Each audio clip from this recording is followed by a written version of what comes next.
Hello everyone, it's Tuesday, so that means we're streaming. I'm a new Black Mage. We are continuing our adventure with The Last of Us Part 2.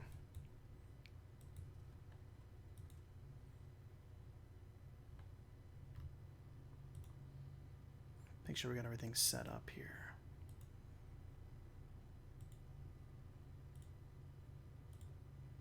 You, and you. That window can be closed.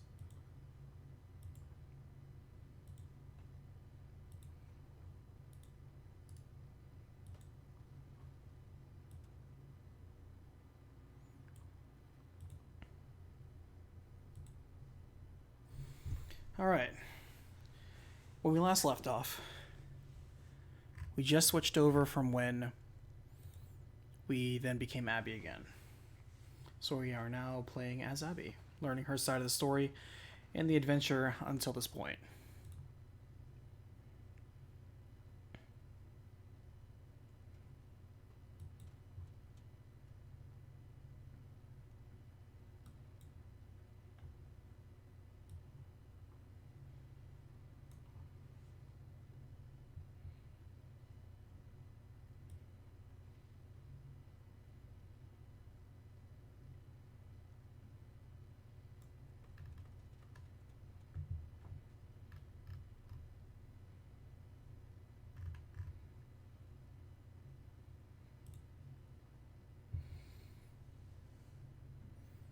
Hey Travers, how are you today? Yeah, we're live. I'm just making sure I have everything set up. Okay.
Everybody take your Hello, seats. Miss Potts.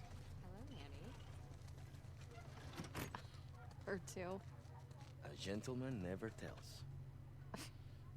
Wow.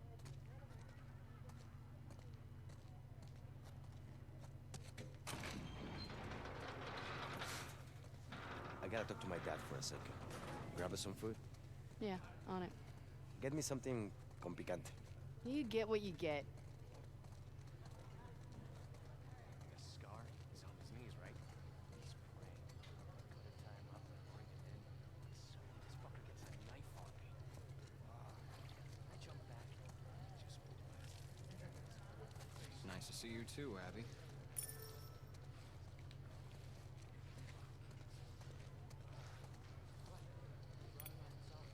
Oh, shit, Jordan. I didn't see you there. You coming with us to the Saravina?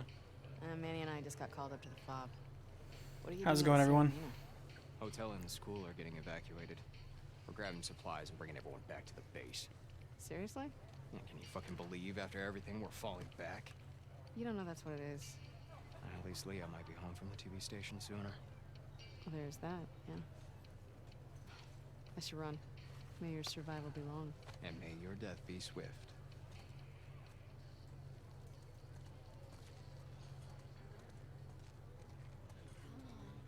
Let it out. We should check in on Mom. Yeah, there we I hear she's been having a hard time. Parents should have to bury their kids. been hanging out with him a lot while I'm on rotation. Hey, sir. Ah, Abby, How you feeling? fantastic.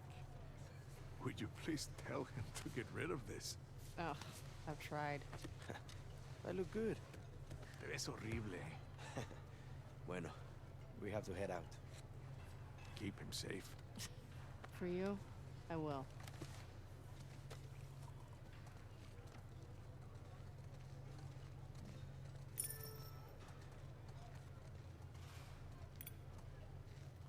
What are they serving today? Burritos. Again. Okay.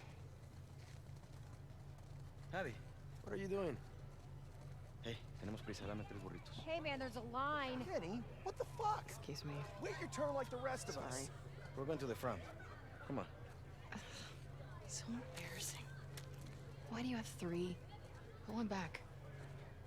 Now, don't freak out. Mel's coming with us. Manny? Where's your pack? In the room? Why are you doing this to me? Because I care about both of you. They believe And I'm tired of all the bullshit. Does she know I'm on this drive? She does. And she's cool with it? Yeah, Why does your yeah sound like a no? it's my accent. Come on, stop being paranoid. I think you get a kick out of making me uncomfortable. No. It's an opportunity for you two to finally move forward. We've barely said a word to each other since Jackson. I'm just supposed to pretend that didn't happen? Of course not. You guys need to talk about it. She wanted Joel dead as much as the rest of us. But she's not like the rest of us. She hasn't hurt people like that before. She kills scars all the time.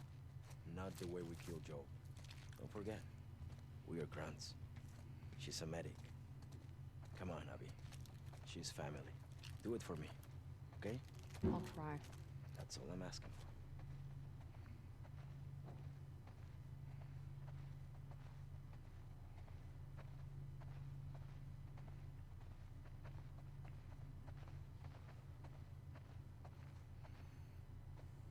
Hey Talbot, thank you so much for the donation. Much appreciated. Get your things ready. I'm gonna grab Mel. Yeah. Things that makes it hard for me is that, man, now I gotta learn a whole new cast of characters. That's alright.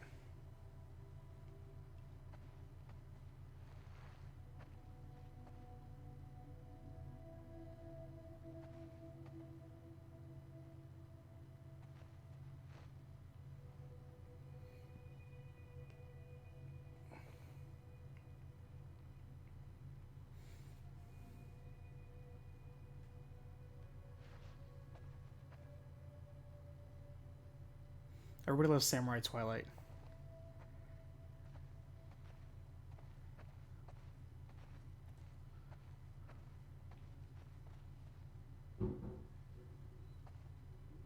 She reads manga. It's funny to me.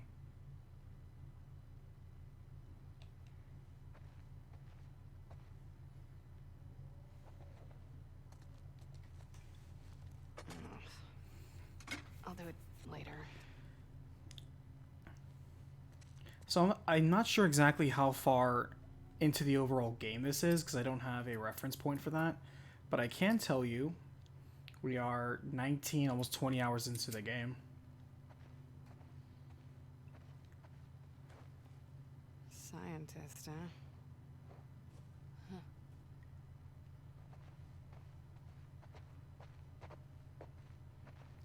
Alright, because I was wondering where they had like kitchen facilities. I'm like, why does it look like a food court? It's because it took place in a stadium. That's actually a pretty smart idea.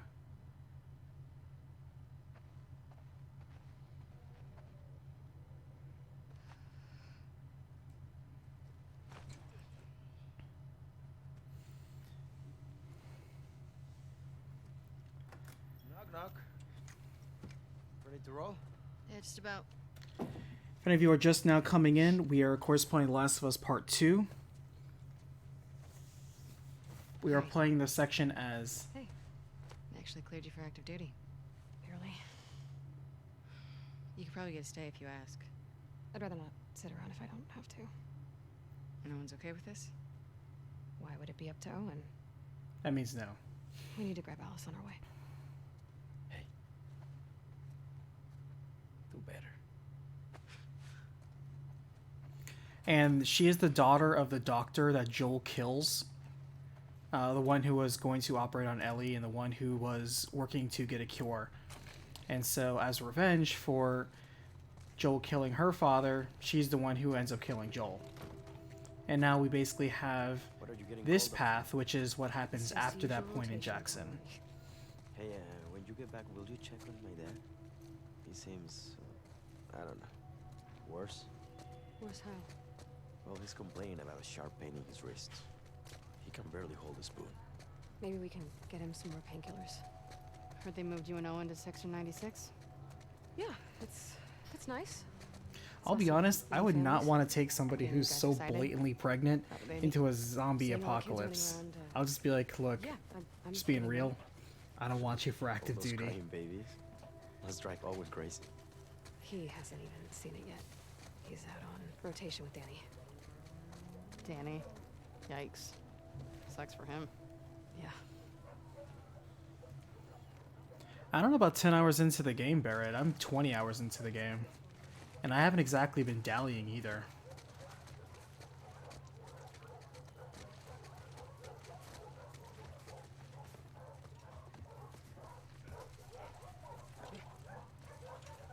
Signing out Alice? She's playing inside. Great. Abby, you want to grab her?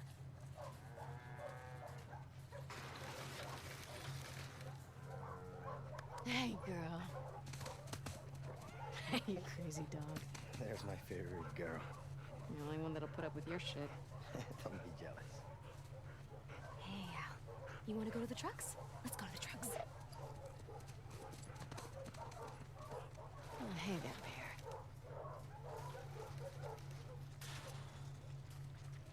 Yeah, okay, since you asked so nicely. Get the ball.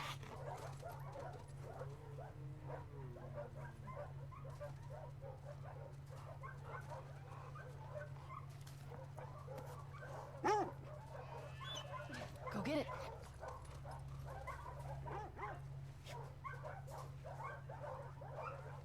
I was about to say, Barrett, it's like, I haven't exactly been a slouch with some of these encounters, unless you've just been kind of like speeding through most of it, which is true.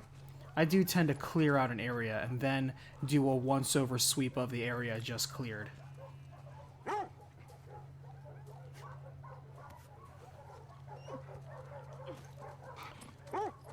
So for me, to make sure I don't miss out on any lore stuff, I make sure to clear out an area full of all enemies. You know, I take my time with it. To me, it's not just about moving on and moving forward. I have to get as much information as I can that supports any evidence of a story or plot being done.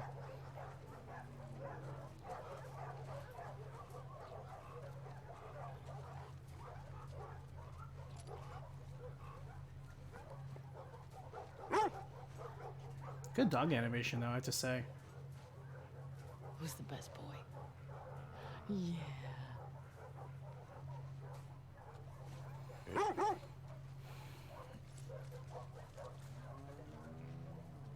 Oh, do I have to keep petting the dog?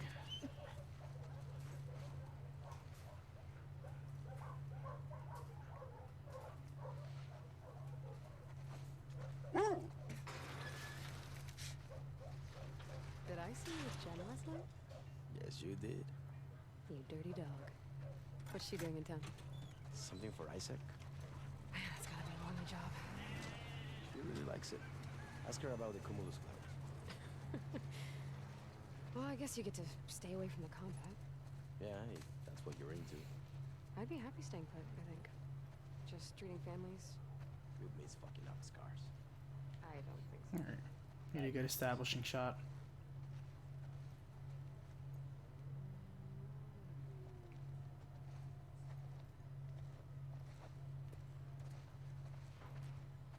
Hey, Abby.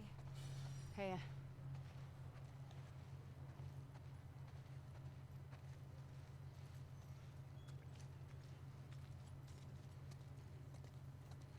Hey, Pat.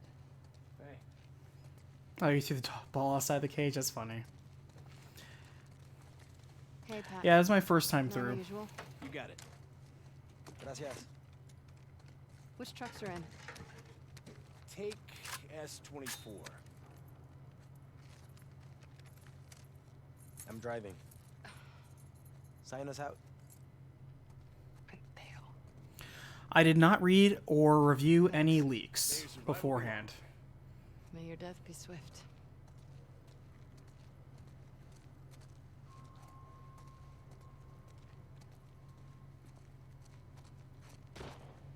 I could use a warm-up. This thing's getting stuck again. Anybody got any grease? Down for some friendly competition? The loser cleans the apartment. High stakes. Best score on a full magazine? You're on, cabron.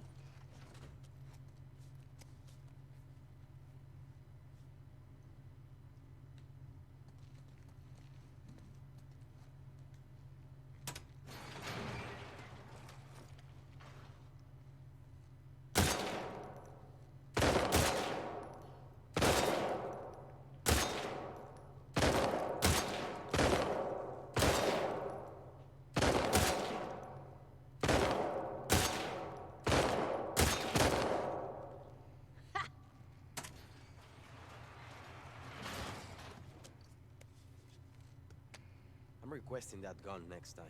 Yeah, the gun's why I won.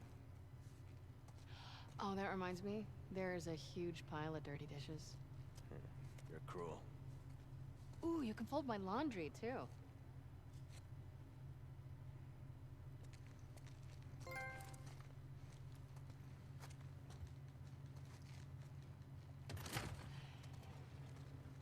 Let's get to the base. More ammo if you do need it.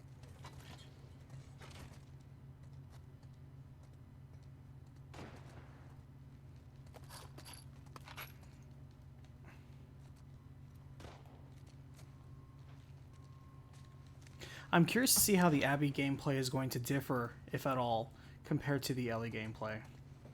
Yeah. Oh, I missed you too.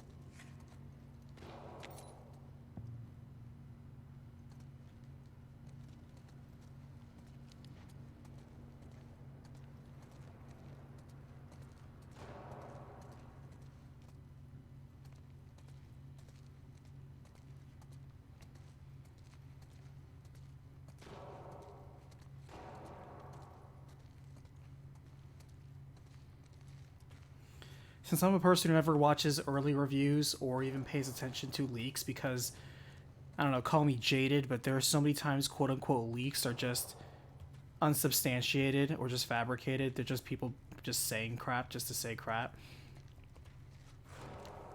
And I also don't believe in tainting my own personal opinion Alice before I gets shot experience down. something. Mel's pregnant. You could use the fresh air. Give you two a chance to talk. Real subtle, eh?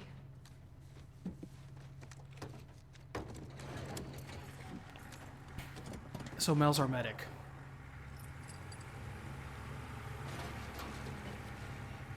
Gracias.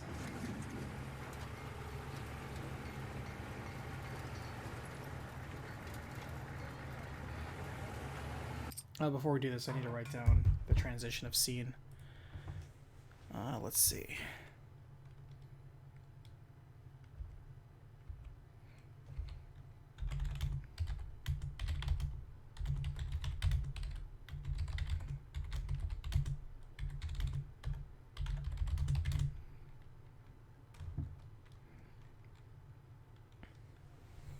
Yeah, to me, people getting angry with a lot of stuff, especially when they got angry beforehand. I heard, of course, like everyone else did, all the internet rage and backfire and blah, blah, blah. I didn't watch anybody's take on it because all I hear is people talking on and on about out of context information. If it's true, if it's not true, we'll just find out when the game happens. So, whatever. The only thing I can report on are facts, such as, yes, the official trailers for the game were very misleading. That much is true. That's something I think you can fairly criticize Naughty Dog on. But I can't comment on leaks because I still haven't seen what exactly was leaked.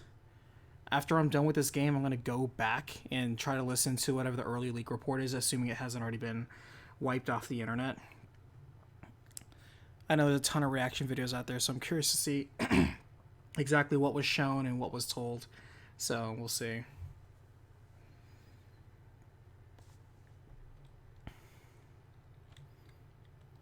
Because what was the leak? What was the leak? Just Joel dies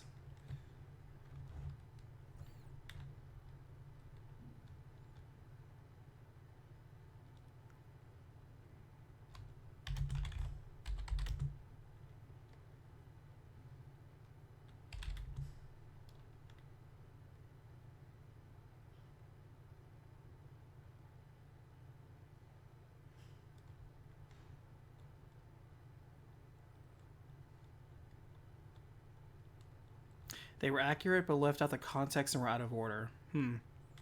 Yeah, that sets up a lot of confusion and miscommunication. I can understand that.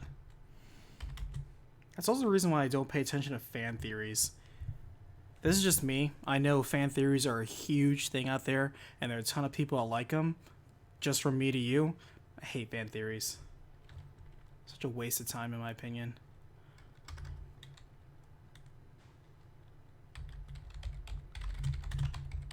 So if I understand correctly, the WLF is looking to pack up this existing camp in the stadium and move to a different base.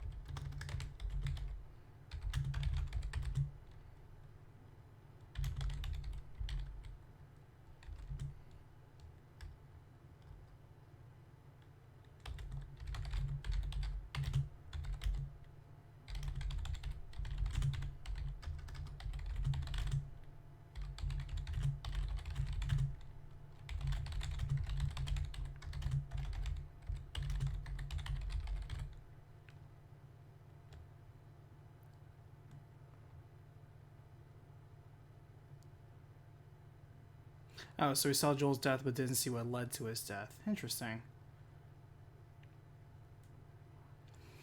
Well, Rosencrantz, here's what I can tell you. A lot of the flashbacks that I've seen so far, I'm just going to go ahead and slice out and put in chronological order. Because when they're phrased in the game, when you're already immersed in it, it's fine. It allows the player to construct a framework while it's happening. But when you're telling the story of a game, it's better for the overall package to tell it in chronological order. I almost never see a case where a flashback is more productive when it's just a flashback. And it's simply a choice of how they chose to alter the pacing of the game. Let's see. So Mel's their medic. She's also pregnant. Mel's with Owen, right? She's the one with Owen.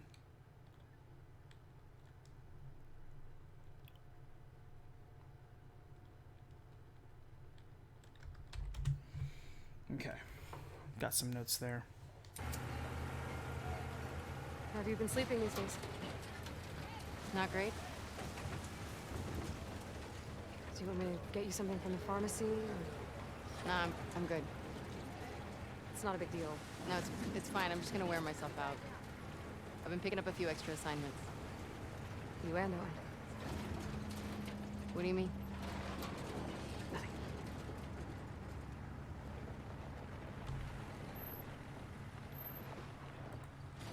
Hey, Manny. Where are you headed? 2. Truck S-24 headed to 2. Your survival be long? May your death be swift. Maybe lost a hatchery. Yeah. Any plan on getting it back? Nah, Isaac says it's low priority. We're fishing up wild salmon right now.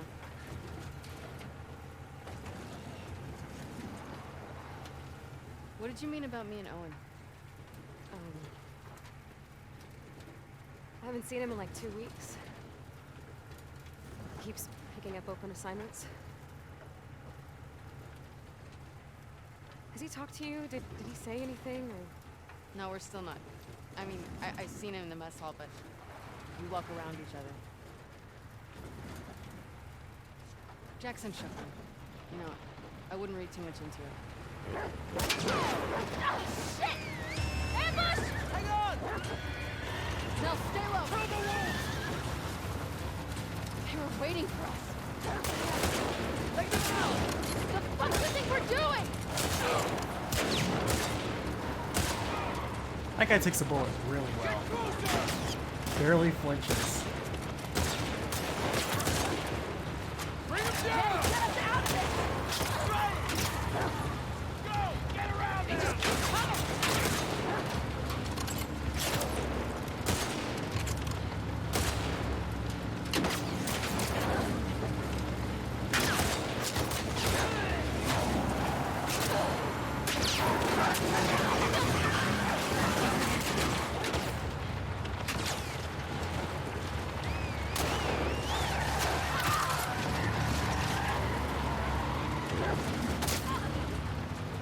There's almost no point to firing at anybody.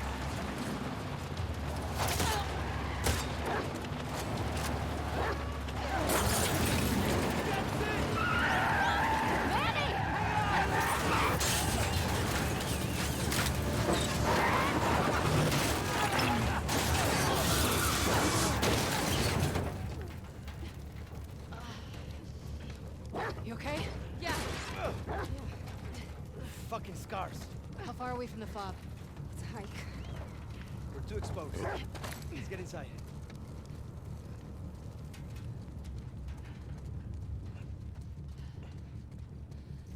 Loaded on some of these details. Come on.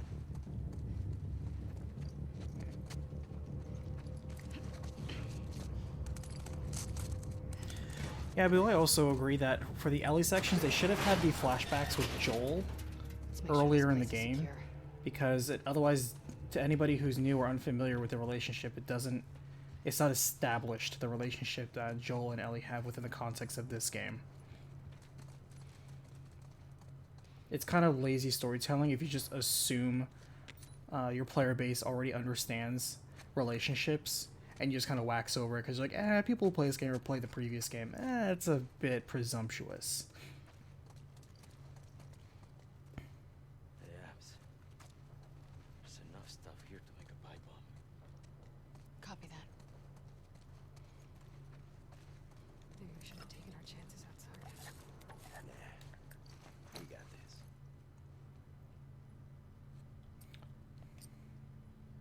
Alright, so she has her own skill tree.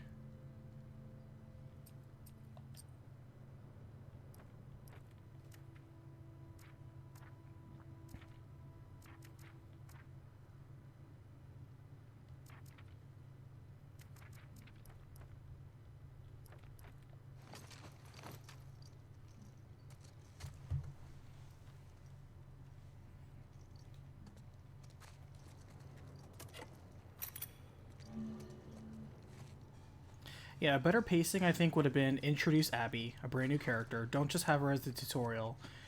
Introduce Abby. Like, all this early Abby stuff, do that. Then you switch over to Ellie. Start off with her like, oh man, I'm reflecting on the good times I had with Joel. Okay, well then we do the whole Colorado thing. And then it goes down to Ellie counter hunting down Abby. And then they come at odds. I think that would have been a smoother pacing. If you wanted to, you know, evoke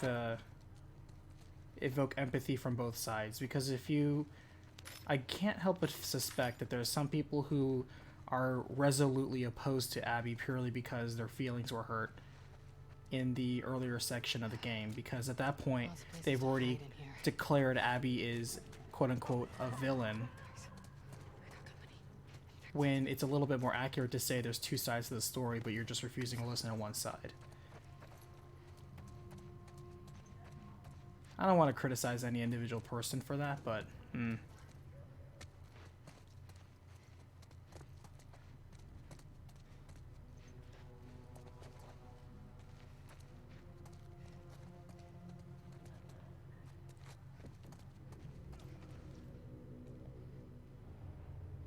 know, that's a choice they decided to go with. It's a choice they had to live with. I'm sure they thought about different ideas when it came to structuring and framing this. I don't have enough to make a Molotov.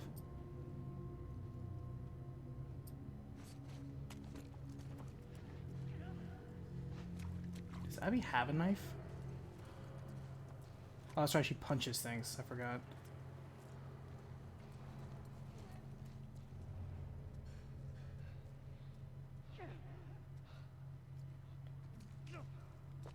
Oh, why are we even stressing? It's just these guys. Come out.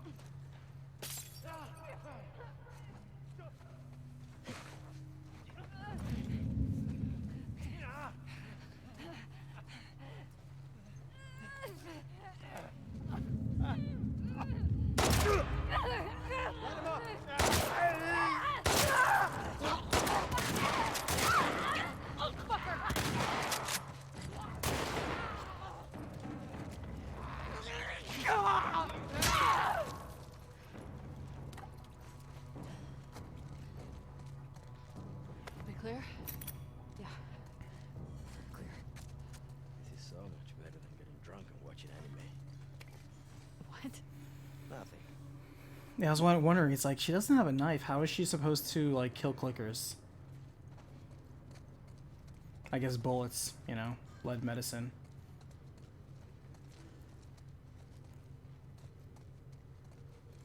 One thing I have to greatly compliment them on, a lot of people are talking about, of course, oh, the visuals are really nice. Yeah, you know, they are. But one thing I personally appreciate is the sound design. The sound design for this game is very good. Impact especially. A lot of things feel and sound like they have impact. That audio feedback that they have for this game is very well done. So, my compliments to the sound engineer behind that. And what's the name of that person who the Foley artist? Yeah, the guy who gets all the sounds. Great job on that. Guys, look up there. Could be a way out.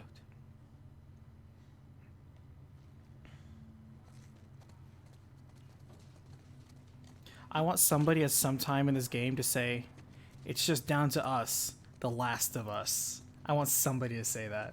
I would laugh so hard if they just went with that.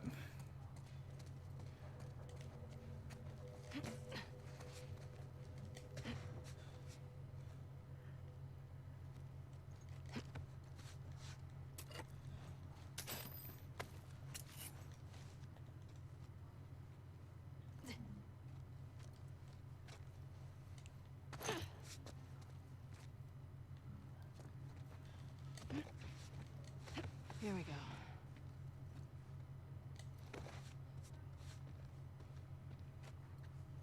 But yeah, people want there to be, even though Joel is not a good guy and doesn't do a good thing in the first game, people still view him as like the good guy, more or less, even though he's not a good guy. He's not even an anti-hero. He's just a man who does a selfish thing. But people side with him because they empathize with him. And so for that level of understanding is what they've afforded him, and therefore are more apt to taking his side, as opposed to Abby, who, if you look at it objectively, is more in the justifiable right. But they don't want to hear that. They already in their mind portrayed her as the villain, and therefore as the villain do not want to give her the time of day to actually develop any sort of empathy, because that would cause them to have to change their mind.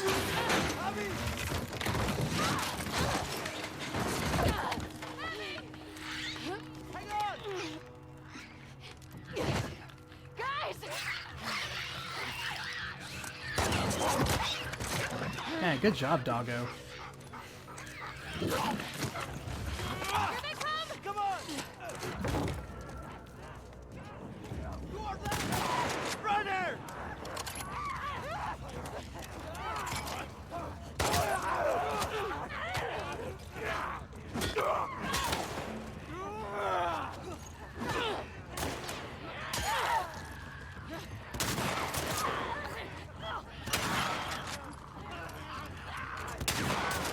Oh, look at that guy. He got 2 for 1 there.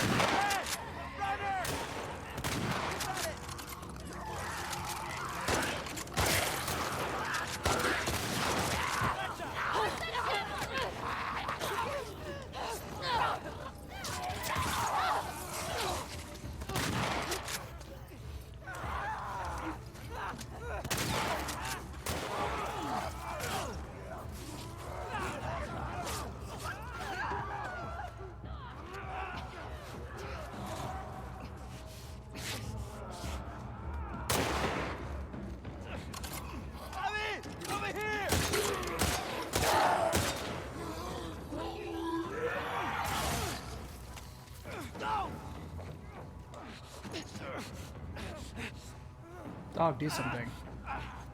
I'm here! Help!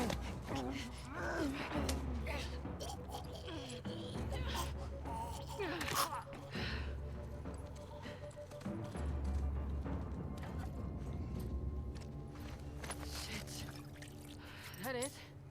Yeah. Can we say fuck this place? Yes. Fuck this place. Come on. But yeah, once people have already determined, people have a lot of dangerous thinking sometimes where the moment you agree with one person, you therefore cannot agree with anybody else. It's with us or against us mentality. Very black and white, very polarizing. And what makes conversation so impossible with such people is that once you already decided in your mind that it's true, that whatever you determined is true, trying to get you to change your mind is very difficult, because that requires the person to, even with whatever facts, evidence, doesn't matter, is in their way, they have to then accept a different way of thinking as also a potential truth. To them, there's only one way, whatever they perceive. The concept of them being incorrect or having to adjust or even reposition where they were thinking is just inconceivable. And all that can be summed up in just 3 words: close-minded people.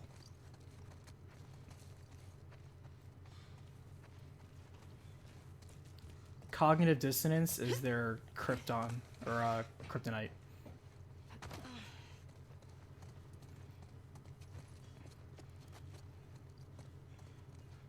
They're right come hell or high water. And it's really, really quite unfortunate, because at that point, you prevent yourself from so many more interesting things. I will say this, though. I don't agree with the notion that, oh, Joel would not have trusted her group and go with them. Well, he didn't have time to trust anybody. It was, and stay here and die, because he was the one who was like, we got to get out of here. And Tommy's like, no, we need to defend this place. And Joel's like, this place is literally about to be overrun. We have to move. And Abby's like, yo, I know this manor down here. It's defended. We can get there. And Joel's like, oh, I know that place. Let's go there. That was how the conversation went. There wasn't really trust. He was like, it's better to stand a chance over there, somewhere I'm kind of familiar with, than stay here and 100% die. There wasn't an opportunity to trust. Yeah, I think that when you get older, sometimes if you have enough exposure with different people and different ideals and different situations, perhaps, you will get a little bit more open-minded. Because then you start realizing that everything's relative, and the crap that you used to care about isn't as important.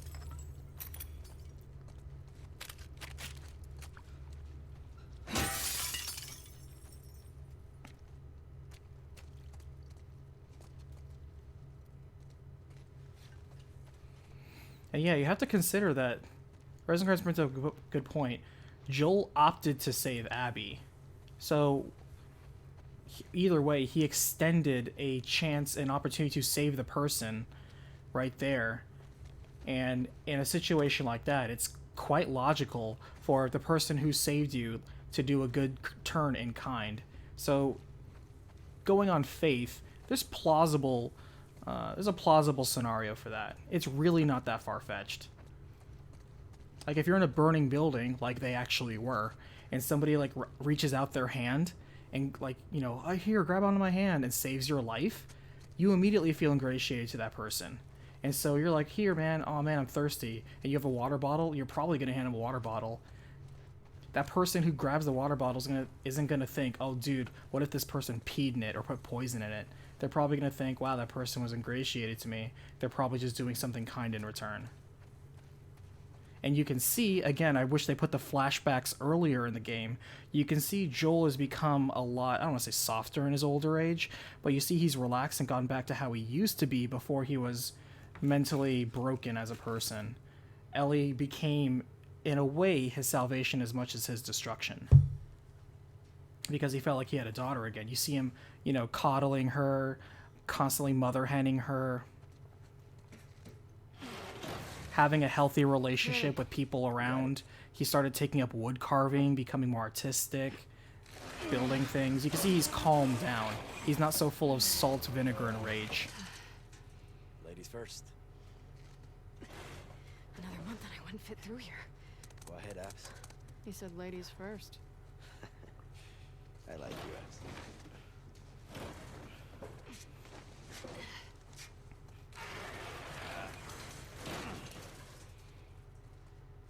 Okay. Abby, this reminds me of your dad's greenhouse. Shouldn't. All these plants are alive. Good point. You know what? This is good. You two need a bonding moment.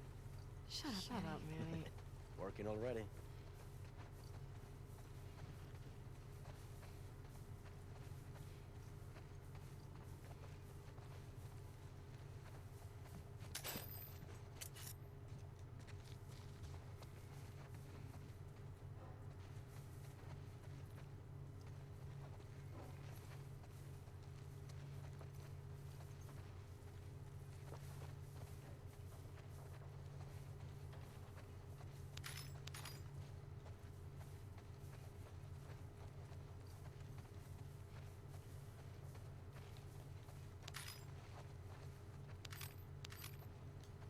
What I'm waiting for is the catharsis scene for Abby, because Abby has attained her long sought after revenge. She probably is going to have a scene with which she releases all that frustration she's felt over the many years of her father's killer not only murdering her father in cold blood, but also dooming most of humanity. You know, the one man who has literally committed a sin against the race. And we haven't seen that emotional release yet, but it wouldn't surprise me if we saw that conversation.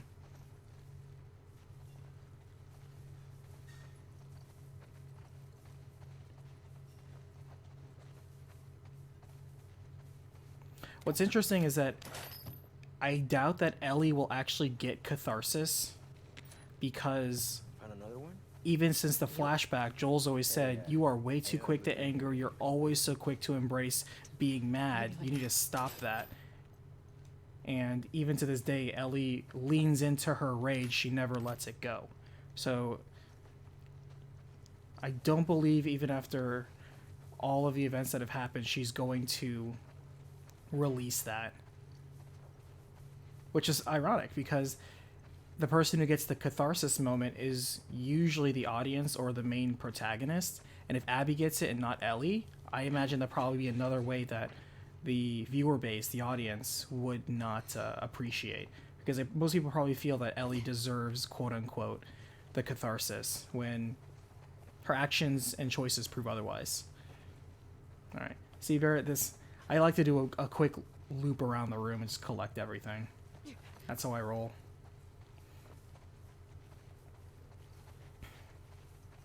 Okay. Your way out.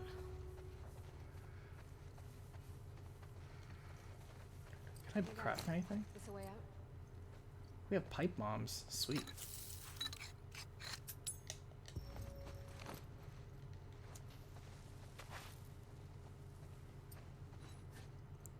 Oh, she gets 2 pipe bombs.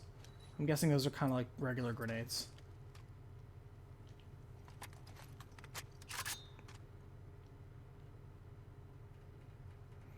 You can ping items.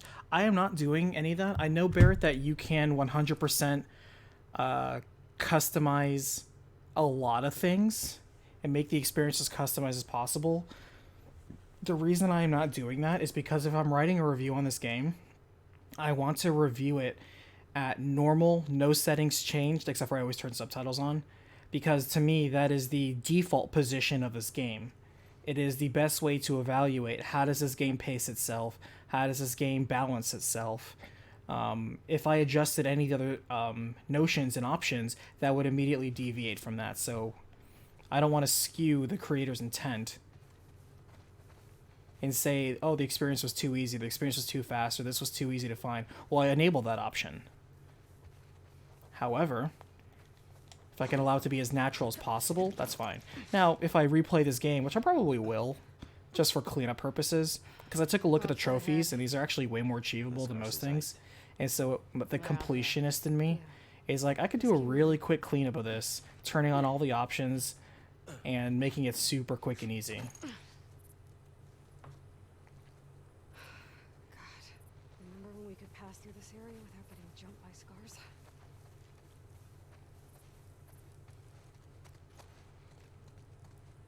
Yeah, I imagine it would help the game quicker, but speed isn't necessarily my biggest priority. Now, if this was just a recap, then yes, I'd be turning on all those options and go through the game as fast as possible, because I need to get to the story as quick as possible and move on with things. Oh, I missed the dialogue moment. However, Not to jinx us. as a review opportunity, I need to Keep checking those. spend as much time as possible without making it as artificially shorter. To try to, basically make it as natural experience as possible. And also, I am genuinely curious myself about playing this game. So, I just want to play at my own pace. And this is my own pace. Plus, stopping to write down things.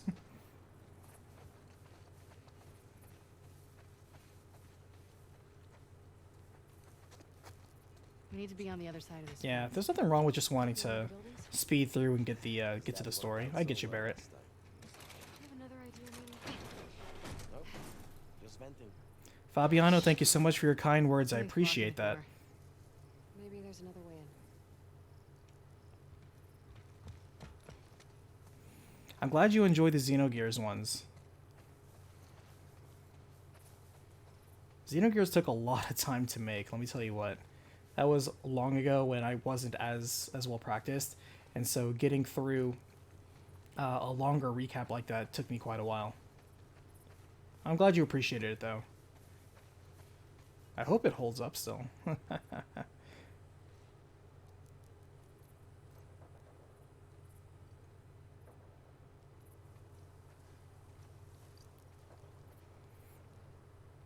One of the things I want to do on this is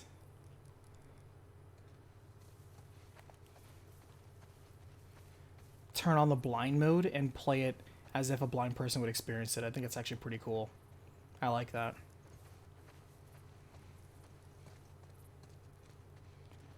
Let's see.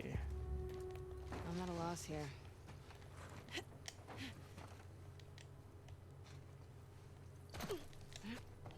Got a cable up here. Come give me a boost. Manny, see what's up there. On it.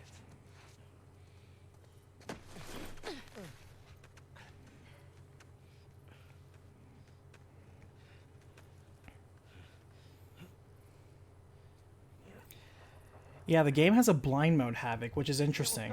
If you are literally blind, you can play this game. And I'm like, I am curious, because as a person who is fortunately blessed to not be physically blind, Come on up. I really want to I'll stay know, with Alice. how does Try a to get that blind door open. person Find you to another way experience in. this game? Cool. Especially a game that primarily sells itself on its visuals and animation. I'm very curious, how does a blind person experience that, and what do they have to sell to such an audience? So, experiencing the game in that unique Well? opportunity would be very Still nice. no sign of scars. I'm just genuinely curious. You're funny. No. I'm optimistic. Yeah, Havoc had the haptic controller, which is truly impressive for accessibility options. But yeah. There's actually another person on my Discord who actually, with her boyfriend, who is blind. They are both visually impaired gamers. Which is interesting because they told me they listened to my recapitations as audio only, and I'm like, man, how does that work? Like, I know how it works. You obviously listen to it without looking at it, but I'm like, does it hold up if you just listen to it? I'm curious. She says it does, so I'll believe her. Oops, I guess that wasn't the solution there. My bad. Face planted there.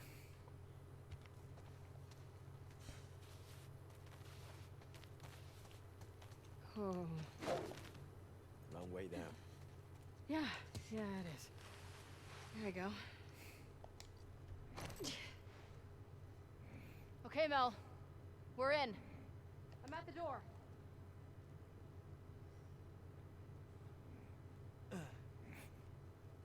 Boo, it's okay. If I ever listen to myself for a recap, I will also put myself to sleep.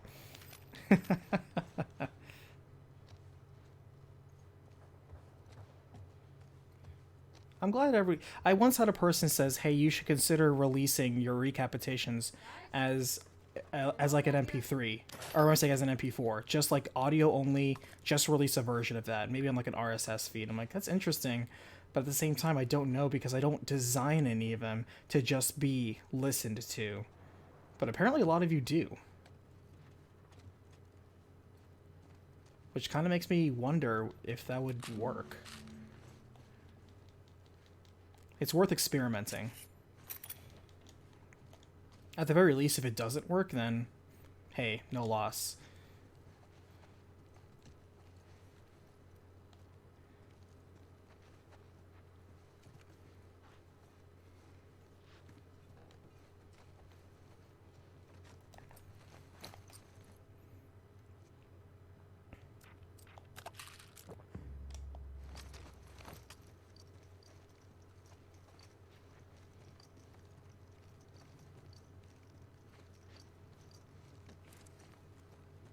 Alright.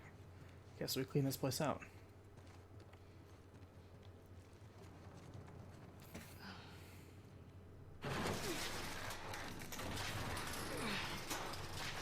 Okay, come on.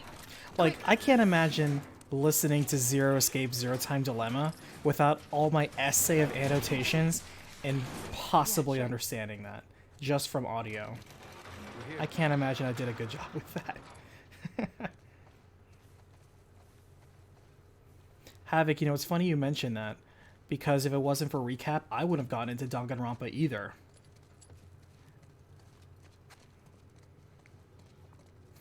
Danganronpa was the first time I ever accepted an outside request. Up until that point, I never did any requests for anybody. I just like, I'm just gonna make this about Kingdom Hearts, Final Fantasy, and maybe I did Bravely Default once on a whim, but like I did Resident Evil, and it's like that's it. I'm just gonna stop. I have no intentions of making videos, and I decided to take a request. I believe his name is Chris Pollock. I gave him credit in the video. Where he persuaded me to play that game. I did it, and I ended up loving it. You know, my dad took me fishing on a boat like this. I got seasick every time. I hated it. Danny, don't ever get pregnant. Doing my best.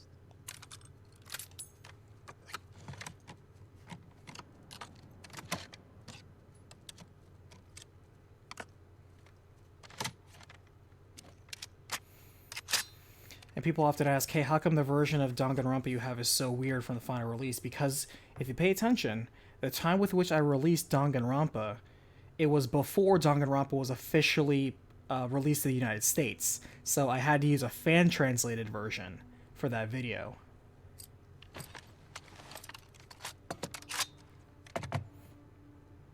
There's only, I think, 2 other times where I had to use a fan-translated version of a game because it wasn't in the United States. Actually, I think there's a couple more times. I could name a couple more games where I had to do that. I don't prefer nowadays of doing that. These days, if it didn't come out in the United States, I'm not really interested in it.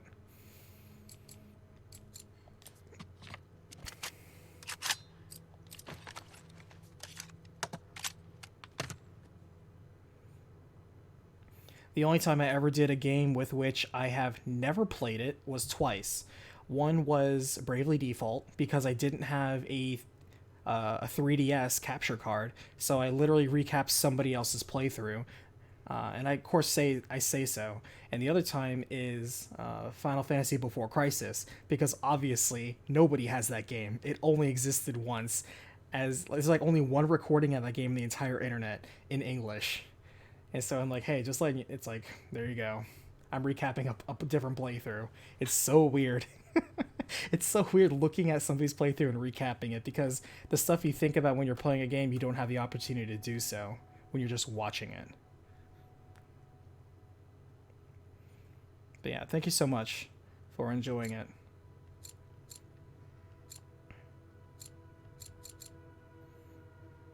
Yeah, if you guys ever have any questions about, you know, any of the games or recaps or whatever I'm thinking about, that's fine. Feel free to ask. This may be the only time I stream to YouTube, because I don't want to stress and risk, because I primarily stream on Twitch twice a week, every single week. If you weren't aware, please go over to twitch.tv/OnlyBlackMage and give me a follow, and you can follow these streams at any time or watch the side channel. And you're not really supposed to be co-streaming at the same time. I decided, I'm going to make an exception this once. And then I realized that's probably not a good idea. So this may be the last time we do this on YouTube. Or at the very least, where I'm co-streaming. If I stream, it'd have to be something that's exclusively for YouTube.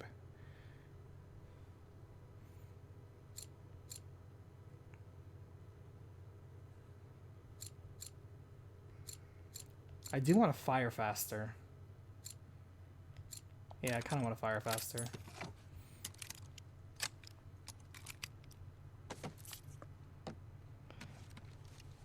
So Rosencrantz, Final Fantasy VII Remake recap.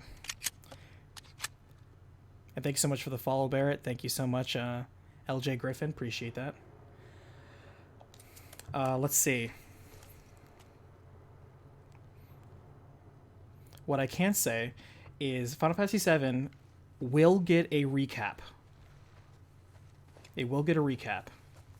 However, comma. Thanks for coming on, LJ Griffin. I appreciate you. And I have to wait to see if they're going to do any downloadable episodes between now and whenever. Because waiting for Square Enix mainline games these days is kind of a smarter thing to do. That's why I had to wait so long for Final Fantasy 15. Final Fantasy 15, they only stopped doing story DLC stuff last year. So I had to wait 3 years basically to recap that game. Since it came out in 2016, but they only stopped supporting it in 2019. And Kingdom Hearts, same thing. 1 year later, they come out with story DLC. And I'm like, oh my god. So I may have to wait an entire year for Final Fantasy VII because I don't know, and they're not saying. They just kind of put this stuff out there. Oh, by the way, here's some extra story DLC. I refuse to add an addendum, so that's why I try to wait as long as possible and just do other stuff and be as complete as possible the first time round. I don't need a hint. I know where I'm supposed to go. I'm just looking for stuff. That's a boat.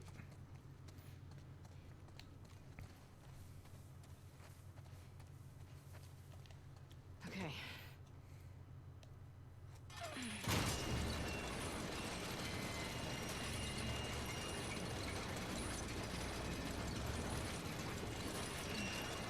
I'll hold it here. Go. I'll brace it with something. Sorry. You two okay? Yeah. Crank broke. What now? Abby, look. A hatch. Manny, just hang tight. We're gonna find a way up to the roof. Okay. So, glad you hitched a ride with us? Right. Remind me to thank Manny for that one. I am glad I'm here with you guys. I hate to hear you got in trouble and I couldn't help. Hey, Mel. Let me boost you up here. See if there's something in that room.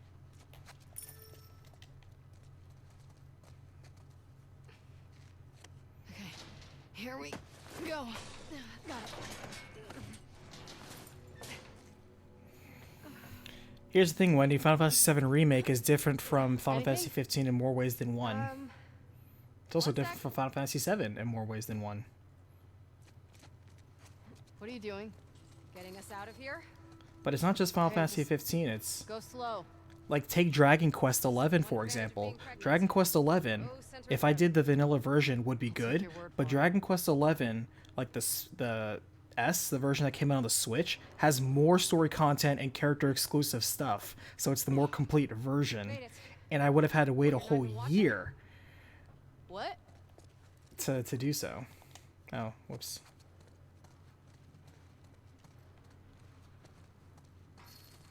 I wasn't. Thank you. Wait, where did she go? I wasn't paying attention. Where is she? I was too busy talking about Final Fantasy. I didn't remember what she was doing. Oh, there she is.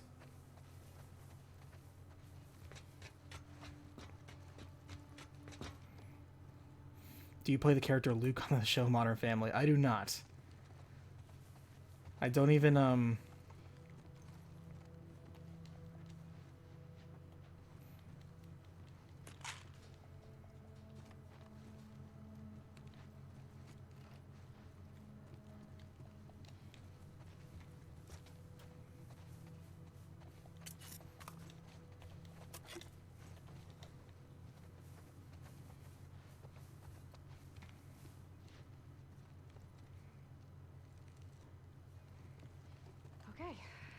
closer to the hatch.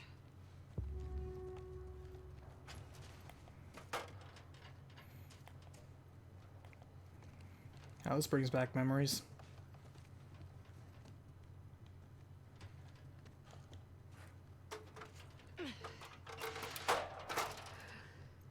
Hey, smart.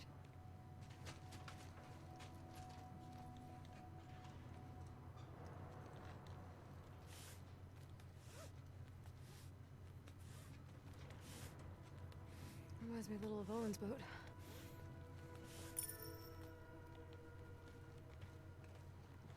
Is he still trying to fix that thing up? Yeah. But he says he'll be done any day now. Any day now. Everybody's got their obsession. Yeah, like me and dog toys. Yup. And me with my stupid coins.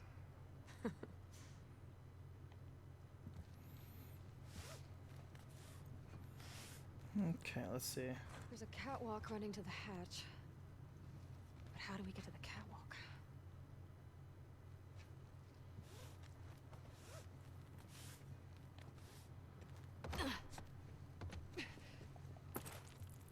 Interesting. Nice.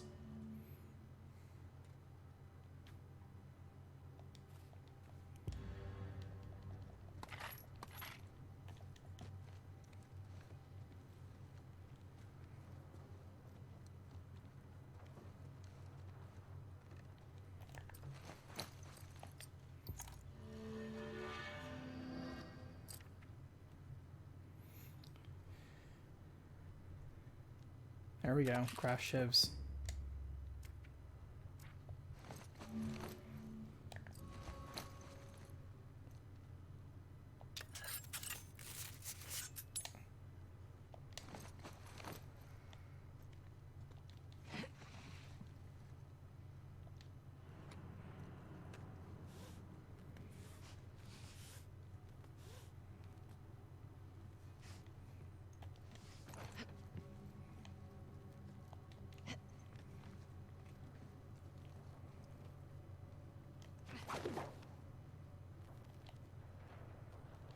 Maybe not.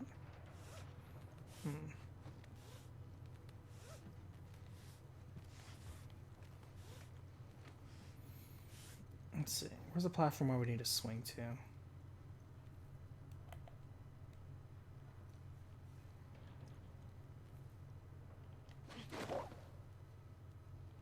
No. Okay, so that is too far.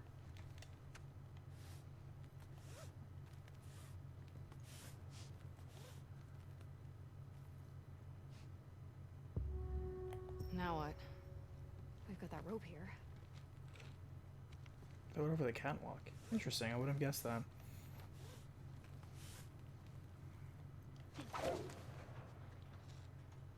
Okay, that's promising. I don't think that rope was that long before. Because it barely came up to over there, but it's like plenty of room over there. Interesting.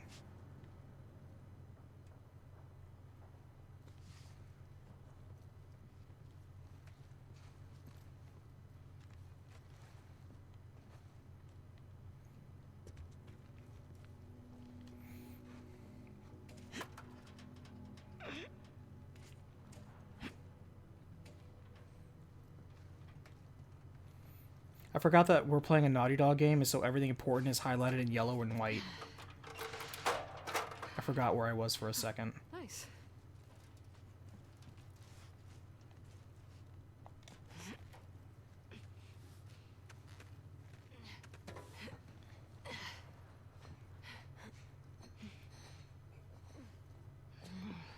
Long way down. Vertigo hitting you hard? Especially when I look down.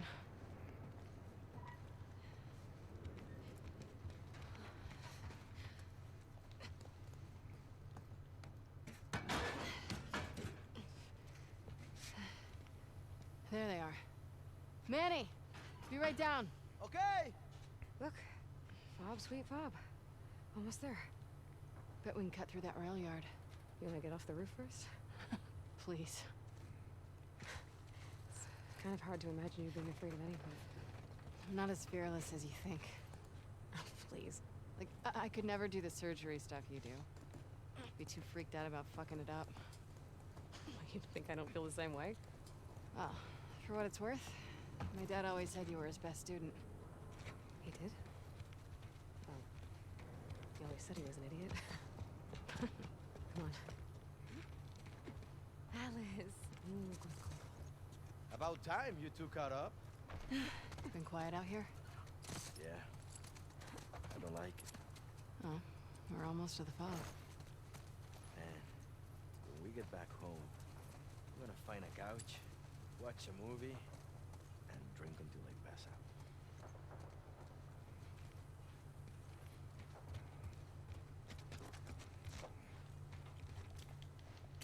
Just as a story check so far, again, still in the position where game hasn't really moved the needle to just being above an average game so far, to me. I think if I were to play this game and then next month you ask me to remember parts of it, if it wasn't for the fact that I'm making a recap of it, I'm not sure I could. There haven't been any parts where I'm like, wow, remember that one scene?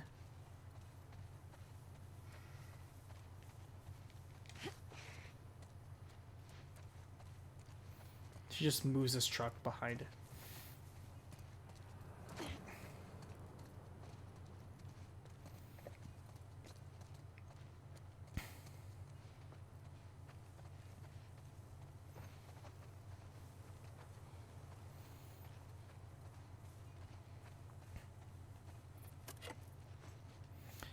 Hello, Hanif. How are you today? Anyone here an Abby hater? I'm not. I don't really see a reason to hate Abby.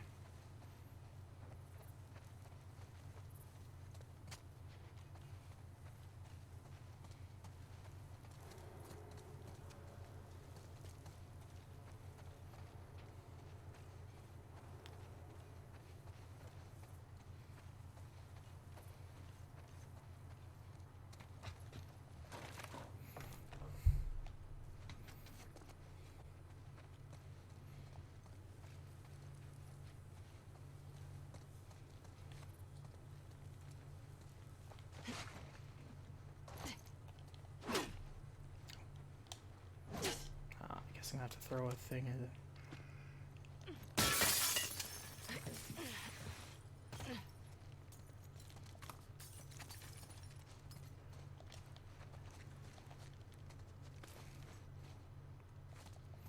I would almost want to ask people, like, why do you hate Abby? Like, genuinely, you say the word hate. Hate is a very strong word. Why do you hate the character Abby? Is it because she killed Joel? Okay.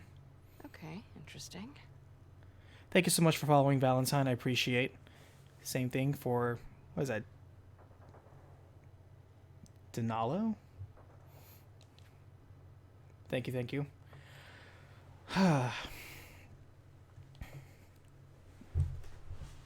But maybe we have yet to see. I think people are looking for a right versus wrong argument when it's just two people with different sets of justice clashing with each other. It's one of those two wrongs don't make a right kind of deals. Anything good? There might be a gun cache around here. I like the sound of that.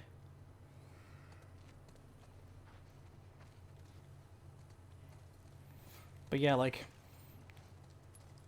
Abby's circumstance for wanting to kill Joel is completely understandable, arguably more justifiable.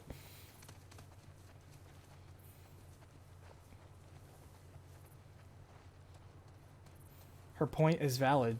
Joel not only murdered her father in cold blood, but he facilitated in the indirect murder of so many people by refusing humanity a chance at a cure, just because of his own selfish intentions. She's not wrong. Okay,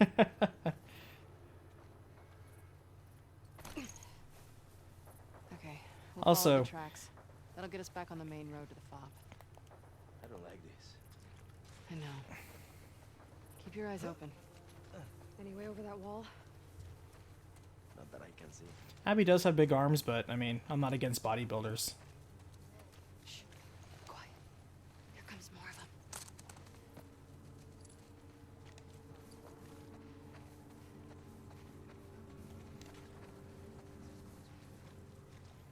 You know, when there's 4 of us here, I kind of feel a little bit more bold.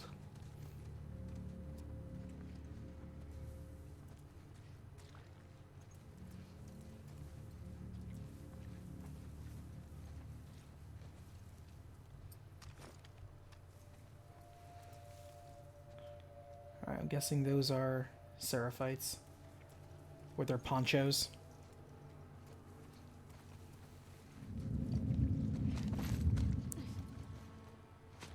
There's a big group of them. There's like 6 of them.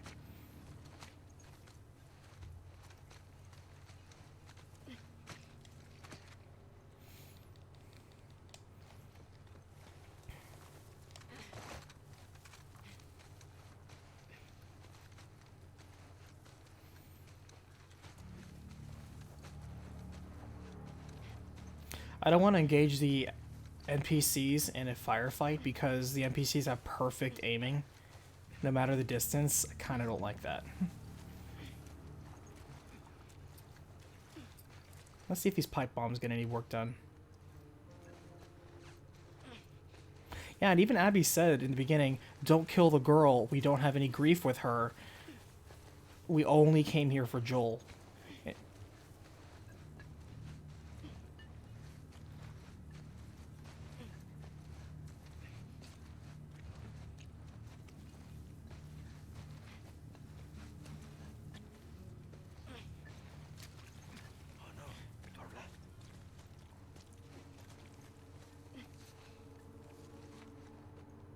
Owen agreed with her, but because Owen was holding back the others because they're like, no, we have to resolve it. But Abby was the one who said, don't kill him, and then, or don't kill her. And then when a dude was like, F you, Abby, Owen was the one who was like, no, no, you don't get it. Don't kill him, blah, blah, blah. Or don't kill her.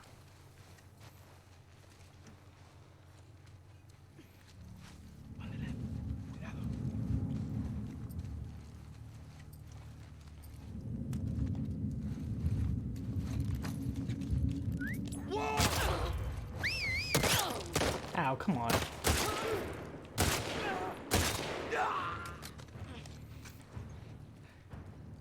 I just realized, wait, I can craft a silencer now.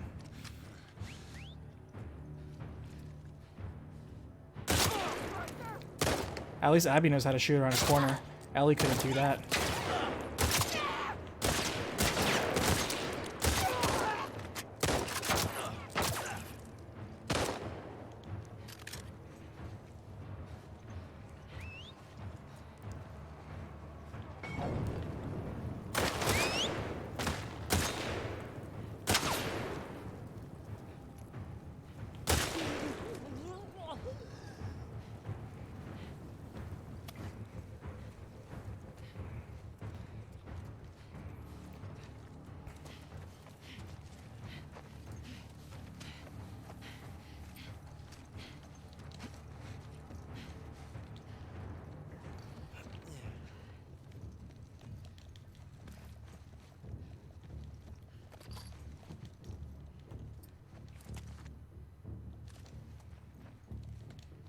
That first lady took like 3 shots. I was like, man, lady, give me a break.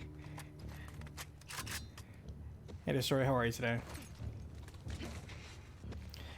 Yeah, I'm almost curious. Oh, we got a hatchet here. Hello.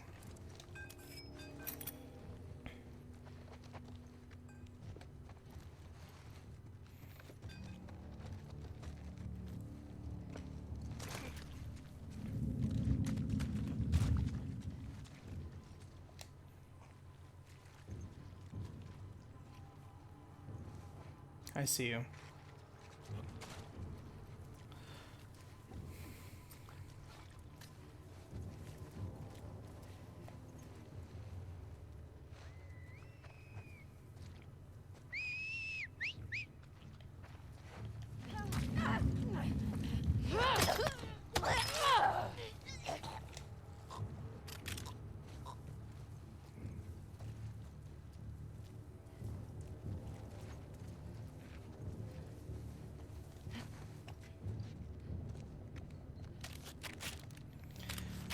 Yeah, one of the things I think I'll do once we're done with the game is just, you know, kind of look at some of the most popular ones, maybe. Or maybe you guys can recommend me a few. If there are any interesting influencers who actually have a good debate back and forth on maybe one person hates Abby, the other person loves Abby. I'd like to hear a debate. Not a shouting match, a debate. I know it's a little hard on YouTube for that, but doesn't mean it can't exist.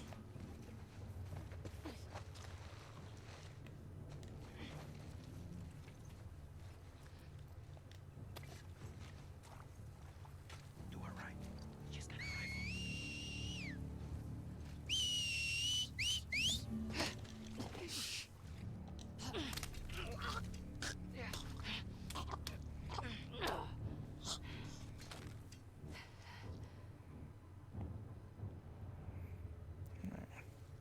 Ooh, this person has a machete. Everyone has all my favorite weapons here.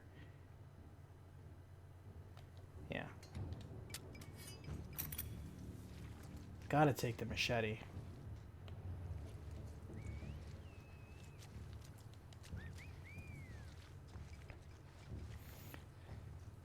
Yeah, I get the feeling there's so many like reviews where I kind of question if they played it or not, because if they only talk, yeah, I see the rifleman. If they only talk about like the first bit of the game, I can't help but suspect they didn't actually play the game. And if the rationale is, oh well, you know, I just didn't like the game so much, so I just dropped it.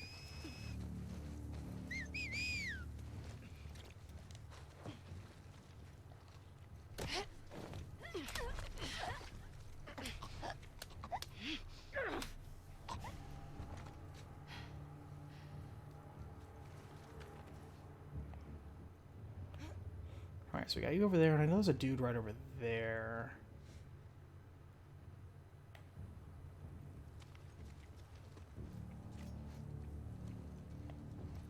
I'll wait for them to whistle.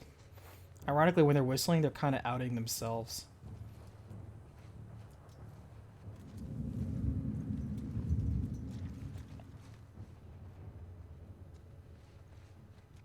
Also, come on, doggo. Get some action here.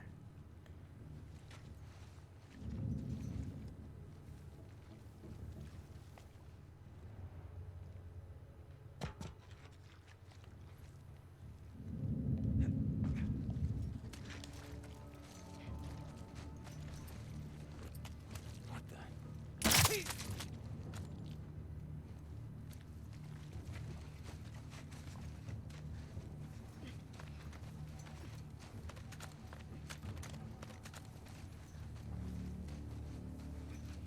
I mean, I didn't get a review copy either.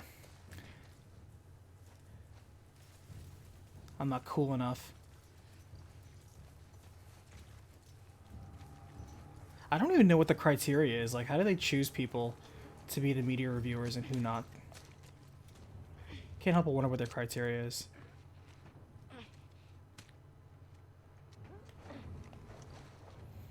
Actually, Jim Sterling is one of the few content creators I do watch. I like Jim Sterling stuff. I watch him every Monday. Jim, because I don't listen to like his Podquisition stuff or most of his material, but I definitely do listen to Jimquisition.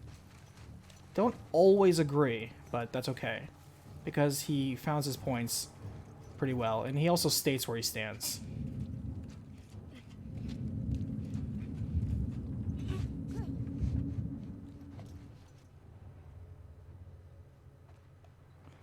I wish I could Assassin's Creed stealth kill this guy. Cut you!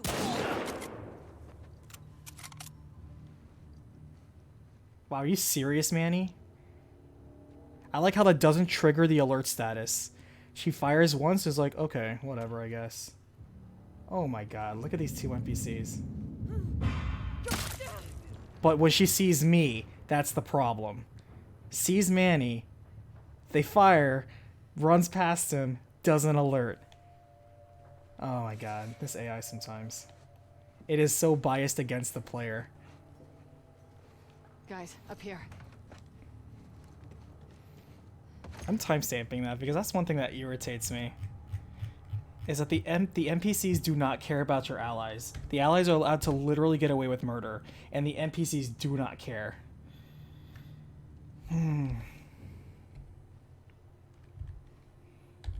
But when you do something, oh, that's when it's the worst.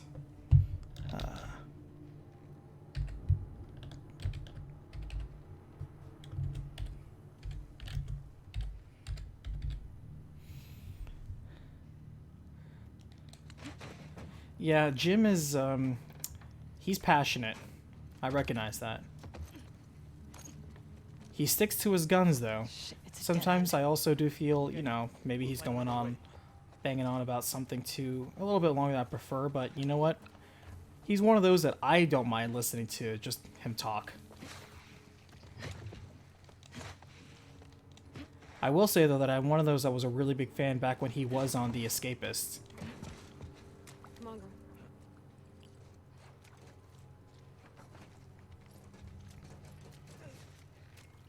It reminds me of what just last session when we're with Jesse and Jesse just flips out and starts shooting at the infected, alerting literally all of them. And I didn't do anything. It's literally Jesse just flipping out. I'm like, Jesse, oh my god. Now the good news is it ended well enough, but seriously, man.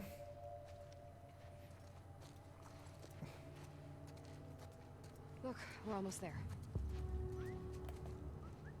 Puta madre. They're close.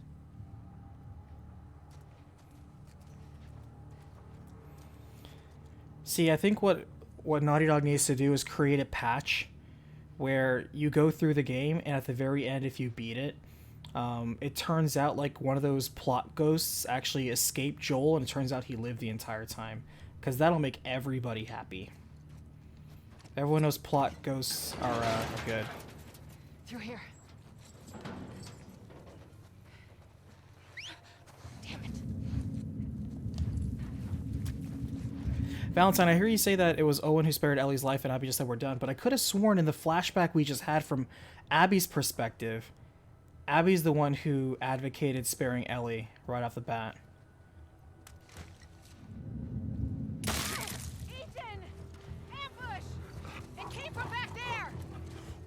There's too many of them! Whoa, there's a lot of dudes.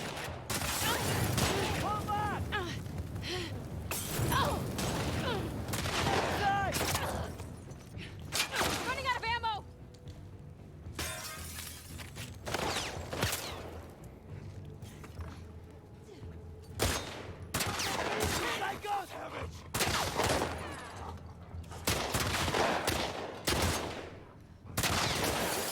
I think it was a frickin' shot.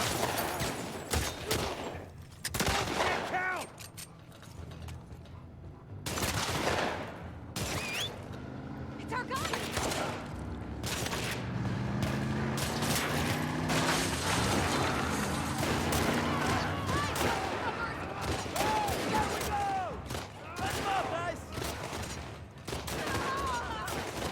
Having a good time there, dog? You like chilling out there? Time to go home, people! Alright, I'm with you. Go before more of those freaks show up. Abby, let's go. I love you guys. I'm gonna name all my children after you. Come on, let's get out of here.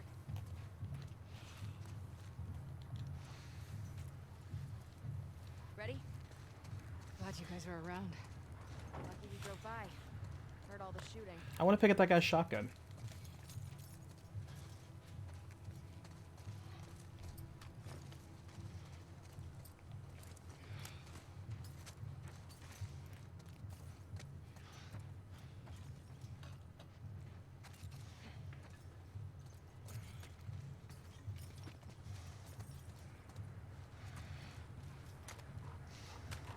Yeah, let me pick up this guy's shotgun.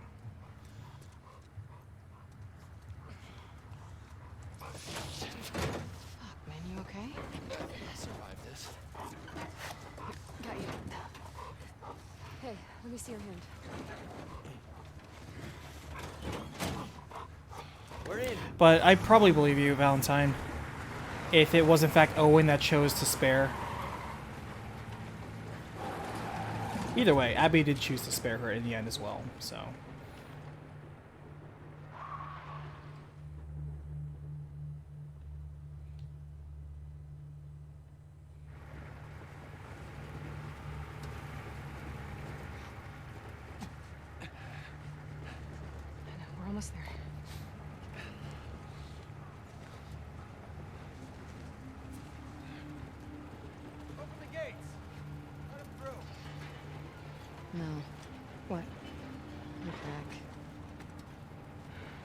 Squeeze this as hard as you can, okay?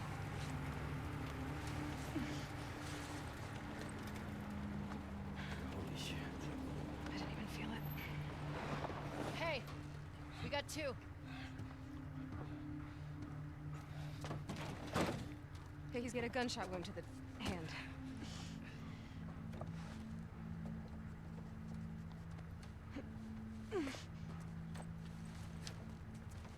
Hey.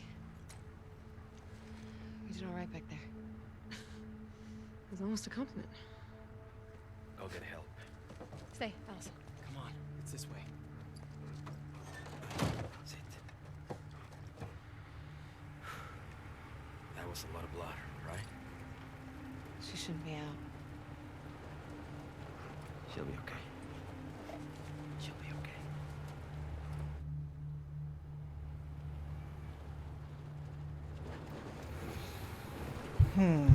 Okay. Let's see. Hey, who we got here? Hey, come on, girl. This is Alex. You know, they never did have that discussion about talking things out about Joel's execution. Thank you. I thought that was actually going to be a story point. These new recruits. I don't trust them. Thanks again, guys. Hey, Daddy, hold up.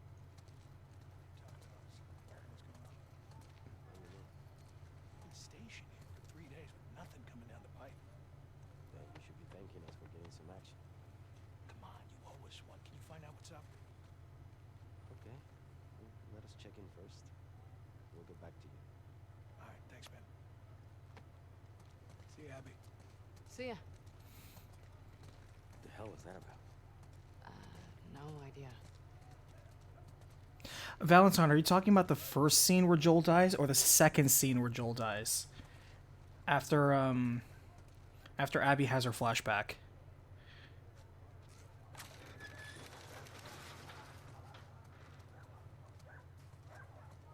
Checking in. Hey, you two. What you got for us? No, it's Second? fine. Okay. Just says report to Isaac. Both of us? I'll make a note of that Yeah. to review that second. I mean, I'm going to review the cinematic anyway. The way that it goes down. Everybody's busy here. Someone's going down. It looks like we're about to hit a story point. Let me make sure we're caught up there. I'm probably going to have to delete this line. Upset about the way they handled Joel's. Well, they were upset about that, but they just didn't have a discussion.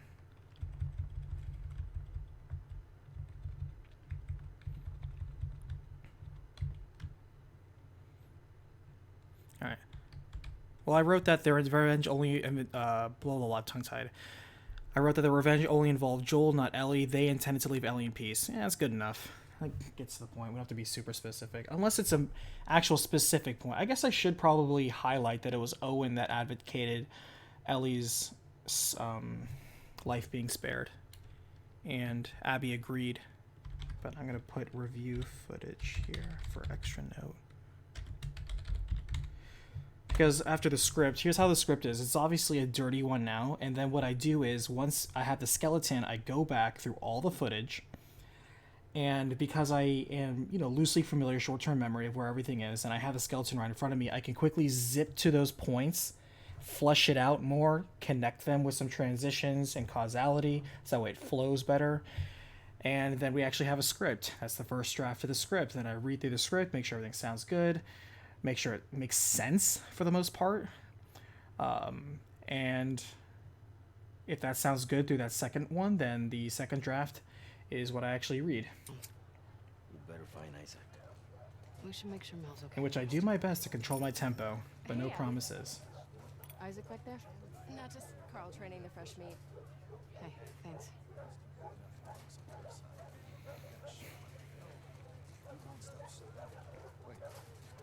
Because yeah, I do remember in the gate killing Bear, Hang in there, girl. and they were like, "Ah, Bear."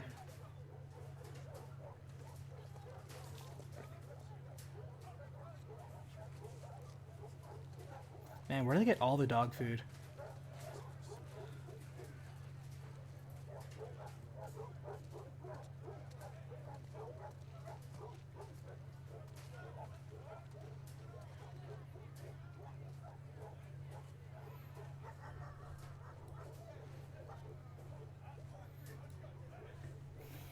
Okay.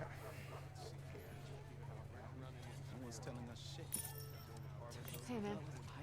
Abby, someone had to save your ass for once. Yeah, one time.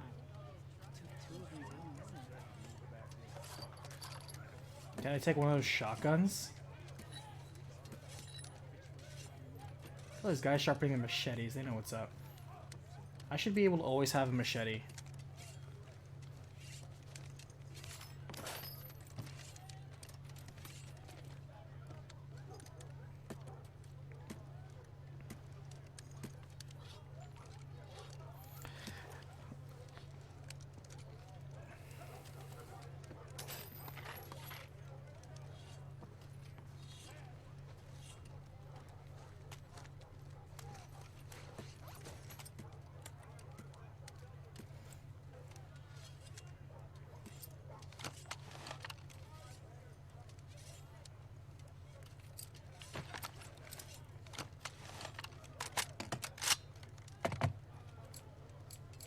Alright, well, I can't afford anything. Alright.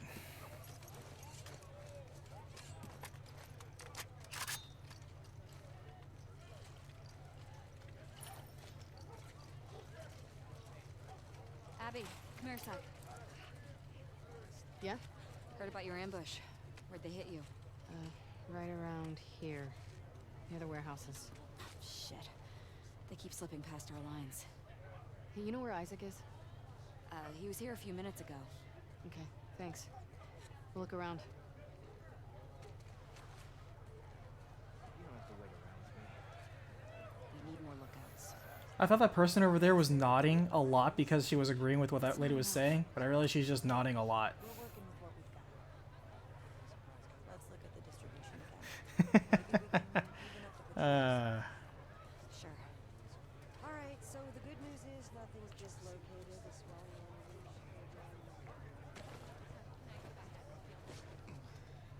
Looks pretty bad, huh, Doc? I've seen worse. Hold still. So looking at chat real fast, I'll just put in my 2 cents on the character development done through dialogue. The dialogue here is mostly accomplished through banter. Hey, man. It's not as effective as a genuine conversation. However, through the actions of the characters and the banter between them, a lot of the relationships between them is inferred. Brother, you only need 3. Am I It's right? not the strongest way of developing characters. It actually really isn't. If anything, what it establishes is a more natural immersion into their relationships. If anything, it's a way to naturally empathize with them, because if everybody's acting like they're friends, then you are more accomplished into thinking that, okay, well, they're friends, so I should also believe that they are friends. It's kind of a quick way of doing things. It's not as effective as if you have the opportunity for conversation. How you doing, Melon? Just a few more stitches, and I'll be good as new. You guys need to convince this girl to relax. Hey, Mel. Relax. You got it. Hey, I need some muscle, so can you two give me a hand or something? Sure. Don't move. I'll just be here. Relaxing. Nora, have you had a chance to relax? Ugh, I'm shipping out to the West Side Hospital in a few. Orders are to get everything. How's Mel? Really? Well, the baby's vitals were a little elevated, but I'm not worried. Someone should get word to Owen. He'll want to be here for her. Yeah. I need to show you guys something. What is it? Follow me. Oh my god. Are these all ours? Yeah. And more are coming in by the hour. You can't tell Mel, all right? Nora. Just not yet. Come here.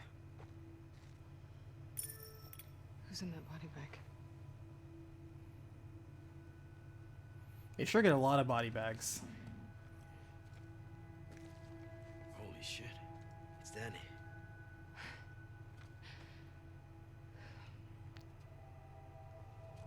Where's Owen? I don't know. A few days back, there were some scar sightings out by the marina. Danny and Owen were sent on a sweep. And this morning, the guards found Danny collapsed by the perimeter fence. He'd walked himself back with a bullet in his stomach. Pinches Scars, hijos de puta. Isaac talked with him until he passed, but as far as I can tell, there's no units going back that way. So what about Owen? Did you ask Isaac what happened? Yeah, I tried. But he gave me that fucking look, and then he told me to keep quiet about it. Which means you can't say shit. Owen's a big boy. I'm sure he's fine. Where is Isaac? I'll be discreet. Last I heard, he was in the apartments. Okay, I'm gonna go check up on Mel, so let me know what you guys find out. Yeah. Again, I feel this character establishment that's going on between all this, it's not bad. However, I feel the timing isn't appropriate. Remember, having banter like this can build relationships.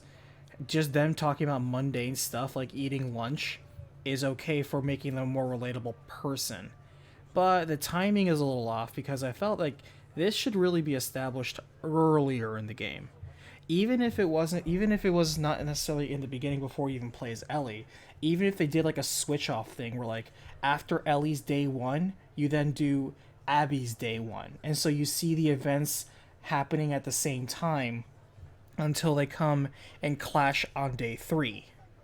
I feel like that pacing may have been better for the story, because if you see as an audience member both sides occurring at once, I'm just, I feel like it would have been stronger.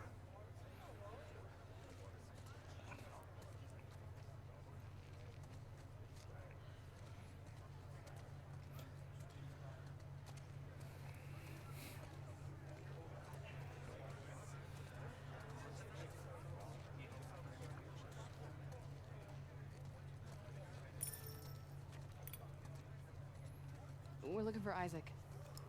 He's inside. Going in. Thank you. Damn, look who it is. Sup, fellas? Got time for a game? Can't. Here for Isaac. Whatever, big shot. Not my fault I'm so good at what I do. Mm-hmm. See you around.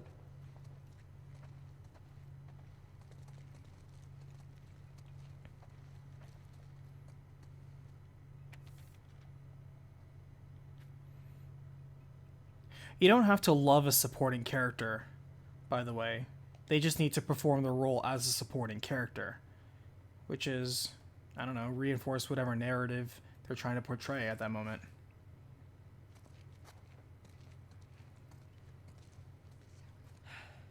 I don't miss this place. Fuck. Always hated this man. I thought Kingdom Hearts 3 had bad pacing, but that game proved me wrong. This pacing was butchered. I can say right now that I personally have opinions on how I feel it should be restructured with the same exact story. But hey, that's one of the cool things I get away with a recapitation. I wouldn't mind a few minutes. I can restructure the story with the same details however I want, and it's still the same story. Because sometimes, like I said before, you can have a good story just poorly told. That happens more often than you may think.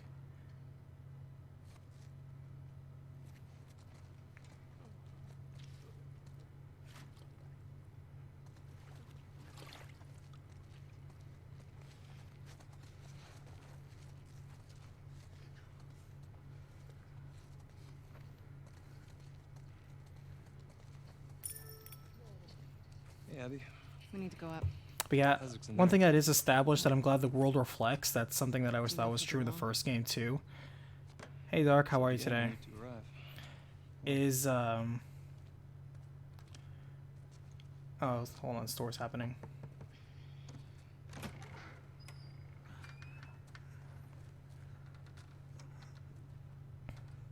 Sir, Abby and Manny are here.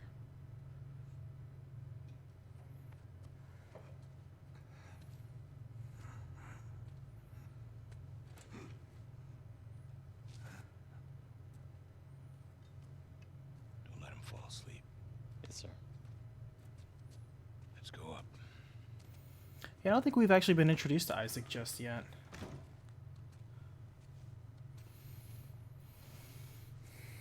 I was gonna say, everyone in this game just kind of shits on how incompetent the Fireflies were. Even the Fireflies kind of had to admit it themselves. No losses on our side. Just some minor injuries. Can't say the same for them. Wish I was hearing more of that.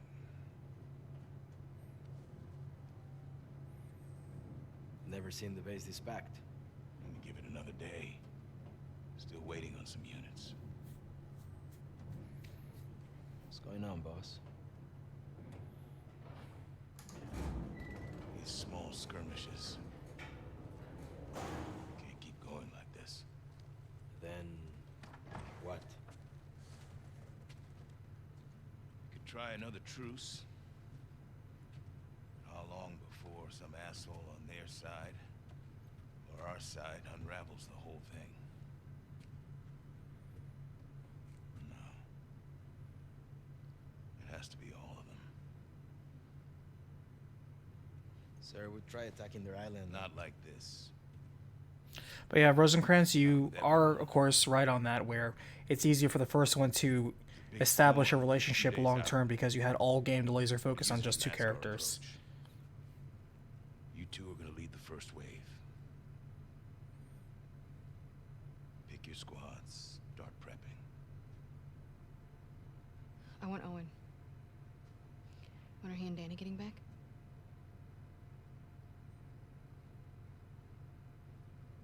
Who talked, Nora? No secrets between the Salt Lake crew, huh? Is Owen okay? As far as I know. Then why didn't you send a search party after him? He shot Danny. Apparently to protect some scar. It's bullshit. Excuse me? That's not Owen. You got it wrong. You're saying Danny used his last breath to lie to me? Sir, people hear that story. Owen's dead. Anyone who finds him, they'll gun him down for sport. Then I suggest you all stop gossiping about it. Let me go after him. I'll walk him back in. We'll get to the No. bottom. You said yourself the storm's a few No. days. We've only got one shot at this. And this is bigger than any of us. Definitely bigger than Owen.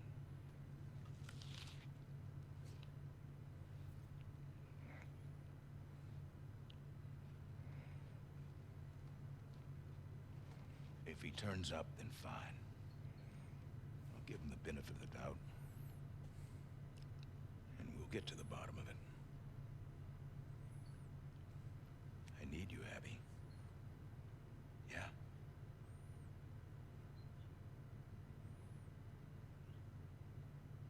Yeah. I get it. Good. Look over the plans and go through your roster.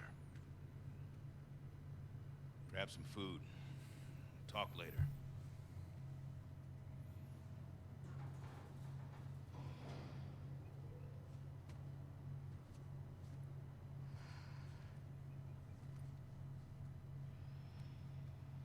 No way Owen killed Danny over some scar, right?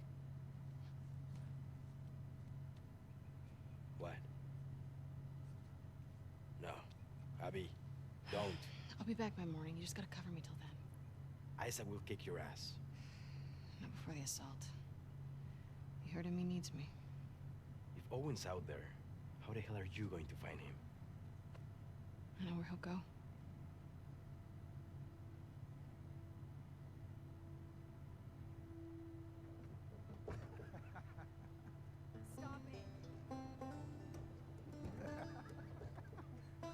Oh, we're jumping all over the place. Now we're 3 years earlier.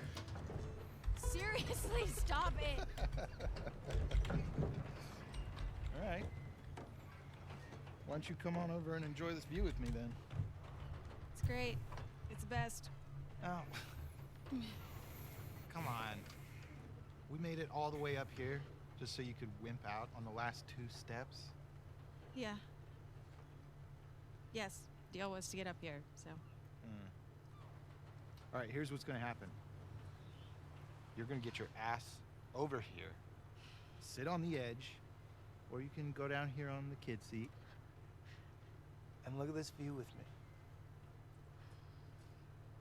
We can't miss training. Really? Not even just for one night? No. Yeah, Valentine, I definitely feel like I'm gonna have to restructure a good bit of this. It's getting late. Yeah.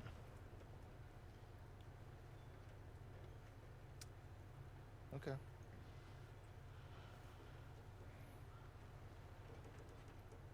Don't. Do not. It is too high.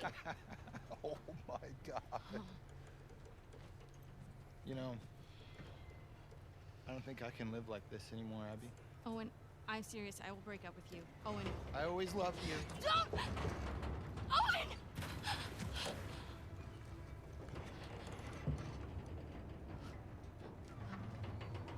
And like blood rises up and he's actually dead. That'd be hilarious to me. Yeah.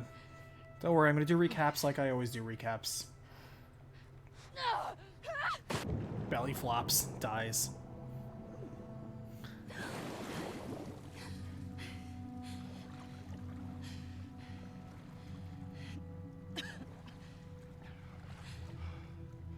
Abby! I'm down here, you asshole. You jumped? And I missed it? I thought you drowned. And you came to my rescue? No. I came to make sure you drowned. I found something pretty awesome. What? I think you're gonna have to follow me to see it. Alright, while this is happening. Owen, we have to go back. We will. Once you see this. Alright, pause. Okay, let's see.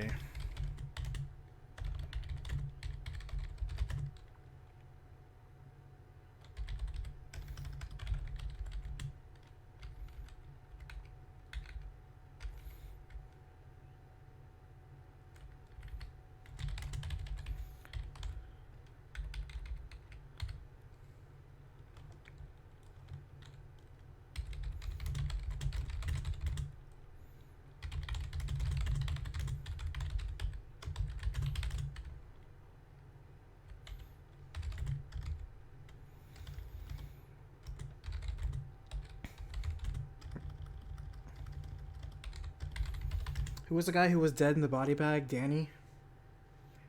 Danny's the one who got cut in the face, right, by Ellie during the scuffle?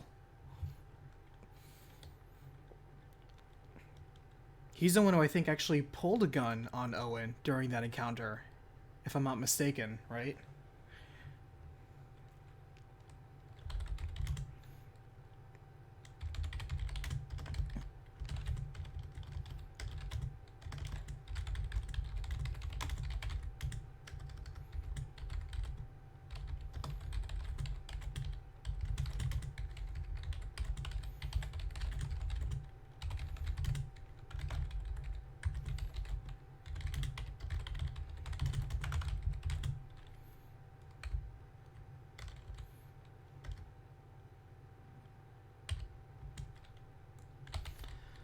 Let's see. Did they say what rank Isaac is? I guess I'll just call him the base commander for now.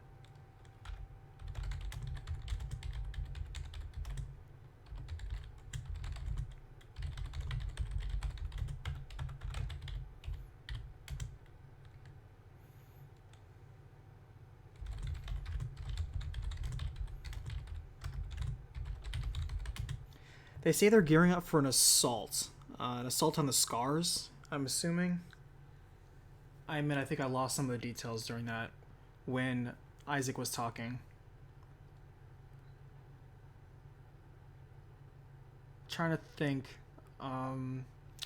Because I know Owen was talking about, hey, the fact that the base is going to be moving, but then Isaac is talking about the base actually gearing up for an assault. I can only assume it's against the Scars.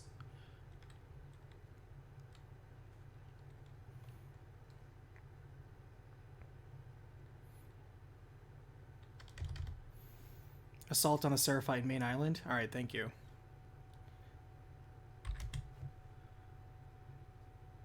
Where is their main island anyway?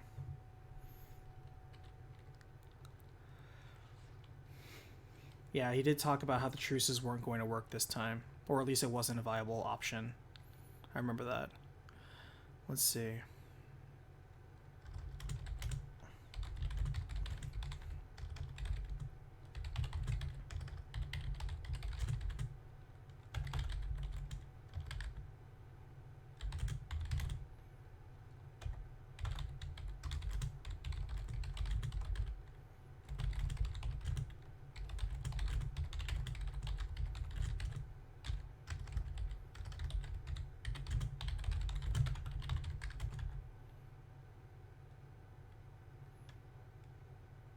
I will say this though, at least we're getting story at a more frequent pace than we did with Ellie.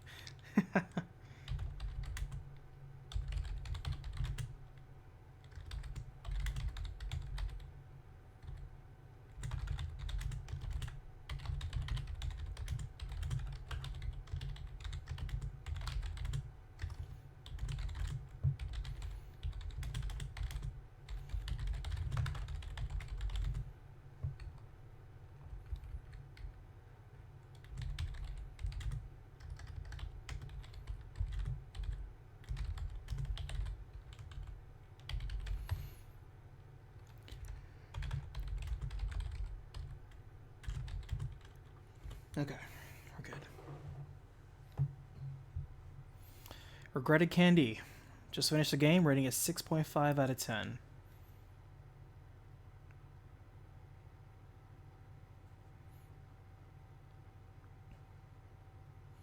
Man, everyone feels like they're just going through it so fast. I'm 20 hours and I just hit the Abby part. And I don't think that I'm necessarily going at a slow pace. These people are just starting to warm up to us. You keep showing up late to everything, it'll seem disrespectful. They know what we've been through.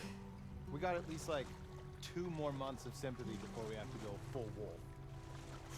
Owen, What are they gonna do?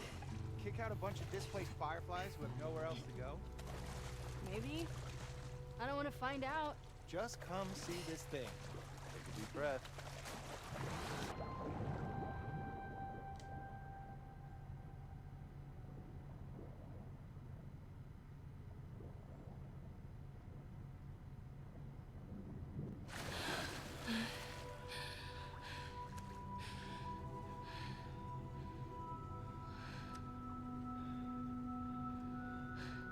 What is this place? I don't know. You gonna keep going? Fuck yeah.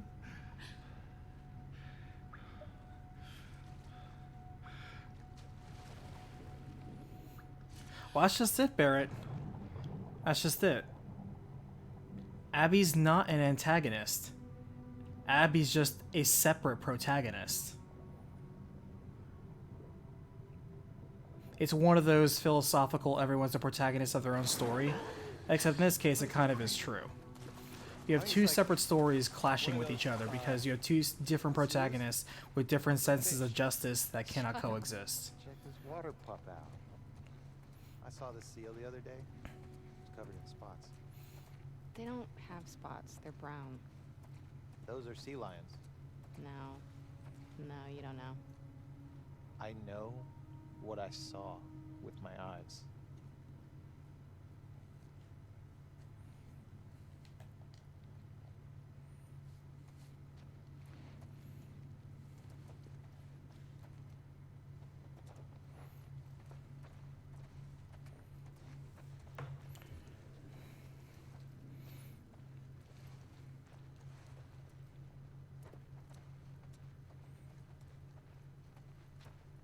I actually don't remember if Oh yeah, that's right. Thank you, Valentine, for reminding me that Isaac wants to end everything in just one big fight and is tired of the skirmishes. That's right. I'll actually make that note.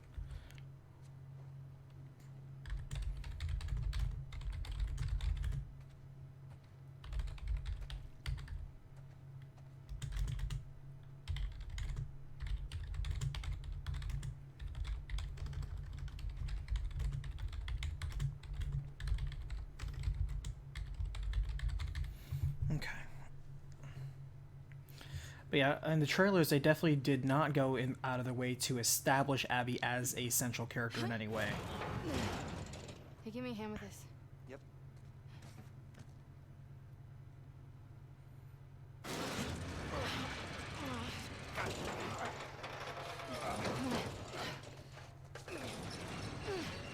Because I think people have mentioned that she was in that trailer where like the Scar was like killing somebody, like sacrificing them, and then like a clicker attacks them or whatever. What? Are you a rooster? What? I'm a wolf. That's my wolf howl. You're an idiot. You think this sailboat was part of the show? But I don't think they actually said, Looks like "Hey, somebody this is turned this into a Abby." makeshift dock or something. Wanna check it out?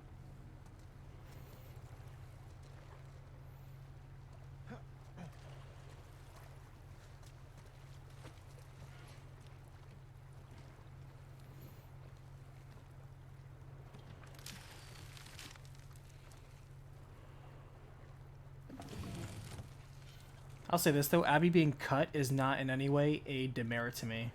If anything, I'm inspired to do more push-ups. There's some kids' clothes. Bet a family came through.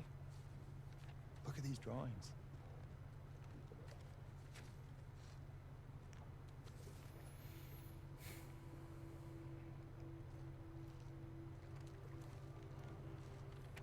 I wonder what happened to him. Maybe they joined the wolves. Yeah, or got killed by scars. Such an optimist. Hmm.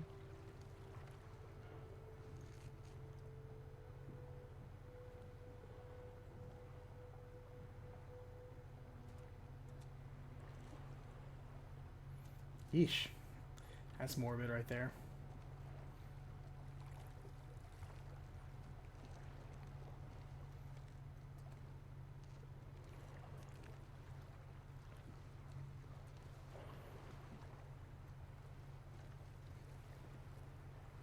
All right. Enough of this boat. Counterexample to you, Barrett, though, when you say take something like Star Wars, where if you play half the game as Luke and half as Vader, you wouldn't call Vader a protagonist. Counterpoint to that, you did spend 3 movies with Luke and then 3 movies with Anakin. So yes, I would actually call both of them protagonists. Touche.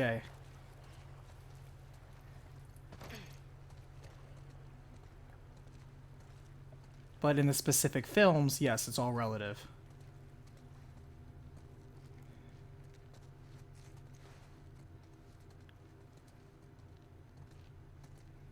Yeah, they're different movies, but it's one saga.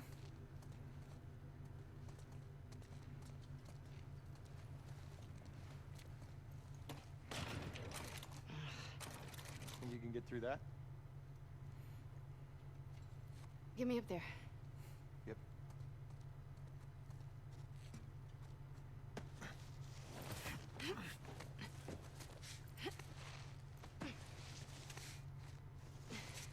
Here. Okay. In fact, if you actually watch the movies in episodic order versus chronological order, you could even argue the whole series and saga is about the rise and fall of Anakin Skywalker, where, you know, he grows up, falls from grace, We take a quick look and then around and you then... jumped into his son, and you're like, who the hell is this Luke Skywalker kid? And then, you know, you fight Darth Vader, it turns out, that was Anakin Skywalker, and then there's a redemption arc. You could view the movies that way, if you were somebody who watched the movies in episodic order. You wouldn't be blamed for doing that.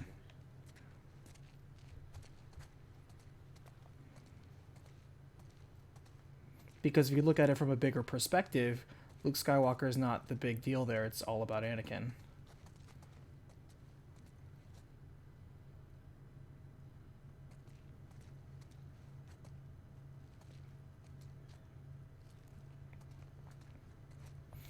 I will say, Barrett, though, not every story has a protagonist and not every story has an antagonist. Not every story.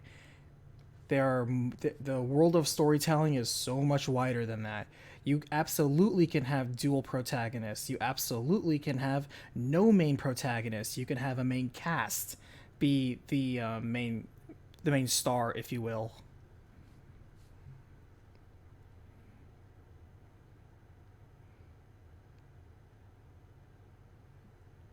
To me, one of my favorite Final Fantasies, Final Fantasy VI, is a great example of that.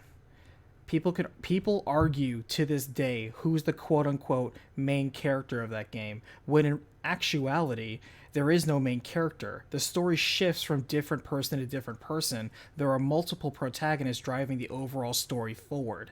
The point is not to have one central protagonist.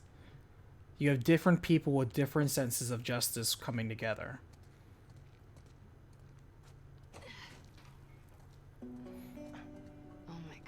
Cow Tank, thank you so much for your kind words. I appreciate it.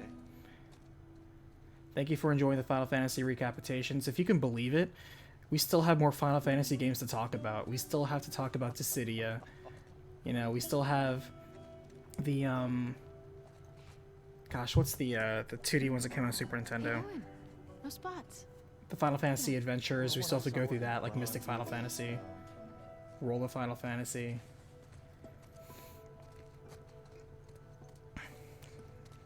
I thought about doing Crystal Chronicles, but there's not really an easy way to do Crystal Chronicles. Because part of Crystal Chronicles is that there are so many story arcs that you will not do if you do certain other ones.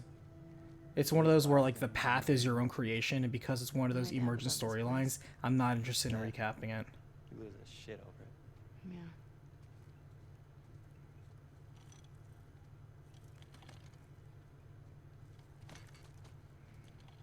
I'm claiming this place.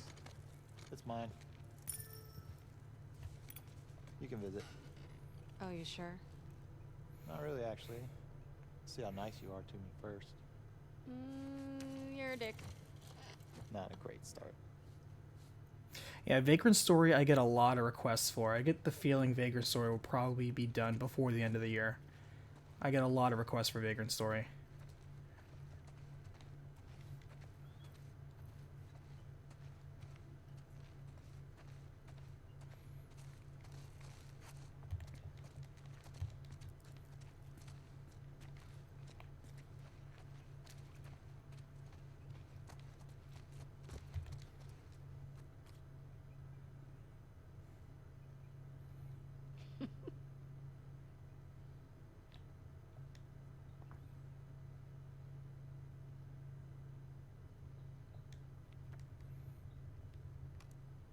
I like how she's like, I'm not going to keep that, and just puts it back.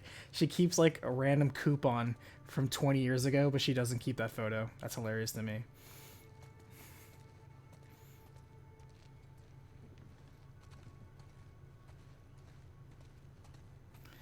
Yeah, Radiata Stories is one that I unfortunately will... I don't know if I'm ever going to do that. Because here's the problem with Radiata Stories. It's very simple. Radiata Stories, by the way, has a special place in my heart because it is the very first game ever requested on one of my videos from long ago before I ever asked people for recommendations. Somebody just posted, hey, I like this. You should do a similar type style thing for Radiata Stories. But the problem with Radiata Stories, even since back then, is that there's two campaigns. There's a human path and there's a non-human path. And they don't end the same way. They don't progress the same way. They are literally two campaigns.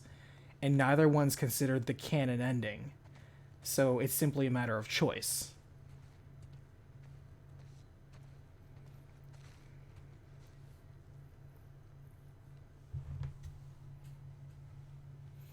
Yeah, Barrett, that's what I'm trying to say, is that the protagonist is, you know, in the lead character can be one thing, but, you know, you have, exactly, Final Fantasy VI, which has an ensemble. Exactly. That's all we're trying to say. Is that you can ferry a story on an ensemble with multiple quote-unquote protagonists. It doesn't have to be just a one-man show.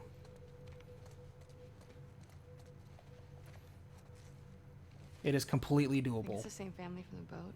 That'd be my guess, yeah.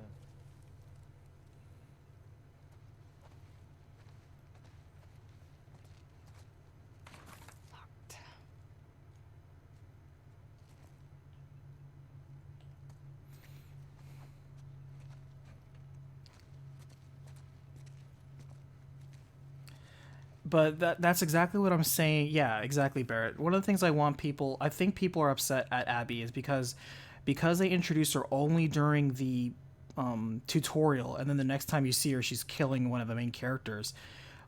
We as an audience would not be blamed for thinking she's the antagonist, but then when you learn her story, you realize she's not an antagonist per se. It's just from a certain point of view. And then when you have to play as her, it reinforces that point that she's not meant to be interpreted as an antagonist. She's simply another character who has the same motivations as your primary character, just from a different point of view.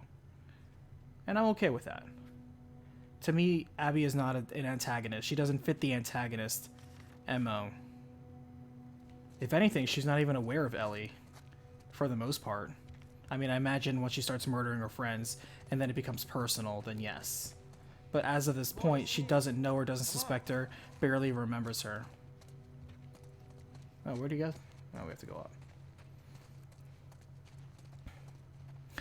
Disgaea, however, I definitely want to do. I want to do more of the Moral Kingdom ones, because I love La Pucelle Tactics. I actually always wanted to do Let's see how much trouble Rhapsody, a musical adventure. I've always wanted to do it. You love it. Always wanted to do that one. Glad I did. So, could I get like Owen, you were right. Thanks for dragging me into this amazing place. I'll think about it. I'll take it. Oh, Barrett, I 100% agree with you. You could absolutely humanize and play through the antagonist perspective without becoming the protagonist of the story. For example, Final Fantasy 15 Episode Arden. 100%. Wow, look at that load in right there. That was some harsh popping.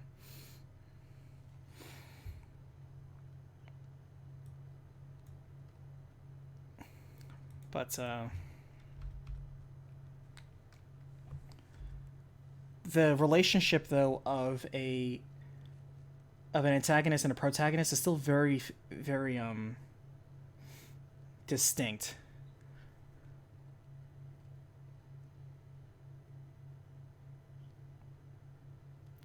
In fact, I'm trying to remember something an old writing / guru once said, and I'm trying to remember it. I'm probably butchering it, but there's a difference between a main character and a protagonist.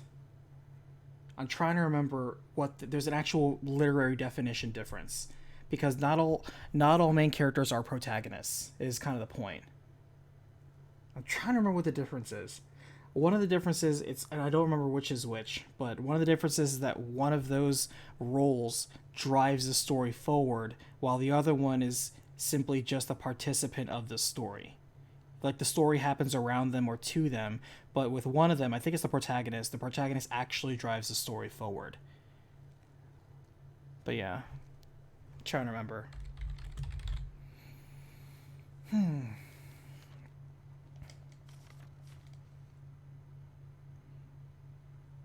You can't even imagine what a recap of all the Kingdom Hearts would be? Well, Destroyer, you're in luck.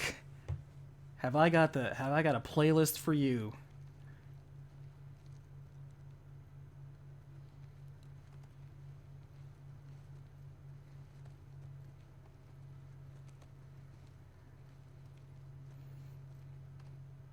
Kingdom Hearts was the very, very first recap I ever did. I tell this story so many times, but I like telling it. It was simply to help my friend Jeff. So that's why it's funny that I see El Jefe there. We used to call him El Jefe at work too. But yeah, my friend Jeff, he was like, "Man, what's going on with this Kingdom Hearts game?" And I'm like, "Well, it's kind of a lot." And then you go online and all you see is like Kingdom Hearts in 5 minutes, or like, here's a quick summary of Kingdom Hearts, and it's just like some joke. Like, they're just there for laughs. They're just kind of hitting on the main plot points, but also just secretly just kind of laughing at everything. I'm like, this isn't really helpful to someone who's genuinely wondering what events happened in that game without having to play the game. And yes, there were full playthroughs, but I'm like, we don't have time for that. It's like, how come nobody has just a video, just talking about the play-by-play of what happens in this game? How come nobody does this? And I was like, you know what? I have an editing software. I have a terrible mic. I can do this. And so I did. And the rest was history.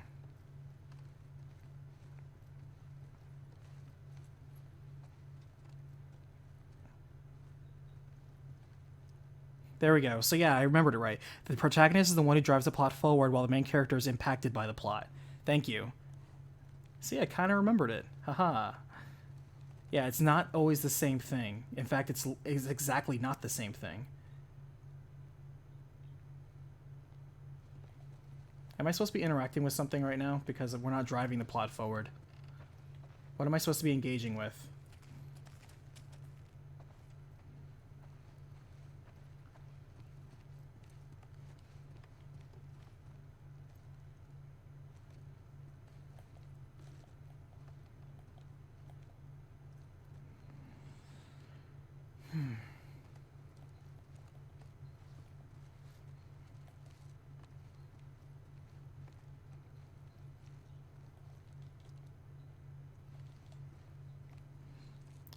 Well, Final Fantasy XII is another example of an ensemble cast because depending on where the story focuses, on one hand, it's about Vaughn. On the other hand, it's about Balthier. On the other hand, it's about the princess.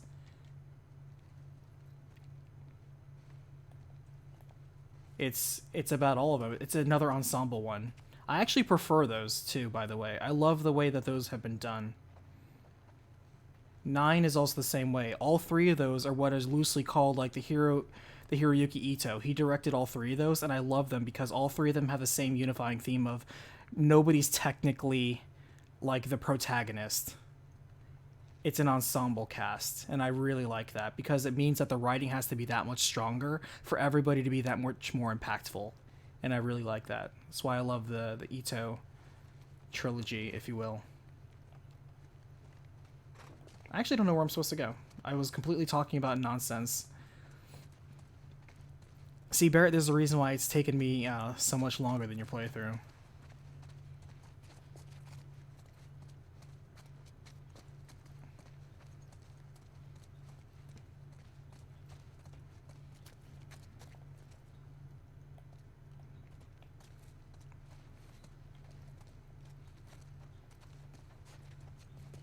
Alright, do we have to, like, break the glass or something?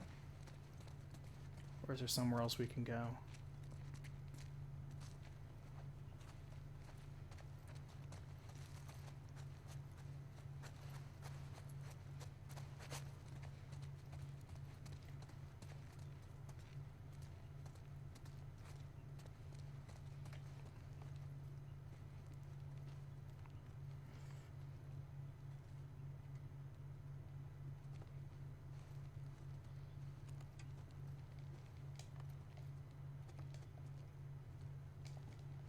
Can I not jump over this?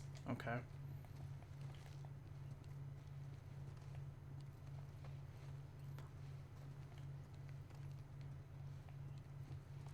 I'm actually lost. I actually don't know what I'm supposed to do. I'm not sure what the game wants me to do to progress forward. Oh, it wants me to look at this piece of paper. But we already looked at this piece of paper.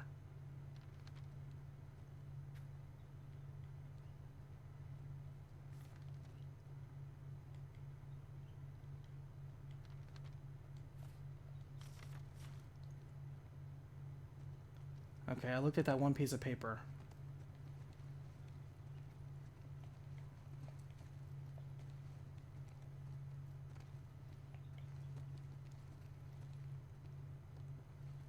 Yeah, Barrett, I was too busy talking, so give me a hint what I'm supposed to do next. I'd probably enjoy the Abby story more if I wasn't talking about other stuff that wasn't Abby related.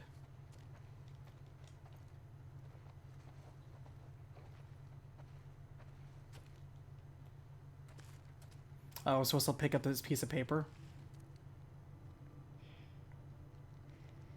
I think this is our boat, Captain. Shit.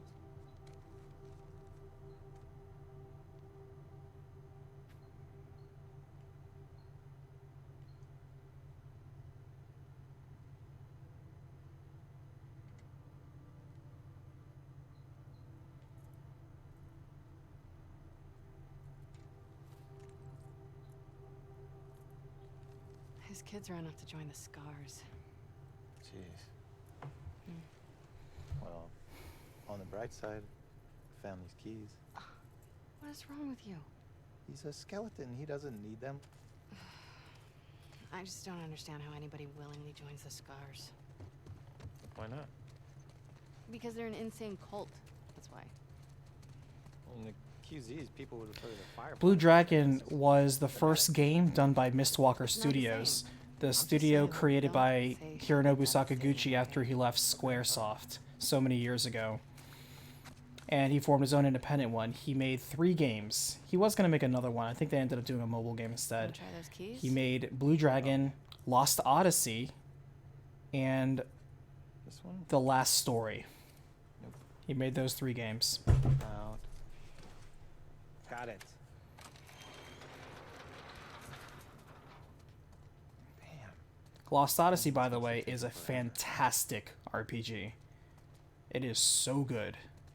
I did a recap on it. Check it out sometime.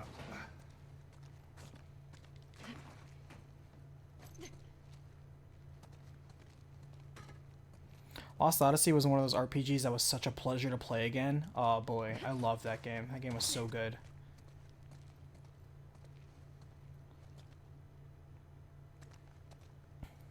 And I didn't even talk about some of the best writing in that game, which was the dreams and the journals. Oh my god, those short stories were so well done. I wish I could have spent more time talking about it. We were already pretty long in that story. Don't tell me you want to go down there. Come on. Owen, Last thing. I promise. last thing.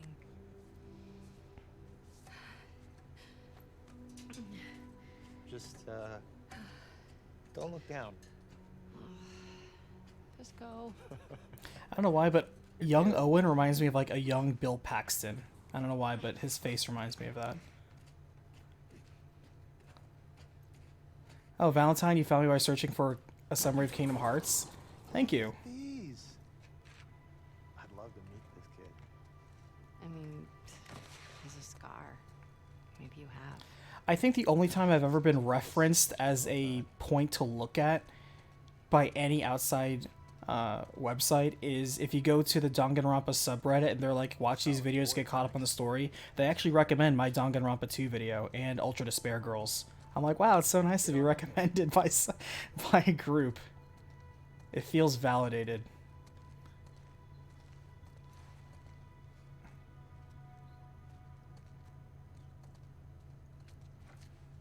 Oh, the music in Lost Odyssey was fantastic. That had an excellent soundtrack. Man, that soundtrack was strong. You know, I get a lot of people asking for Soul Reaver, Jeff. I get a lot of people asking for Soul Reaver. I probably will end up doing Soul Reaver. You see that? Told you they were spotted. Yeah, yeah.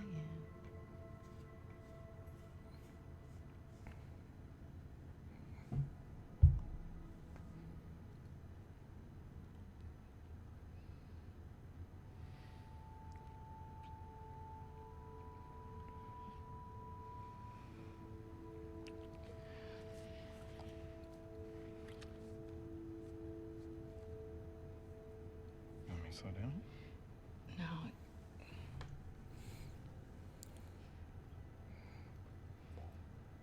Is it this?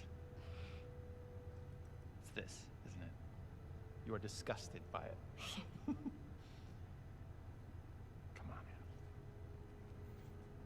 I appreciate your support, Valentine. Sorry. I appreciate you also wanting my channel to be bigger. I do too, for sure. But at the same time... I know all the leads have dried up. Oh, wait, we have story. Hold on. But Joel's still out there, you know? I know.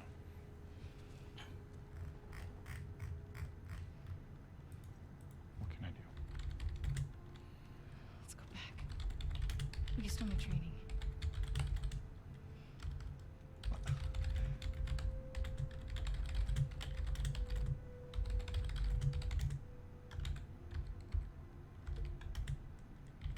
Go ahead. What about you?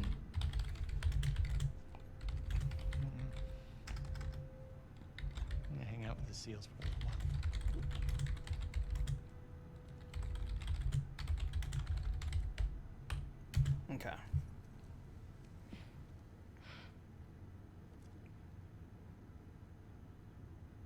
sorry. I told you already. Don't be sorry.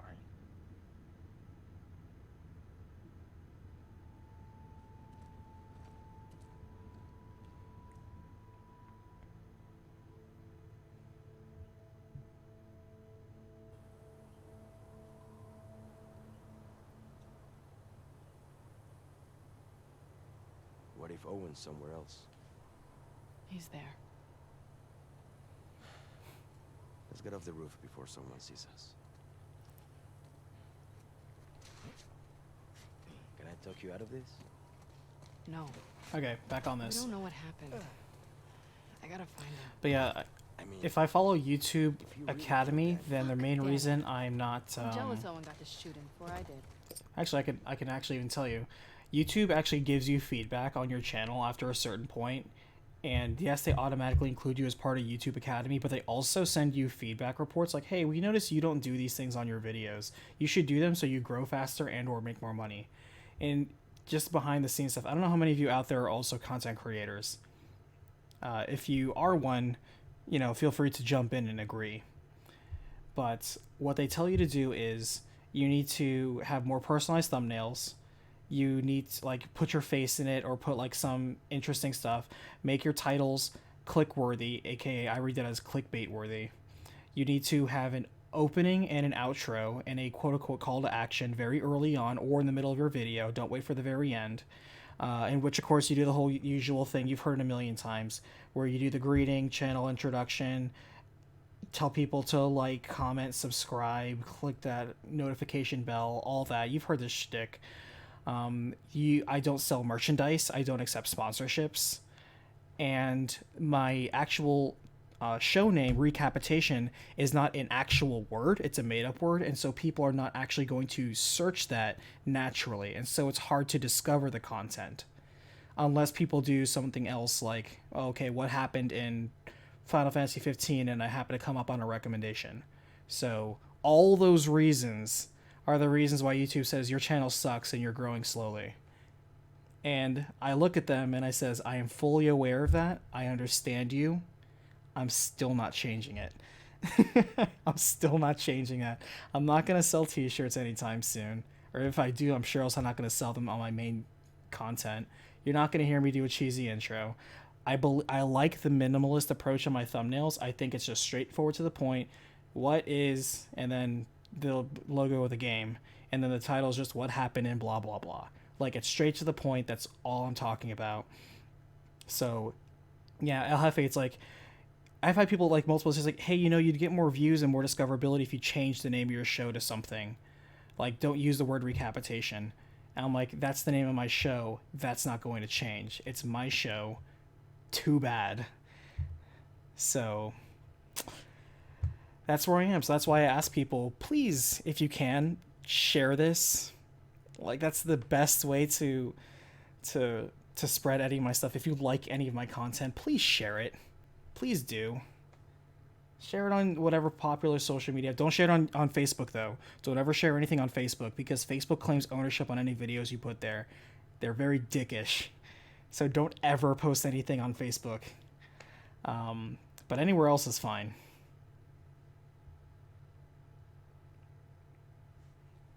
So Whoa, Abby. that's why I'm happy with what I've got. I'm happy with I do appreciate how you I helping me grow, sneak out because like this. I know what the quote-unquote reasons are Highway? for Can't why I'm too not many growing as patrols. fast Get as spotted for sure. YouTube I'll would rough want me to it. grow. Aquarium's Also, too YouTube doesn't like that I post like, I used to post like once a month or once every other month, and YouTube hated that. YouTube hates that. YouTube wants you to sell your soul to it and just create videos on a regular weekly or scheduled approach. It doesn't have to be daily, but at least weekly.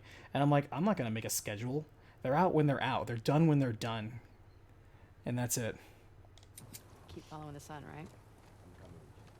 Sorry to done this detract before. from my amazing Last of Us Part 2 playthrough to talk about my Kenny, personal perspective please. on YouTube. All right? You know best.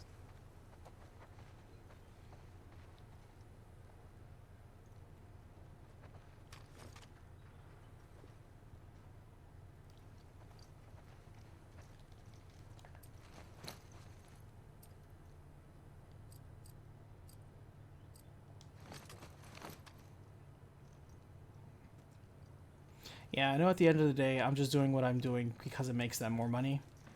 And they have no loyalty, so they'll just work me as a dog.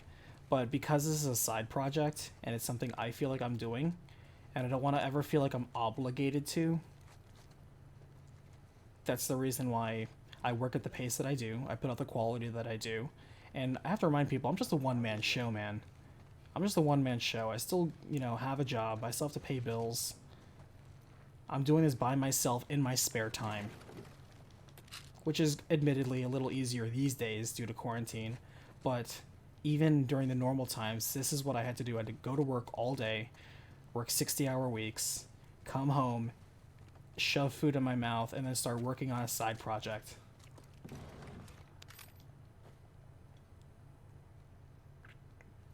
But yeah, I don't pay for clicks. I don't do giveaways. I don't bribe people. I don't offer to suck your dick for clicking the subscribe button. It's like, I don't do any of that nonsense. Oh, I forgot. This is YouTube. Am I allowed to say that sort of stuff? Because on Twitch, you can say whatever you want, which, by the way, is one of the reasons why I mainly stream on Twitch. Because Twitch, you can say whatever you want. They don't care. But on YouTube, they will censor you. Because their very fancy robots will detect what you're saying, and you can't say certain words too many times, or they'll flag you. For this? Yeah, and other stuff, You're a good friend. Come on, Axe. So it's like you can't say the word fuck X many times in your video because they'll claim your video and or demonetize it or just flat out take it down, depending on their mood.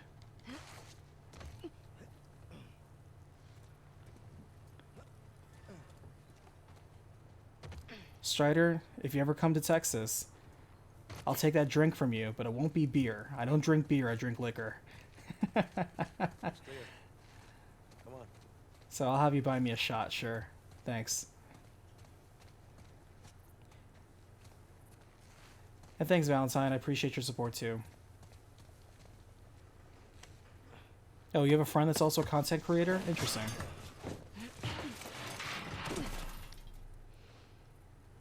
Alright. Wish me luck. When you find him, don't hit him too hard. I'll do my best. Seriously, watch yourself out there. See ya. Yeah, people have a hard time understanding where I'm from because, first of all, I just moved to Texas last month, so I don't have the Texan accent just yet. But when I tell people where I'm actually born, they're like, you don't have that accent. It's like, no, I really don't. But if I get really mad, sometimes it comes out. My accent does not betray where I come from.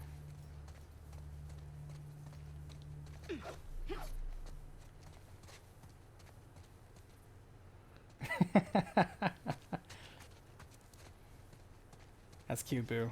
Viewers ready to get liking for subscribing, I getcha.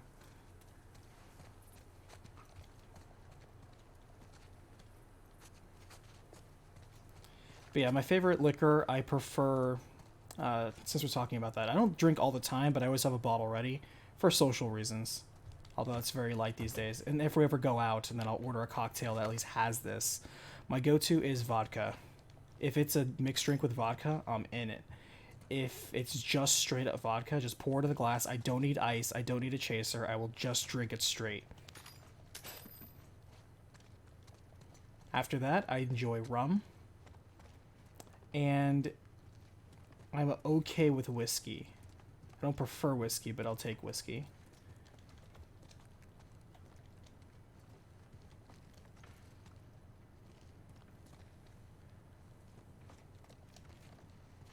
And with the exception of only a few people, almost everybody I know doesn't like vodka. I have a different group of friends. They all like beer. So I'm the one who orders like a cocktail if we ever go out drinking. Chase your vodka with another vodka. Exactly. That's what I do, man. What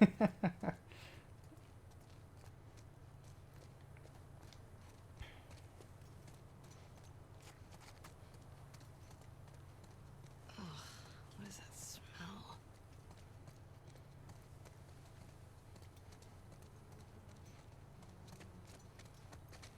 I don't have a preference on the type of vodka, to be honest with you. I've kind of liked them all. I haven't encountered one that I don't like. I'm pretty open-minded when it comes to that. And friends who have gifted me bottles, like I've sampled and drank them all, and I've enjoyed them all.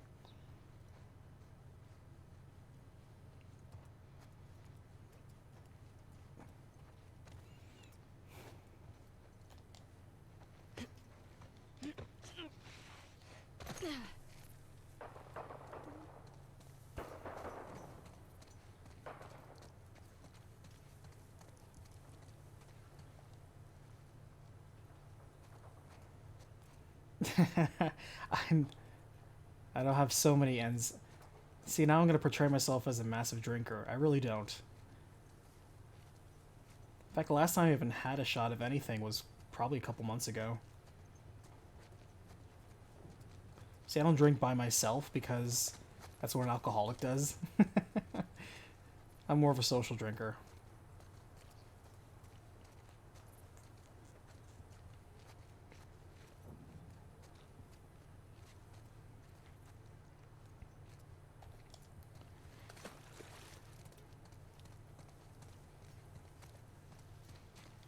See, I already make fun of everything anyway. The alcohol just lets me do so even more.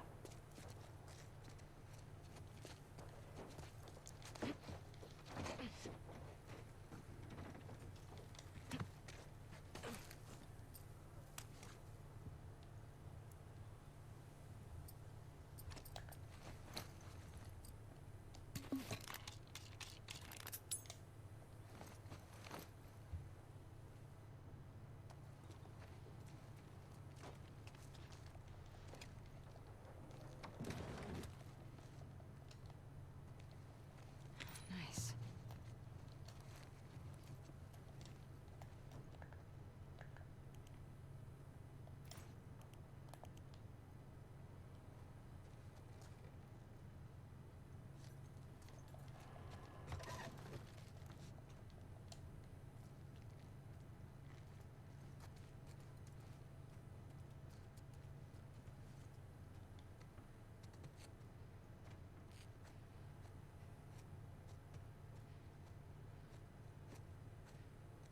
Oh shit!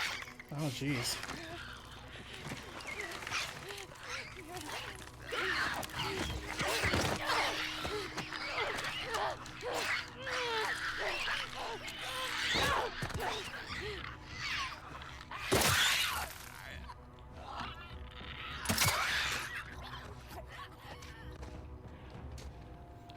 Wasn't sure if the first shot did it. Never hurts to double tap. Off to a great start.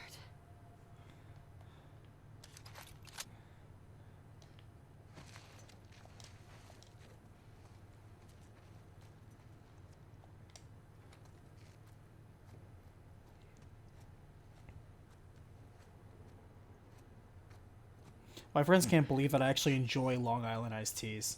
They're like, you're not supposed to like that. It's supposed to be a mix of literally everything in the kitchen sink. I'm like, you know, that's fine. It tastes good. If it's, you know, done well. Otherwise it tastes like literal shit. But, you know, whatever.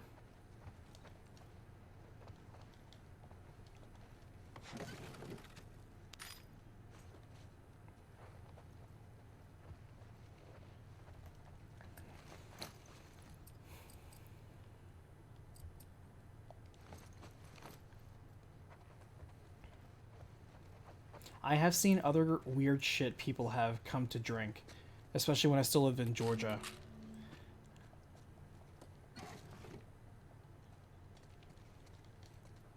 Like literal absinthe and of course moonshine, and I'm like, that is look what happens when I light this on fire. This is literally fuel. I'm not drinking this shit. Actually, that's a good point, Boo. How come when she sees a clicker, she's not concerned about spores? That's kind of weird.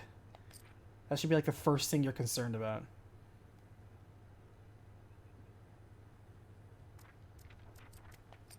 That's a good catch. I didn't even think about that, and that's totally true.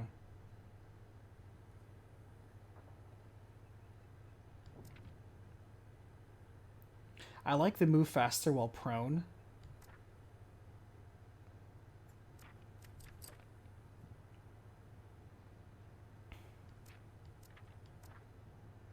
And they put increased health at the very bottom of her field tactics tree when it was in the middle for Ellie's.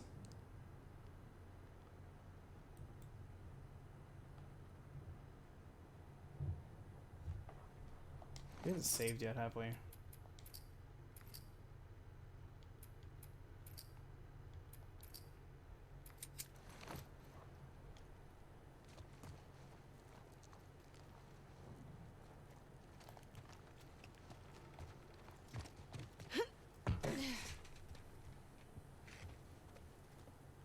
Alright, we have that option.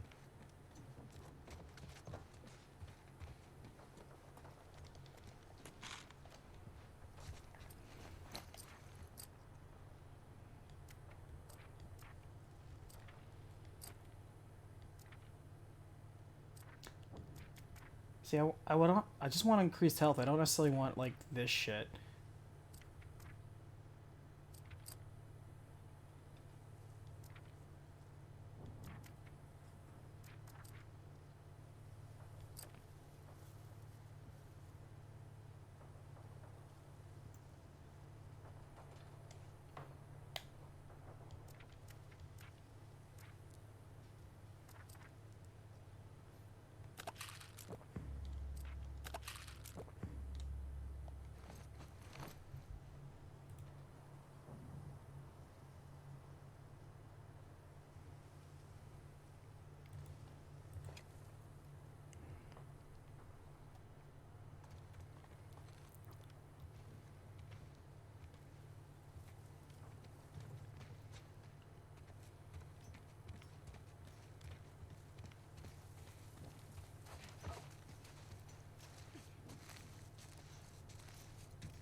That guide you right off a cliff.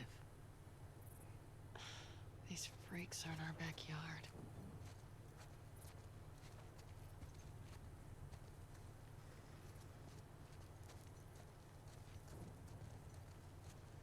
Alright, we have multiple points of entry here.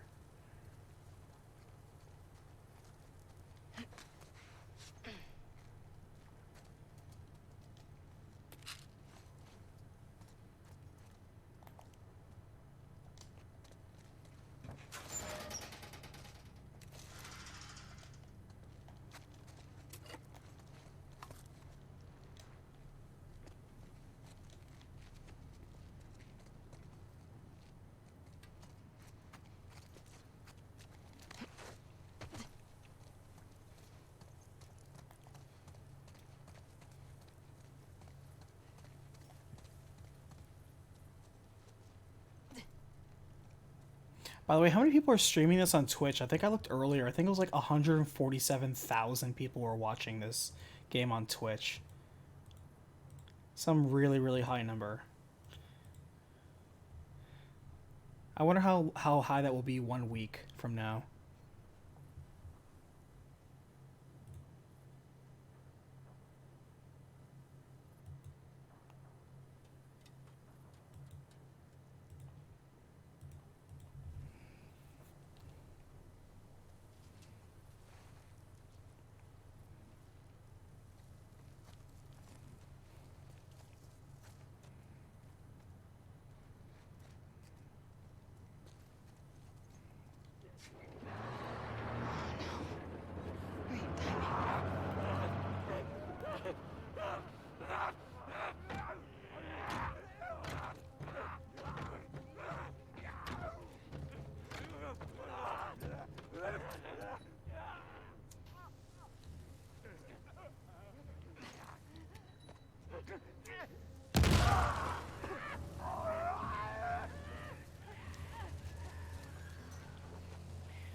Oh, sorry, I was just delayed in watching chat. Yes, Final Fantasy VII came out in 1997.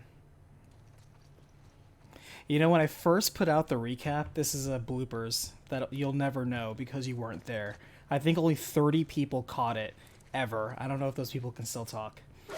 But when I first put out Final Fantasy VII, the recap, only when I uploaded the video and just tested it for its upload did I notice I misspoke and I said released in 2007. I'm like, oh my god, how did I mess that up? So I had to quickly take it down, re-edit that quick voice bit, edit it, cook it, upload it, and then put it on. And like the first 30 people who saw it before it did that, they were like, why'd you cancel and re-upload this? I was like,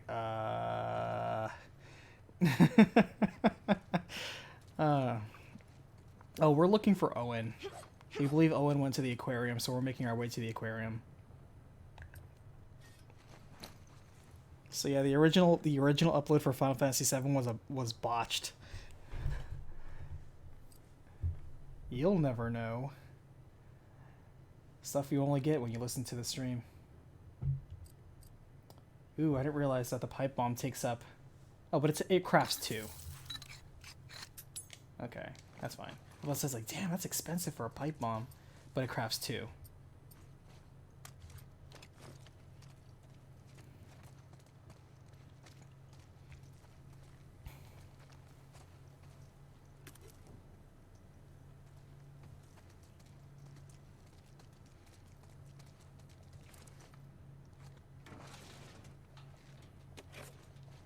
Man, I always throw away all my bloopers. There's so many times I misspeak. There have been a couple times I've been caught on that, and I kept it.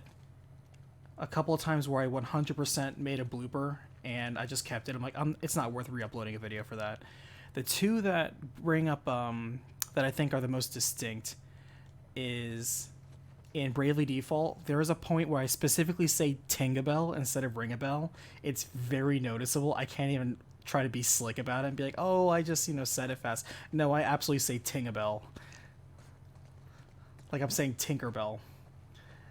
And, yep, that's a 100% blooper right there. Another one is the release date for Final Fantasy X-2. I give the year wrong in the beginning. When YouTube used to have annotations, it was there in the beginning, but right now, it's still wrong. I think I put it in like a description saying, hey, I'm aware that the year is wrong. It's actually 1 year later. I think I said like 2002 instead of 2003, whatever. I don't, like, fundamentally nobody cares. It's just a fun little thing to know.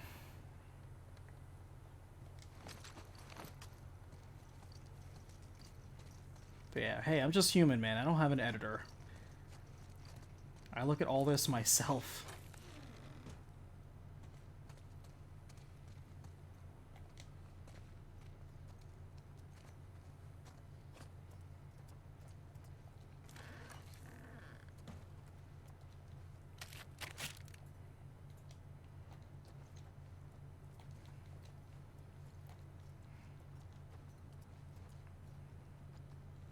Yeah, if I'm ever cool enough to have a wiki page on myself, then yes, you can absolutely put that in the trivia facts. I always tell people, it's like you always know you're big. You know you're big time on the internet if you fit 3 criteria. Number 1, you are actually recognized when you go in a different environment and somebody's like, hey, aren't you that guy? And you could be like, yes, I am. 2, you must have a subreddit about yourself, and not one that you made for yourself. It must sort of be a subreddit that exists for you. And 3, there must be a wiki page for you somewhere. It could be on Wikipedia, it could be on some other Wiktionary site, but there is a wiki page on you somewhere. You get those 3 criteria, you're big time. I am currently at 0 out of 3 of those, and honestly, that's fine by me.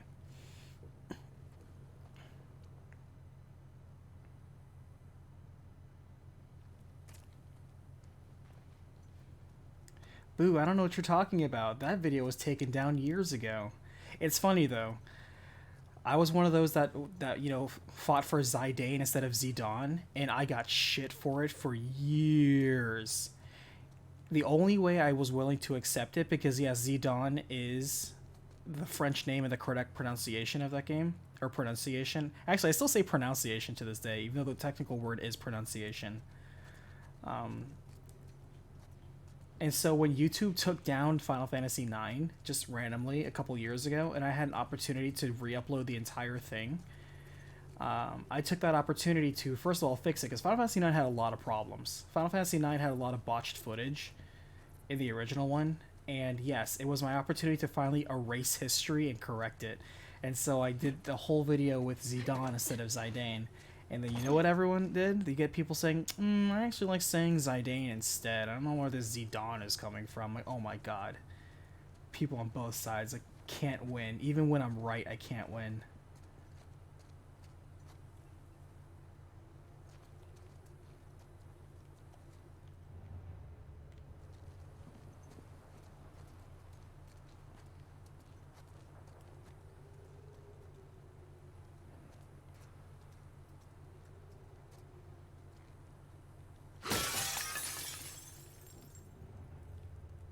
I saw things down there.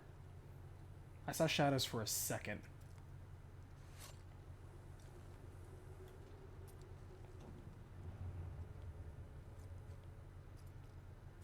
Maybe that was a light reflecting.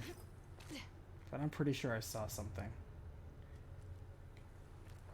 Yeah, how come there's infected everywhere and Abby isn't putting on a face mask? The moment I see any of these things, I should be like, oh shit. Because once you breathe in a spore, you're done. Oh, we have a safe here. Cool.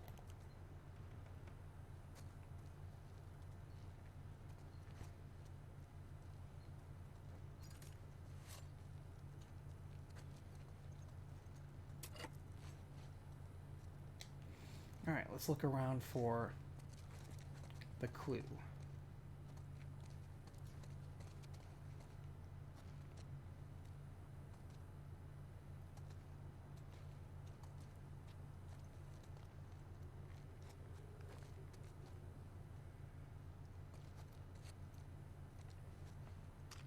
Is it in the menu?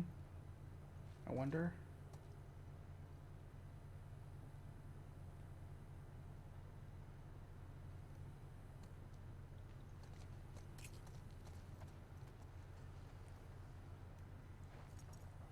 Yeah, we have to find the proper paper combo.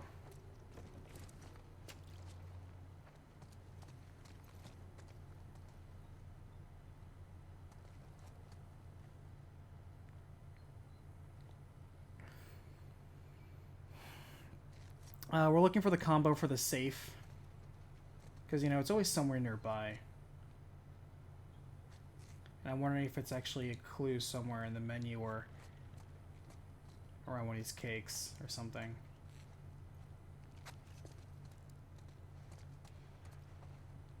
Trying to see if there's a number sequence that I'm missing. At first I thought maybe it was the menu. Is this the area through an alley? Yes, it is. Yeah, pretty much. Yeah, it's an alley.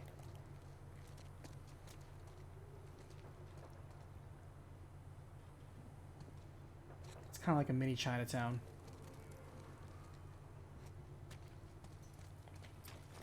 You don't suppose it's in here, do you? It's upstairs in one of the buildings you can only access through windows? Okay, so it's nearby. Oh, I see. So it's probably right above it.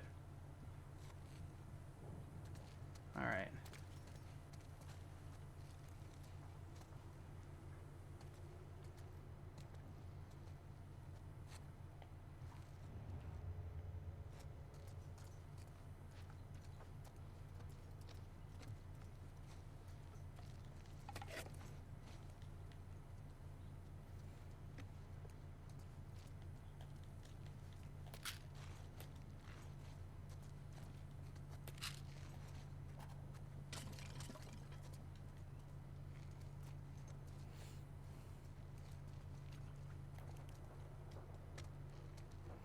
Yeah, all the saves definitely do have a note attached in some capacity. It's always either somewhere, it's always somewhere nearby. It's never too far. Maybe like the next room, or in this case, the room right above it. Thank you for the assist, Barrett. I appreciate you.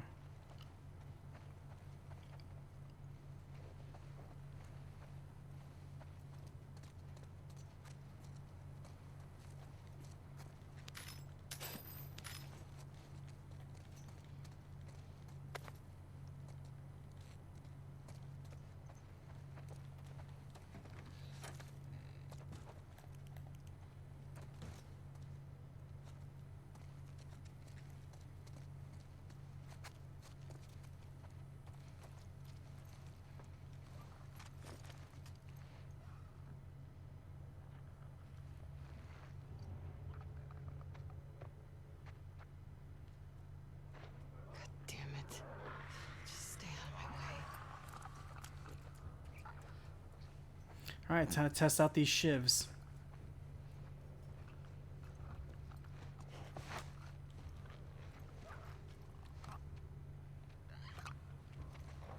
Actually, if I just pop it from here, is there anything it can do?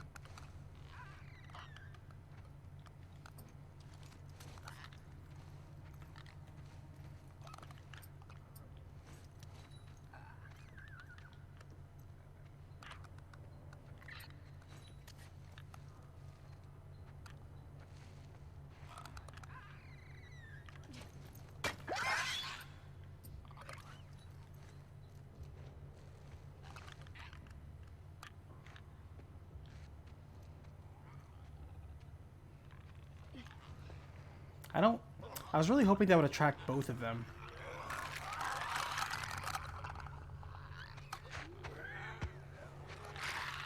Sometimes they hunt by sound, sometimes they don't hunt by sound.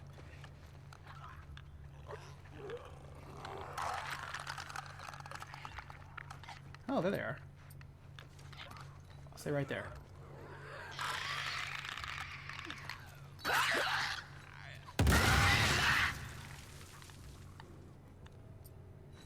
Alright, that worked out. All right. 2 down. Millions to go.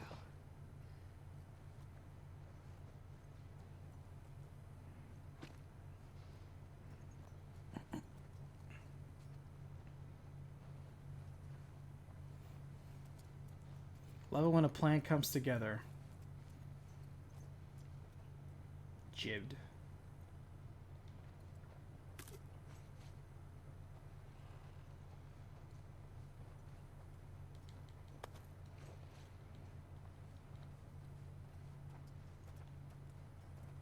Alright, let's keep an eye out. There's gotta be a note or something with the code.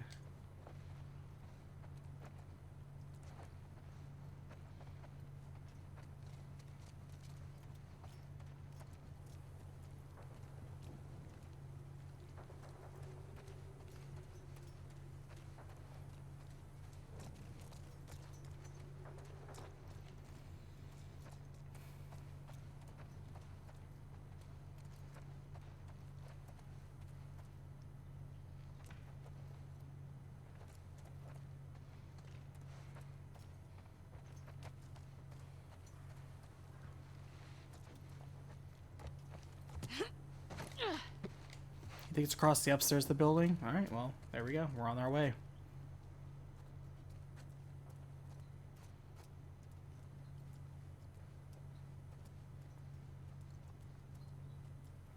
So I don't know if you noticed, but during that clicker encounter, Abby pulled out her gun preemptively. I wonder if she'll always do that if there is an enemy nearby.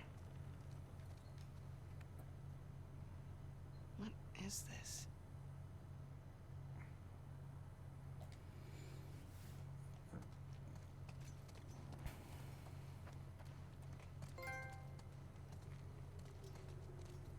Alright, got an achievement for that. Sure.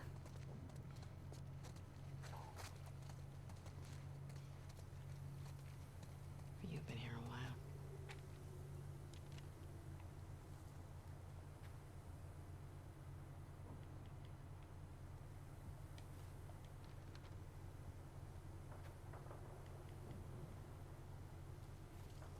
If you want your family safe, maybe don't join a death cult.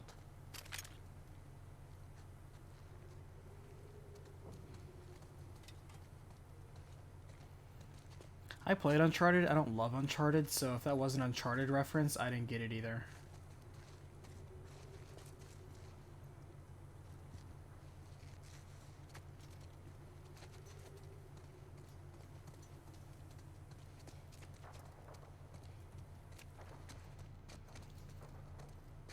Alright, we probably have to jump down, don't we?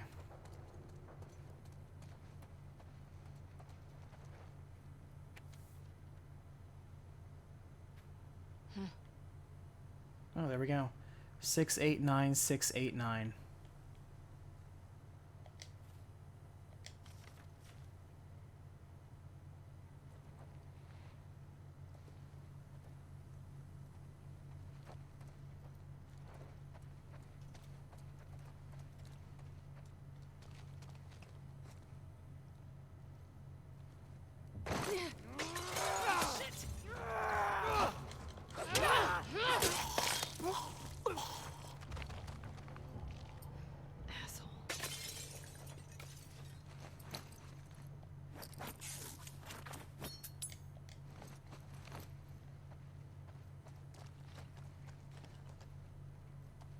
Was that just a dude or was that an infected?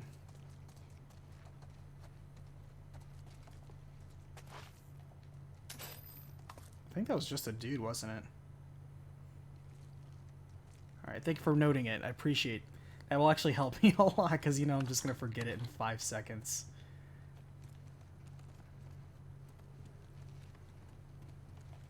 Ooh, shotgun. Fuck yeah. I got a shotgun. This'll help.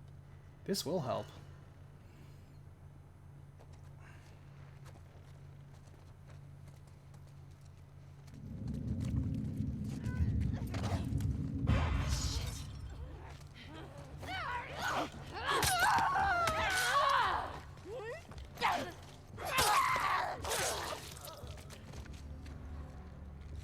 Man, those things literally just Mess of this place. spawned. Literally just spawned right on top of me. Because we were just there. Those things were not there. Games like, lol, I like spawning things on engagement.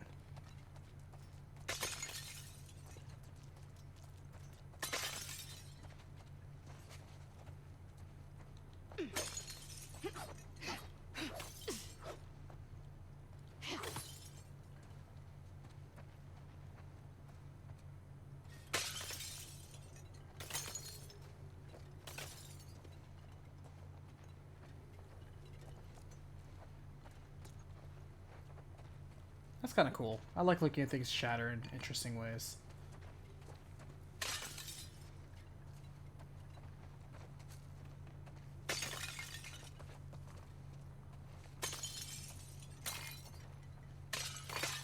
This is the kind of engagement I can get behind.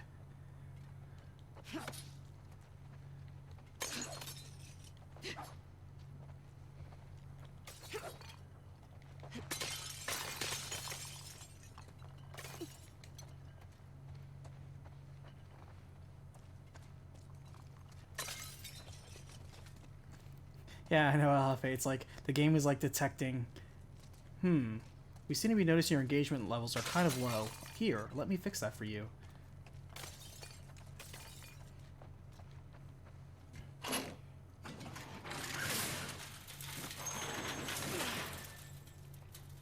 Hey, Alexa, add more engagement.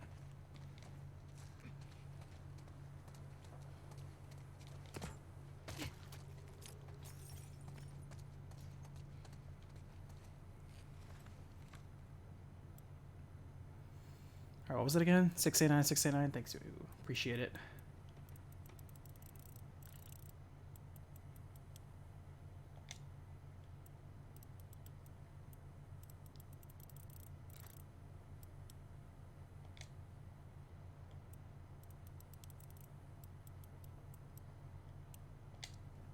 I did it. Ooh, we got a manual. Sweet. Close combat, huh?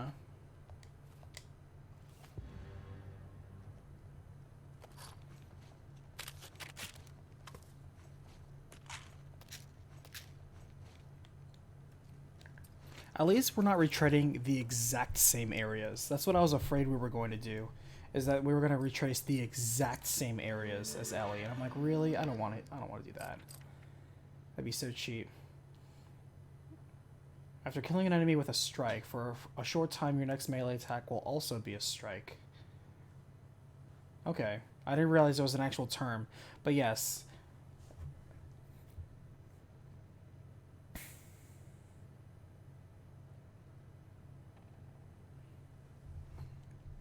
That's so circumstantial, though.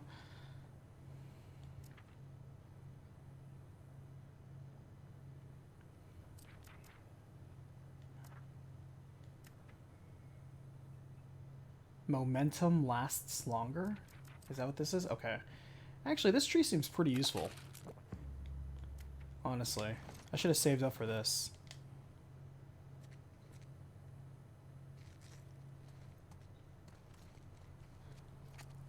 Sweet.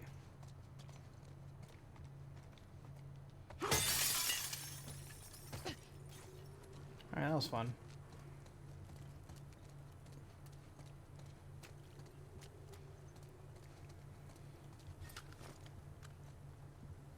Alright, so we got a shotgun. Got a new skill manual. Man, all that in just this little tiny area. It's kind of cool.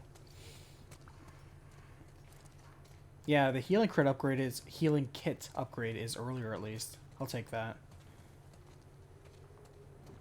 I wonder if Abby's kind of like, if it's kind of like a Chris and Jill thing, where Abby is like, you know, can take more hits, is just tougher in general.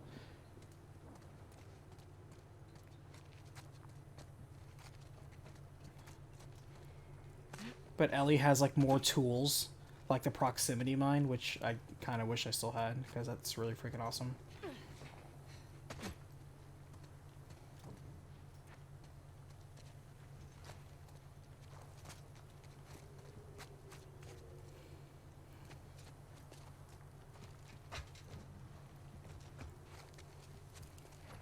What is the point of this area?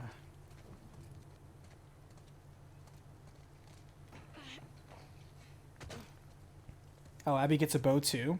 Oh, that's cool. Didn't strike me as a marksman.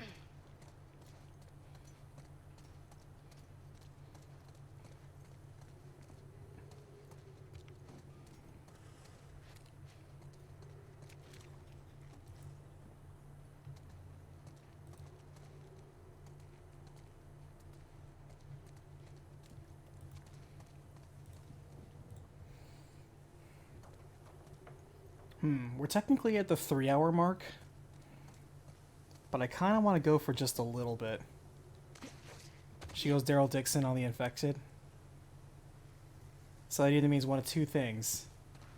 Actually, it means one of three things. Either she gets a motorcycle, she gets a crossbow, or she becomes a character in Death Stranding.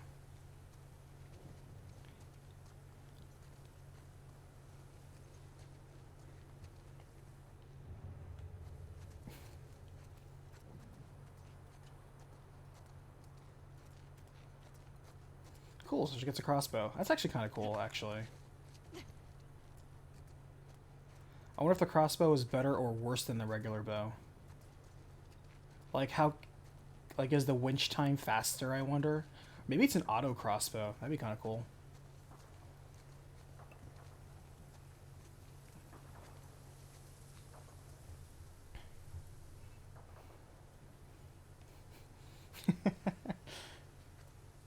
Yeah, it probably is easier to aim because it's basically a gun. Martyr's Gate. Truce is dead, but you just keep coming back here. Didn't we just clean all this shit up?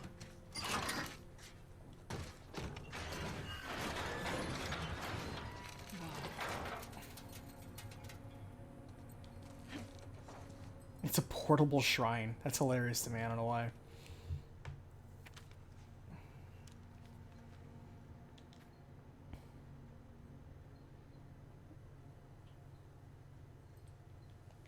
See, the Seraphites just want to help everybody. It's the wolves that are the selfish ones. They just want to bring love and peace, man. Easy. Stay on your island.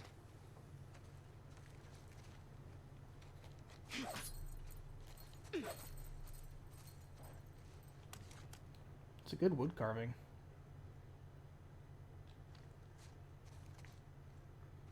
Can I stick a Coke bottle on the end of my semi-automatic, and will that make it a suppressor?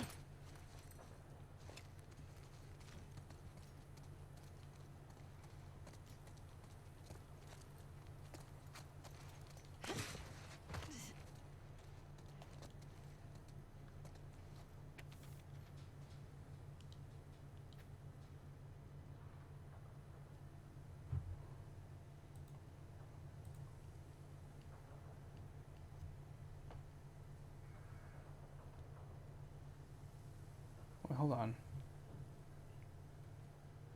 So they're finally talking about the lady who's in charge of the scars. That I'm most curious about. I don't think they've named her as of yet.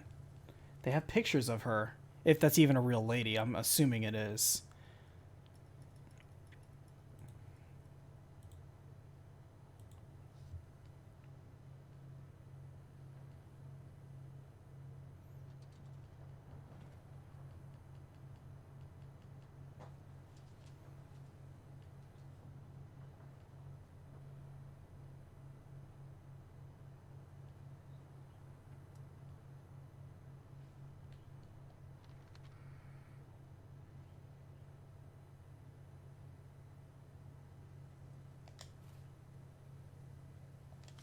They still haven't used the name.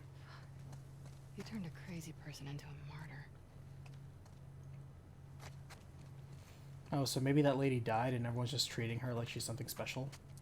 Maybe that's not an actual person, but an ideal.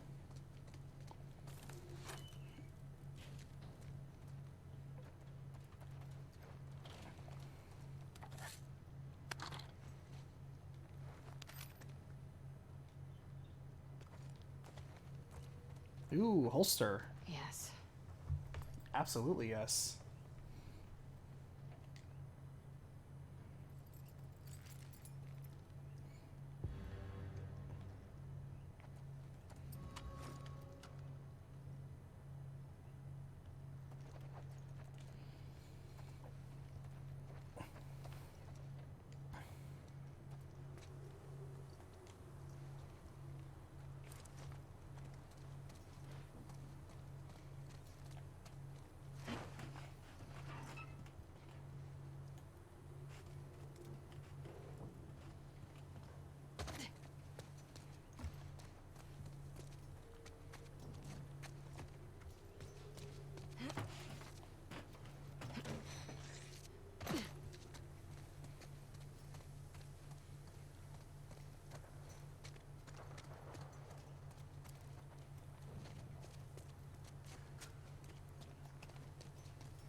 Once we finish the story chapter, whatever it is, that's when we'll call it a night. We're probably pretty close, I imagine, right?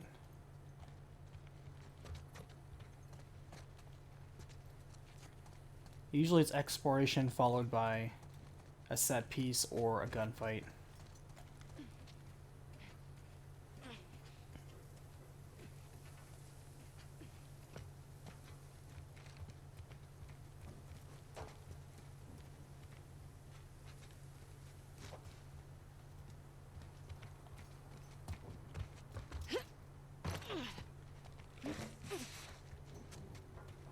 Losing my sunlight. Now the section's a bit longer, one more encounter. Okay. That's fine. It's probably in that big old field right there, isn't it? Yeah. Not having the knife is interesting because it means that she can't quick kill people stealthily like Ellie can. Ellie has... well, I mean, they still both have a lot of tools. But Ellie, I feel, has more tools. Or maybe that's just where we are right now because we're basically starting, quote-unquote, Abby's adventure. While Ellie, of course, has a lot more going for her.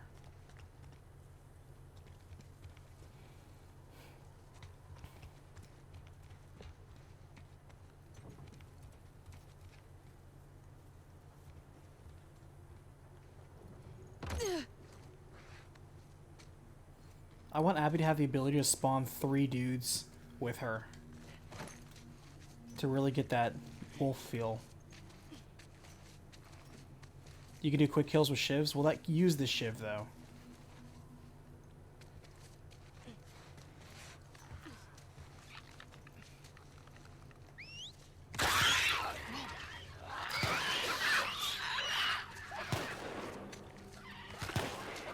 Check the other structures. Clear the path to Martyr's Gate.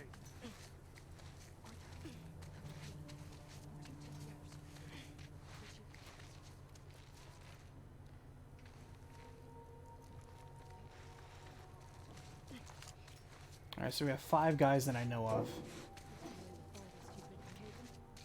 Yes. Spent a year in the watchtowers. Hmm. Keep burritos ready.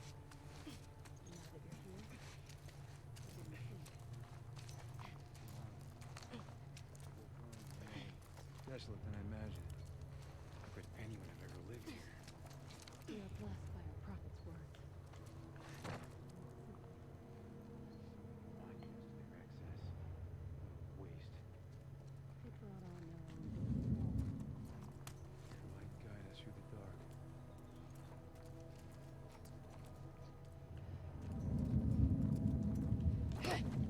Quiet. I'm ready. Are you? All right. I mean, she just straight up snaps his neck.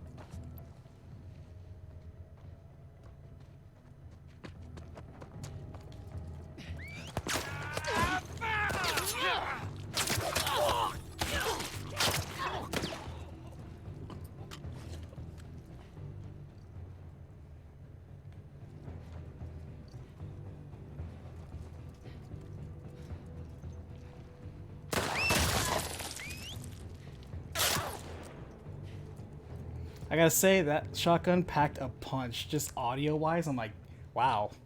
You felt that one. I'm like, damn, this is a potent one.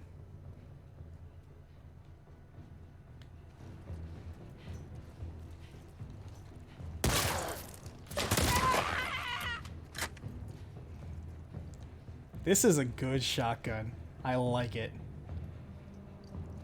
Abby may have more tools, or Ellie may have more tools, but I kind of like the toys that Abby's getting.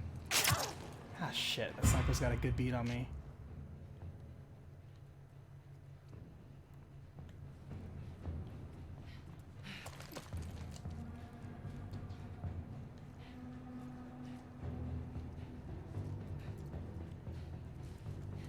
Ooh, this thing gets incendiary shells? Ooh, I'm digging it.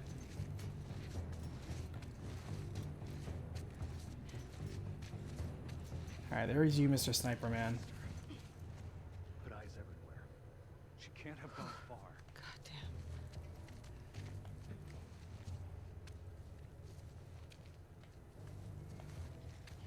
Alright. Hell, I'm just gonna go back here. No reason to fight on their terms. I got this coffee shop done on lock.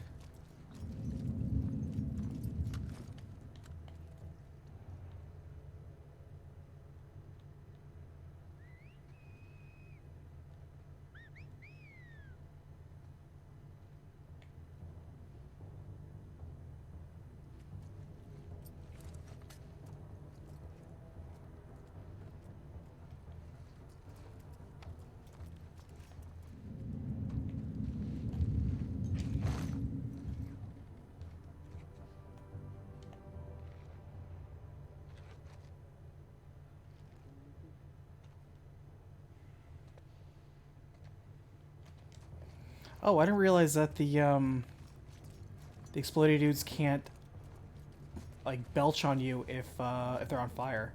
Damn, that means I should be leading with a Molotov every time. Not a word. Shut it. Yeah.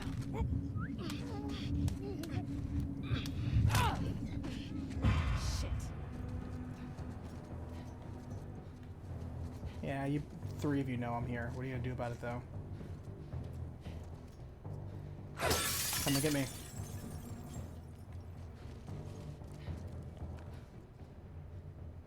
No sign of her. Hunt her down. Shit.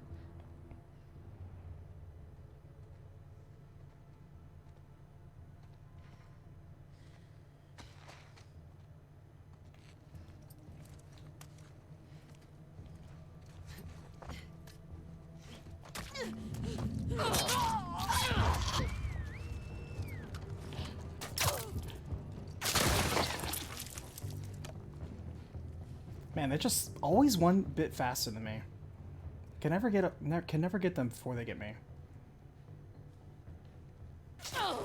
Ow, that sniper.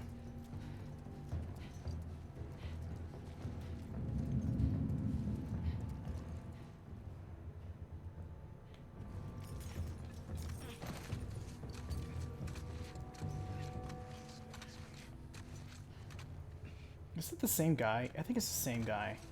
Yeah, it's the same guy. He's right there.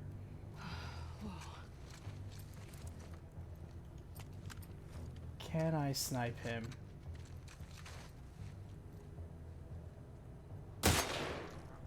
Yeah, I can.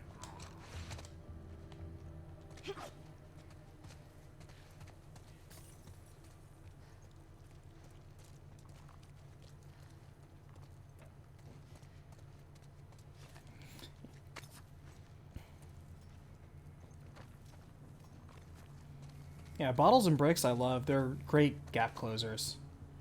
Oh. Interesting. A club, of all things.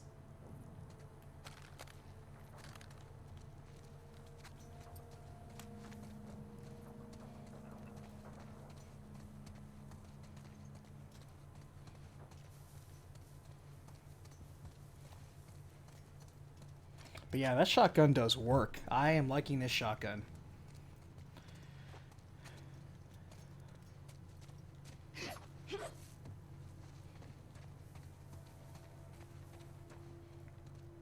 Yeah, I have to wonder, was there significance with her specifically choosing the golf club? Like, was that her dad's golf club or something?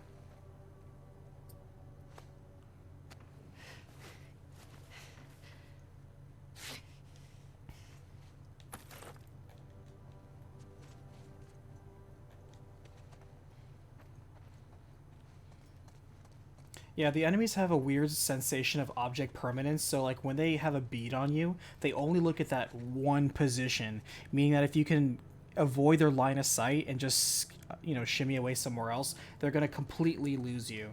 It's rather easy to dupe the AI here. They don't ever really adjust or change their tactics.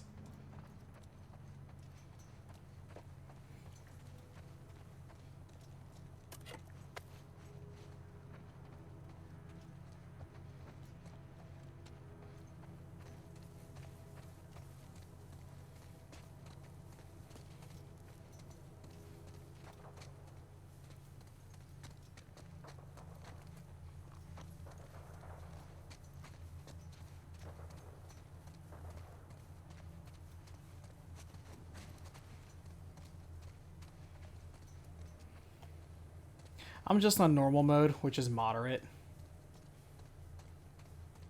But I played The Last of Us even on, you know, like survival difficulty back when that was the harder one.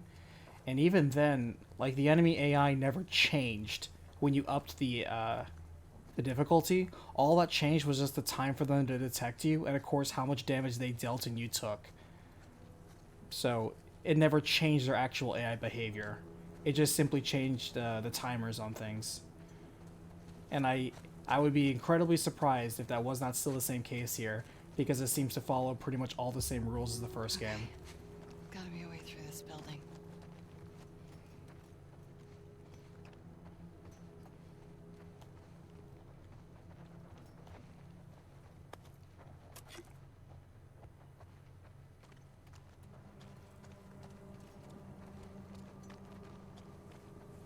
What I am more curious about is not how the game handles it on the harder difficulties, but how the game handles it in blind mode.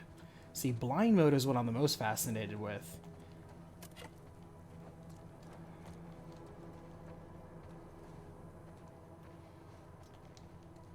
How does this encounter look and conduct itself on blind mode? I am so curious.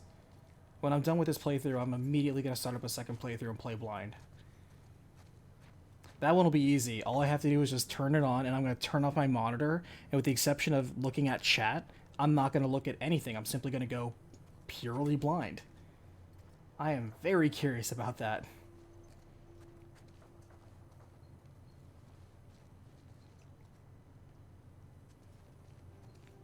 Owen, please tell me you didn't run into these guys.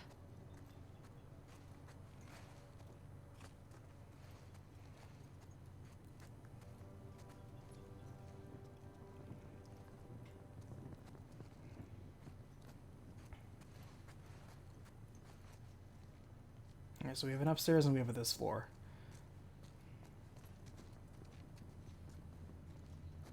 I have a friend that's also colorblind as well.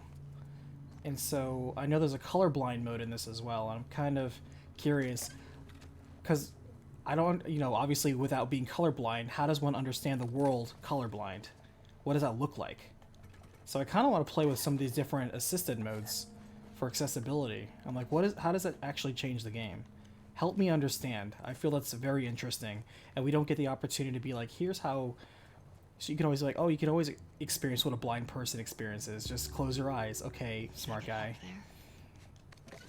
I'm talking about how they play the game. How does a blind person play a game? How does a colorblind person play a game differently? And how does one design for that? I'm curious.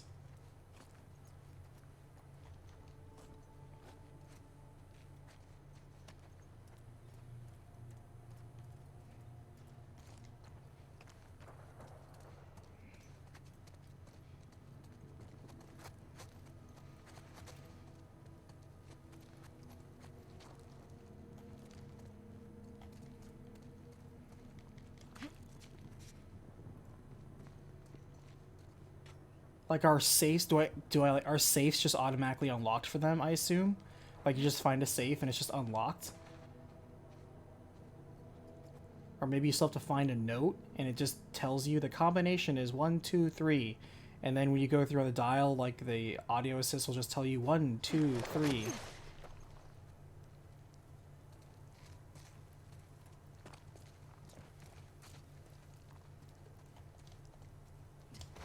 Because I'm all for people with disabilities having more access and options when it comes to games.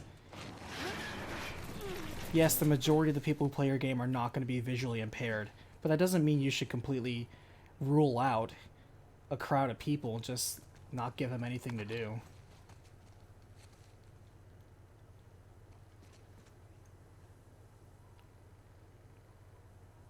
Well, Valentine, I get that you don't have to use notes to open the locks, but I'm not going to know what the combination is just going at it. You know, I mean, I guess I could if I just looked up the answers online.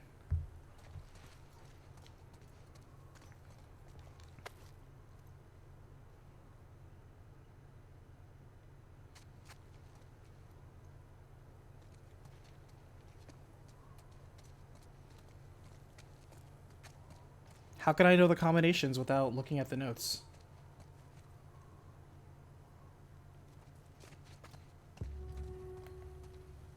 There you are. What's the trick?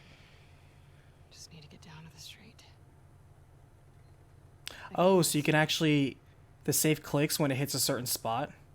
Oh, that's cool. So you can actually pick the locks without using anything. That's cool. I actually did not know that. That's actually cool. Thank you for letting me know that. I didn't know that.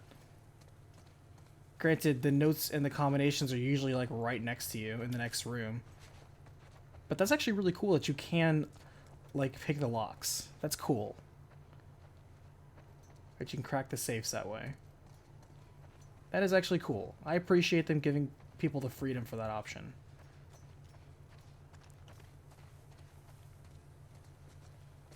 I just naturally am like, okay, well, here's the combination. It's literally right here. Herp the derp. What's all this? Of course I walked right into a scar camp.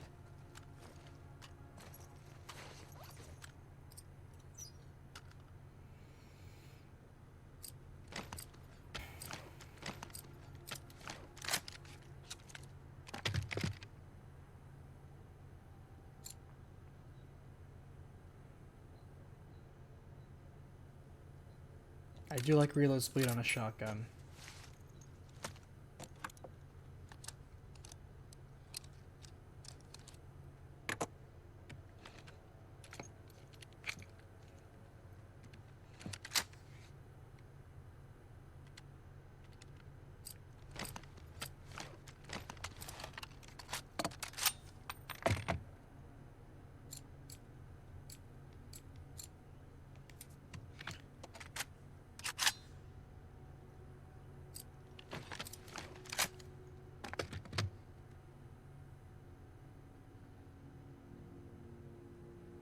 See, I kind of don't care about like recoil and stability because if you're close enough for me to use the shotgun, I'm not worried too much about aiming.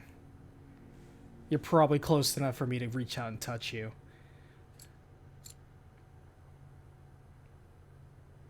I get the feeling the damage is going to help me when I do fight those big bloater guys though, so I will invest in this because hey, it never hurts to just, you know, overkill is underrated, as they say.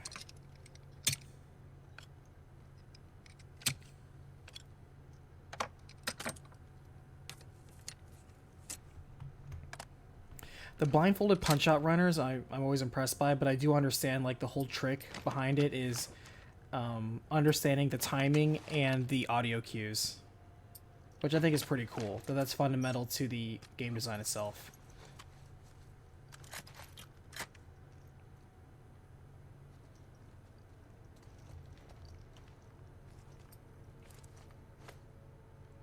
Well, I guess I could just top off with healing because there's literally one right there. Seems like a waste. But hey, why not? Free healing.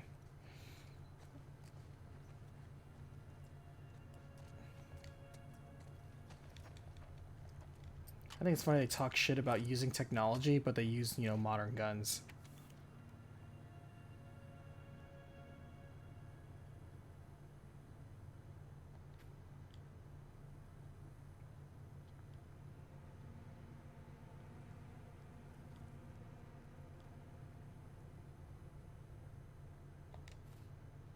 That's sweet. In a fucked up kind of way.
I just don't want to jump down and 4 dudes spawn on me.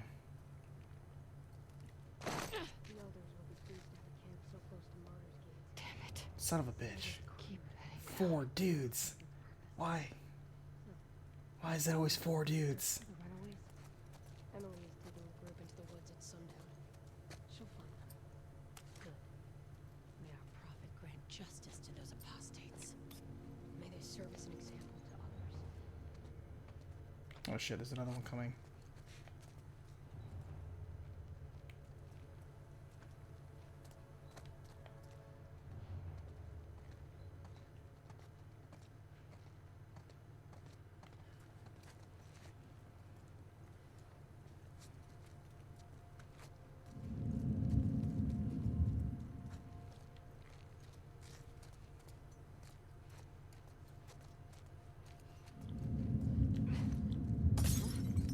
Found a wolf!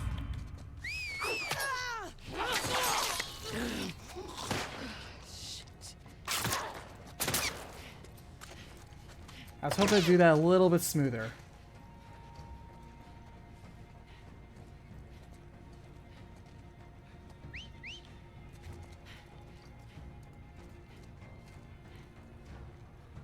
In here! Okay. They always seem to just fire faster. They're quicker on the draw.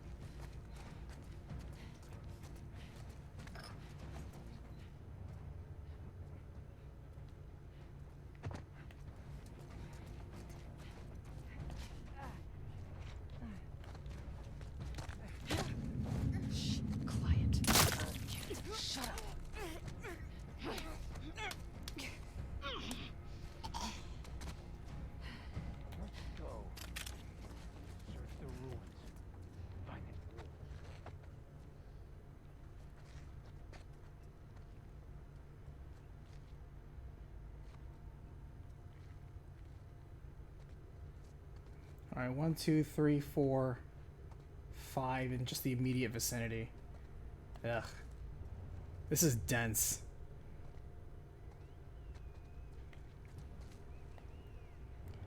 The wolves call out names, by the way. I don't think the Seraphites call out names.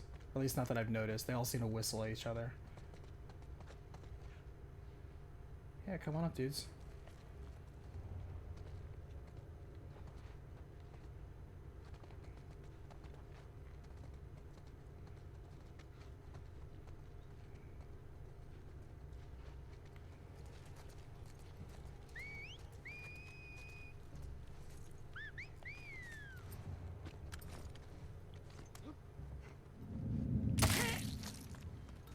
Oh, there you go. Rachel. They do call out names.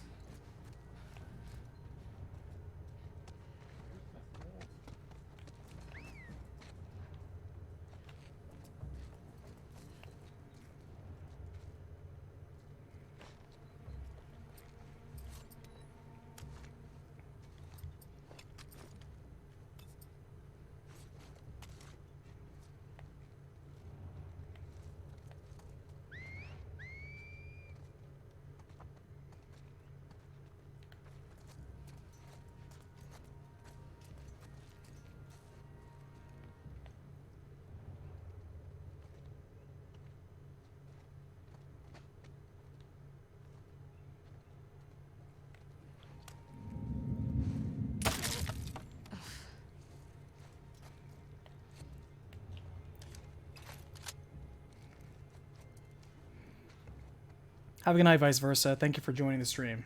Appreciate you.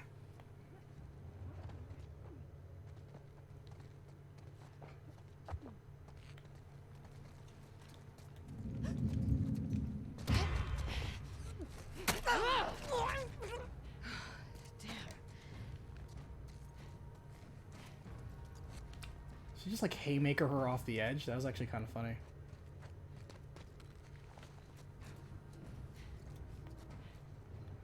Alright, let's see what we got. We're wheeling down their numbers.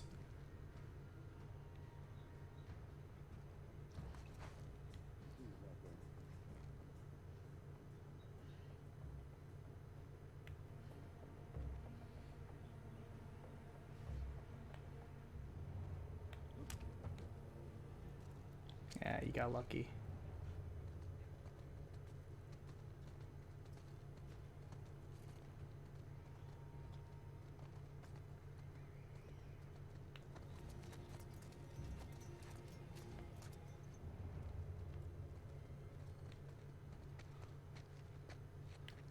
Man, is everybody coming up this one spot?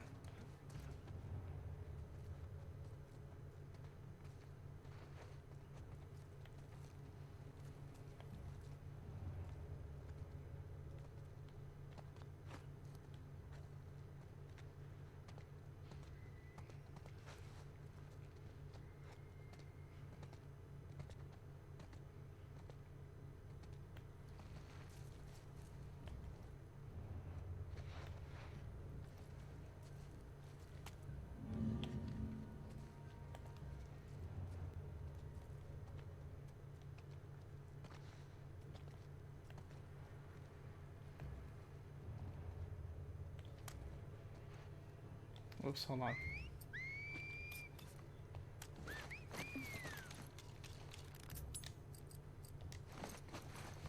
forgot I didn't have a silencer on. I'm not in a rush to kill these guys. Hey Cow Tank, thank you so much for following on Twitch. I appreciate it. Anyone else too, if you haven't already done so, please do so, because normally I stream on Twitch, and this is just the exception this one time. This special edition of Recapitation behind the scenes.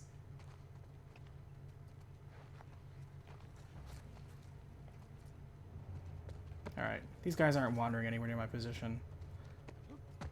We'll start.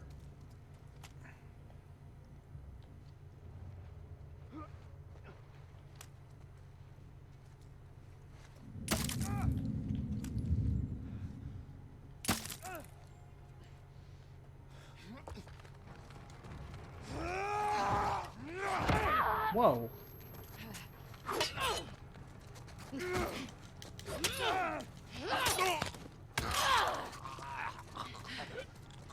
There. Didn't expect that.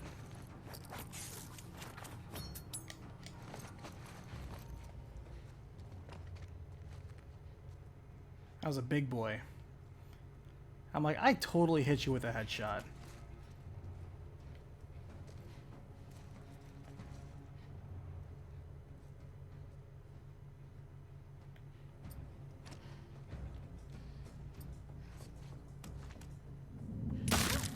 Good.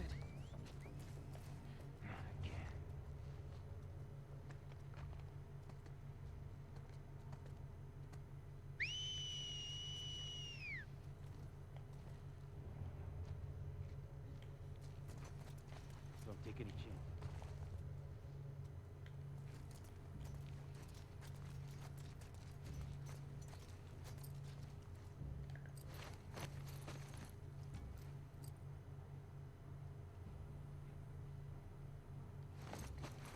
Yeah, you know what? We're gonna go loud on this. I think there's only 2, maybe 3 more of them.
Oh, you're a friend? Cool. I could use a few more of those.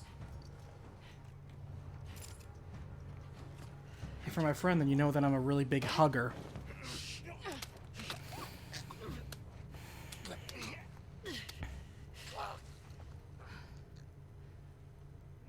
Can you grab someone from behind and shoot them in the head? I'm not sure, actually. Because, you know, like, she does put their gun to the head. But, yeah. Personally, I wouldn't want to. I think that'd be a waste of a bullet.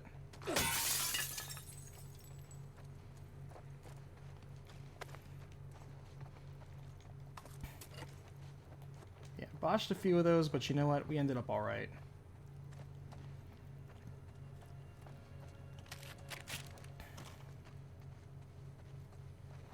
I like areas like this that are not just spread out, but also vertical. I like some verticality. That's why I like the waterlogged level, because it was verticality, but also you had the water element. That was cool. A variety of environments. You know, that's what makes things a little bit more interesting.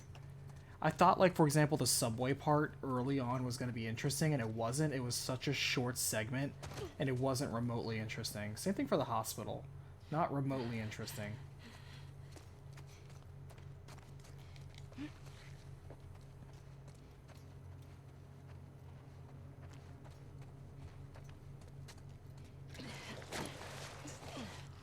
Just get down to the street.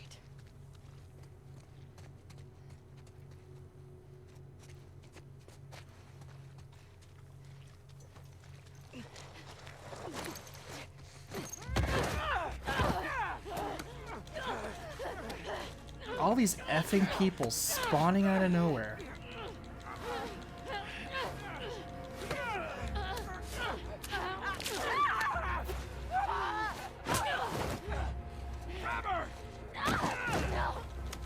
Two, three, where's the fourth one? There's always a fourth one. There it is. I'm so tired of jumping down and 4 people spawning. Man, Like, I'm joking about it, but it keeps happening. It keeps happening. 4 months earlier. 4 months earlier.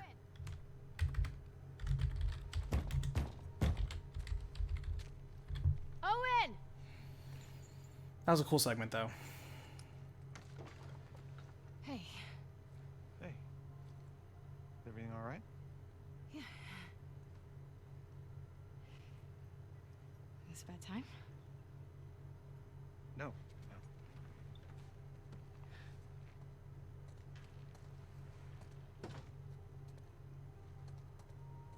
So, what's up? We got orders? Oh, wait. That was the end of the scene. Okay. With that, we are going to save and call it a night. Sort of. Sort of. You know what? Just, how about we hold off on the Isaac talk? For just a minute. Owen, When's the last time you were here? Look around. Take it all in. what did you do? You know, just rip out some vines, paint some walls. Alright, cool. Anyway. Let's see. It's funny, we started off with a good bit of story in the middle of that, but the last hour or so, we didn't really get too much story, but that's fine. Or in the 4-month earlier part. In fact, other than the fact that she said that, hey, the Fireflies disbanded, she and Owen joined WRF, which we kind of already figured, and that her focus back then was still hunting Joel, there was almost nothing interesting about the 3 years earlier part where they first discovered the aquarium. I'll keep it in there just in case it becomes relevant, but for now it doesn't seem very relevant. I don't like one-off sentences just strangling by themselves. Stranded by themselves, strangling. We did plenty of that today already.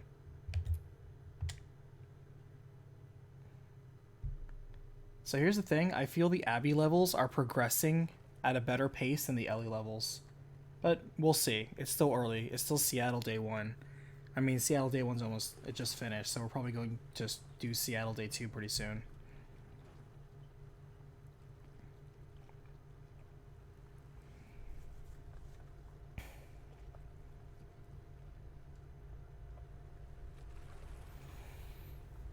I'm just gonna be real with you guys. I don't have a problem with Abby. Don't have one. I don't have a single problem with her.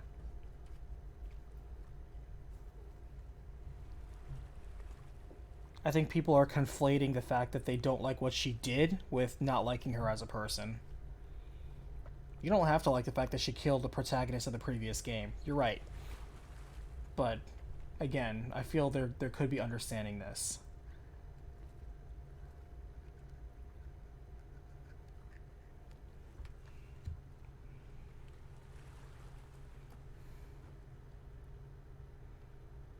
I think that if I really, really was passionate about the Last of Us, and I chose to indulge myself in those out of context spoilers that happened the other month, I probably would come in with a very heavy bias towards Abby as well. I probably would. But just approaching it naturally, as the game intended to, I kind of don't have a reason. They really do apply it. I think they could have done a better job, but I think so far they did a pretty good job of just making it make sense. The causality with which her decisions and actions took her aren't in any way confusing or to me strike anybody out of character. I don't think anybody's acted grievously out of character. I keep hearing that where people are acting not how they should. It's like, I don't see that. For Ellie, Joel, Abby, even some of the side characters like Dina and Jesse or Tommy, they're all acting very plausibly, given the situation, how I believe they would.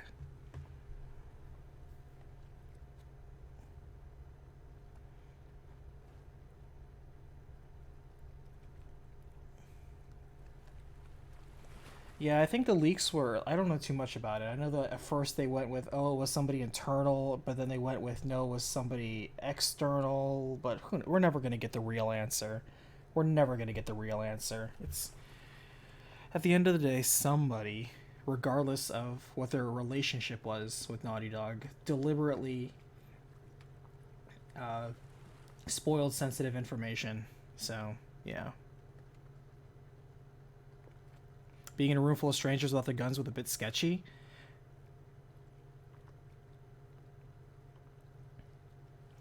Were they without their guns, though? I don't think they dropped their guns.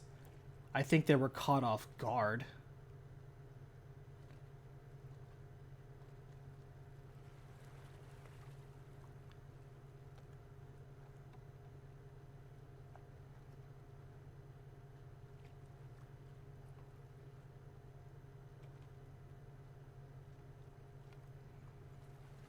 Because, like, Joel has always had his gun on him forever. Maybe they either A, ran out of ammo, which, let's be real, that happens a lot in this game. For the one time they didn't have infinite ammo in a cutscene. Or, yeah, maybe they just left him on their horses. Or maybe when they were fleeing from the hordes of zombies behind them, maybe they did drop him. Who knows? I don't think that's the key factor, though. I don't think when they entered a room full of people, especially ones that were trying to roast the zombies in front of them, I think with the moment they saw that they were surrounded by... Oh, let's watch the cutscene again. But I think when they were basically saved by those people, you know, and they torched them and led them in, they saw that this was a community of people. They didn't need to pull out their weapons. If anything, pulling out their weapons probably would have got them shot. But yeah. They didn't have a reason to open up their arms. Where it's like, Joel, we're surrounded by a bunch of strangers. Pull out your weapon. And Joel would be like, are you effing kidding me? They will gun us down so fast. Have you seen the AI of this game? So, I still don't think it's outside it. Barrett, I like how you're on both Twitch and YouTube at the same time. I appreciate it.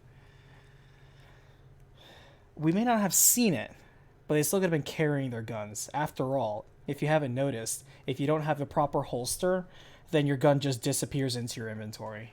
And they pull it out during select cutscenes, and then put it back somewhere. They seem to have, like, a small arms holster. Like, Tommy, I noticed, holds it, like, behind his back, underneath his jacket. So, you know. I still don't believe they acted grievously out of character. I believe everything they did was plausible.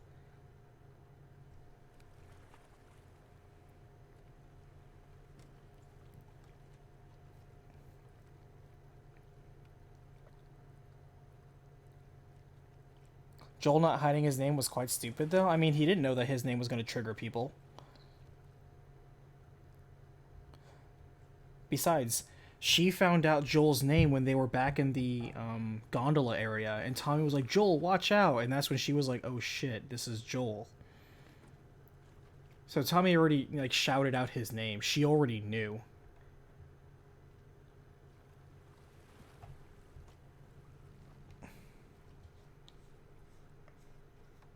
And they were going in the room. They were all like, hey, you know, thanks for the save. It's all cool. Right back at you.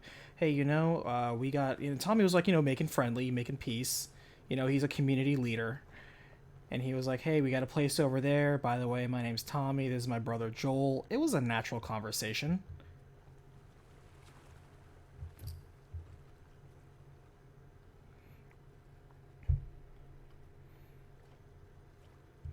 Besides... in The Last of Us, when Joel was more quote-unquote in his element, he didn't have a problem warming up to and introducing himself to Sam and Henry literally after an hour, like the moment they even met each other. He didn't have a problem then. So I don't think it's out of his character.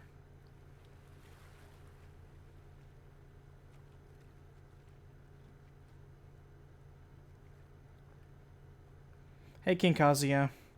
You actually jumped in right when I'm about to jump out, but we're just, you know, finishing a session of The Last of Us. We're like 20-something hours into the game. I'm just talking about how we played as a couple chapters as Abby, and I genuinely don't have any gripe or problems with her character. I think she's fine.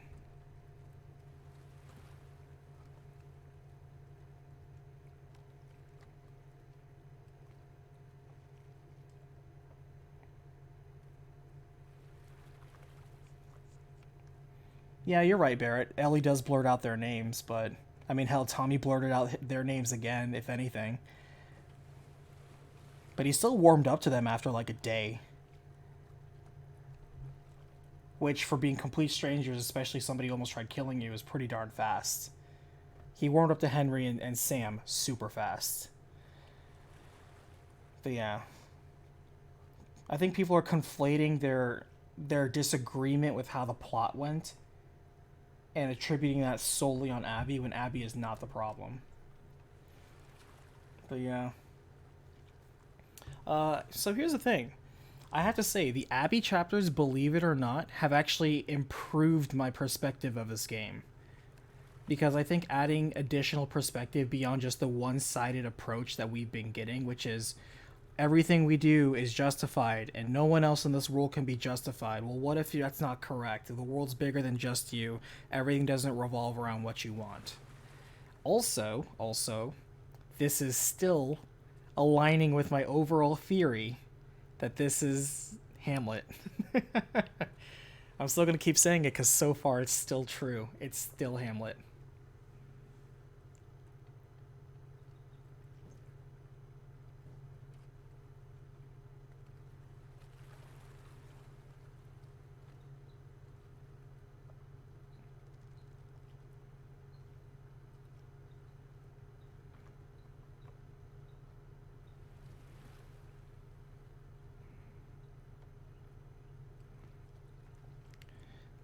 But yeah, Ringo Starr, you don't have to feel sorry for Abby. She doesn't need it. What I'm pointing out is the fact that Abby's completely justified in her position. Because it's like Ellie admits it, Joel knows it, and of course Abby knows it firsthand. Joel's not a good guy. Joel is flat. Like, one thing out of your mind is that Joel is not a good guy. He's not a hero. He's a guy who made very selfish decisions, and he was a bad man who did bad things to other bad people. And when people retaliate against him, he retaliated back, but guess what? They retaliated back again. And so, why does that surprise anyone?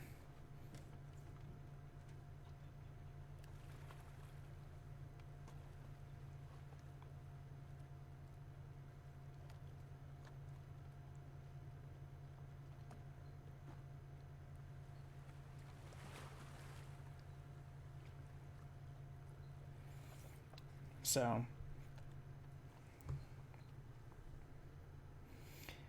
it's one of those two wrongs don't make a right kind of deal, because one person seeking revenge versus the other person seeking revenge. Sure. Like I said, it's a revenge tragedy story.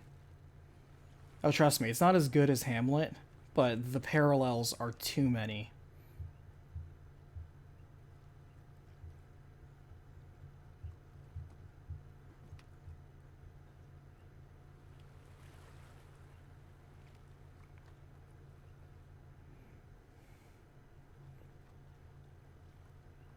Well, here's the thing. Joel being redeemed, there was never a redemption arc. When was Joel ever redeemed? The game ends specifically because Joel is not redeemed. Joel continues to place his needs above everyone else. He was never redeemed. And Ellie in this game calls him out on that when she finds out the truth that Joel's been lying to her this entire time. Joel was never redeemed. He's been carrying that nasty little secret for years.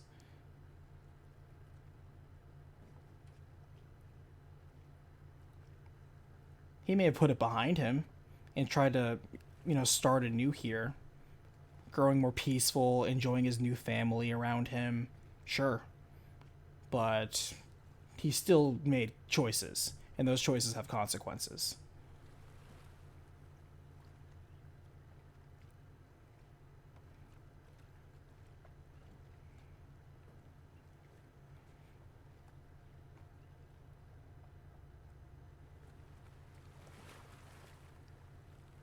The whole parallel, though, is that Abby and Ellie are basically the same person. During this journey, Ellie has swore up and down that, yes, we're going to help find Tommy and that'll be the end of it. But twice, she betrays her friend's intentions and wishes to just go off on her own. Abby doing the same thing is just a parallel to what Ellie just did a couple chapters earlier.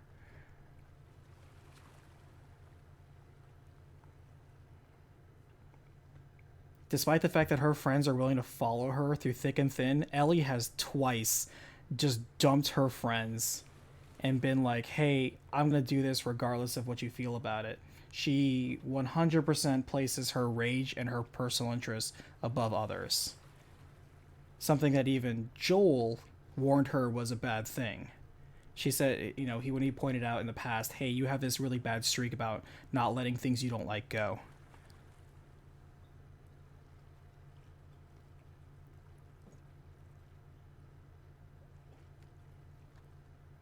Like, the parallels they're drawing between both sides is, I mean, pretty on the nose.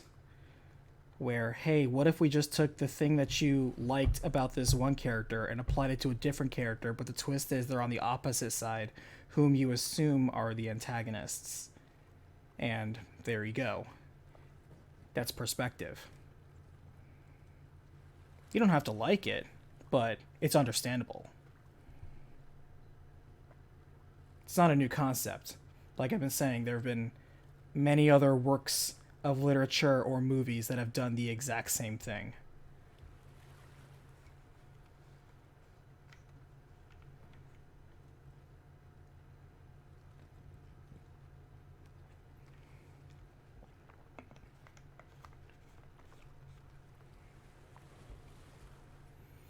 Because here's what you could do. You could take Abby's story out of context, mind you. You could put it in a bubble, and that would be the protagonist story in any other game. You walk in, your father's been murdered, your father was a famous doctor who was on his way to curing a global pandemic, and the one person who did it got away and took the girl with him. What would you do? You would drop everything and go hunt him down. There you go. That's your plot.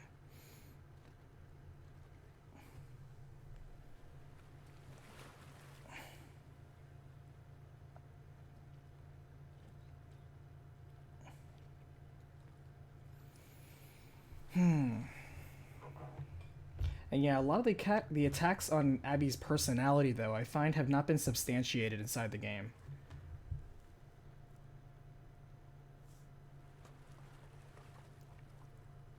Because it's fine to discuss a character's perspective, but granted, I haven't finished all of our chapters. We only played Seattle Day 1, and we're going through these flashback chapters with Owen, so we'll see.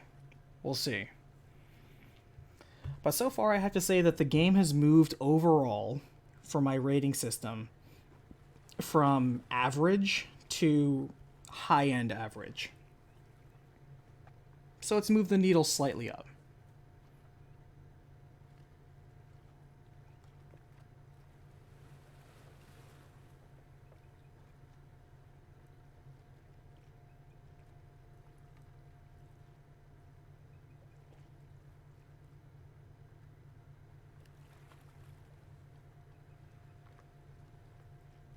The Fireflies are non-redeemable evil? That seems a bit extreme. Sure, they tried and failed, but they were trying for a purpose greater than themselves.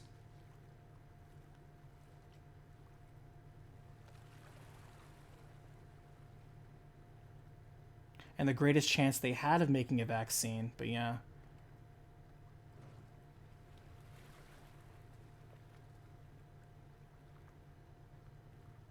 You say the Fireflies just kill people that had immunity, Dima? When did that happen?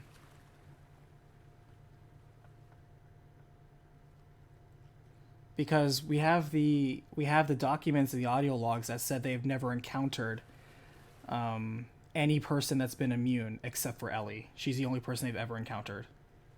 I'm not sure where you're getting that.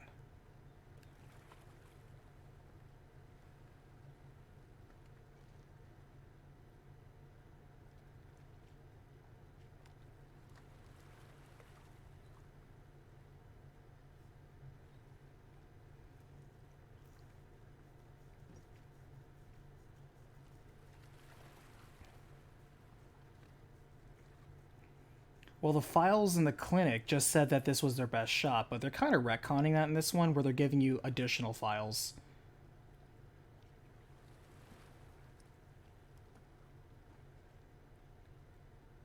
You have a good night, Lynn. Appreciate you. See you around.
I'll be honest, I'm looking up on the wiki for The Last of Us some of the notes in regards to people immune to the cordyceps, and the only one the game openly admits is Ellie. And you know how crazily detailed some of these fan wikis are. They even have like the specific notes as references and citations. So I'm not seeing where you're saying that multiple people and people that were immune were found, experimented on, failed. Now, there are notes where they tried multiple methods of trying to beat the infection and those failed, but that's understandable.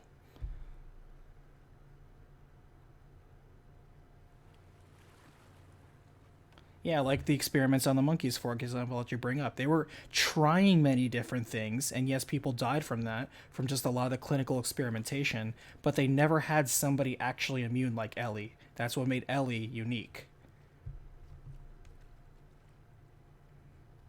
But that's neither here nor there. The point is, even if there was a chance, Joel is still a dude who did a lot of bad things to people. Justifying his murder and yet not justifying other people's murder is very hypocritical. Because when you say, oh, it's okay for us to murder this person's father in cold blood because we have a good reason or we like this guy, versus murdering this other person because their father was killed but we don't like them as much.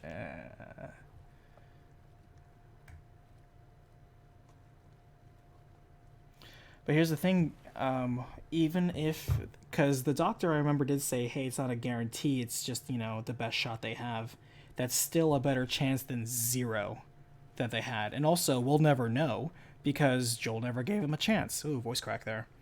We'll never know if they could have made a cure or not, because the main character decided that he wasn't going to allow that to happen. But yeah. It's all about perspective. This game is actually pretty, looking at this from a meta way, this game is actually really good at seeing how many people can adjust to different perspectives. If you take the same exact context, the same characters and same motivations, but apply it to people you don't know as well and therefore do not like as much. If you can accept it the same way, it kind of throws it back in your face. I don't think the writing was meant to be as clever as that. Just like I said, hey, there's so many parallels to Hamlet. I don't think Neil Druckmann went out to try to make Hamlet. I think that's just an incidental thing. He was just making a revenge tragedy, and it kind of ends up following every other revenge tragedy. But, yeah. We'll see where it ends up. We finished Seattle day 1. We have a few more days to go. But I'm going to wrap it up for today.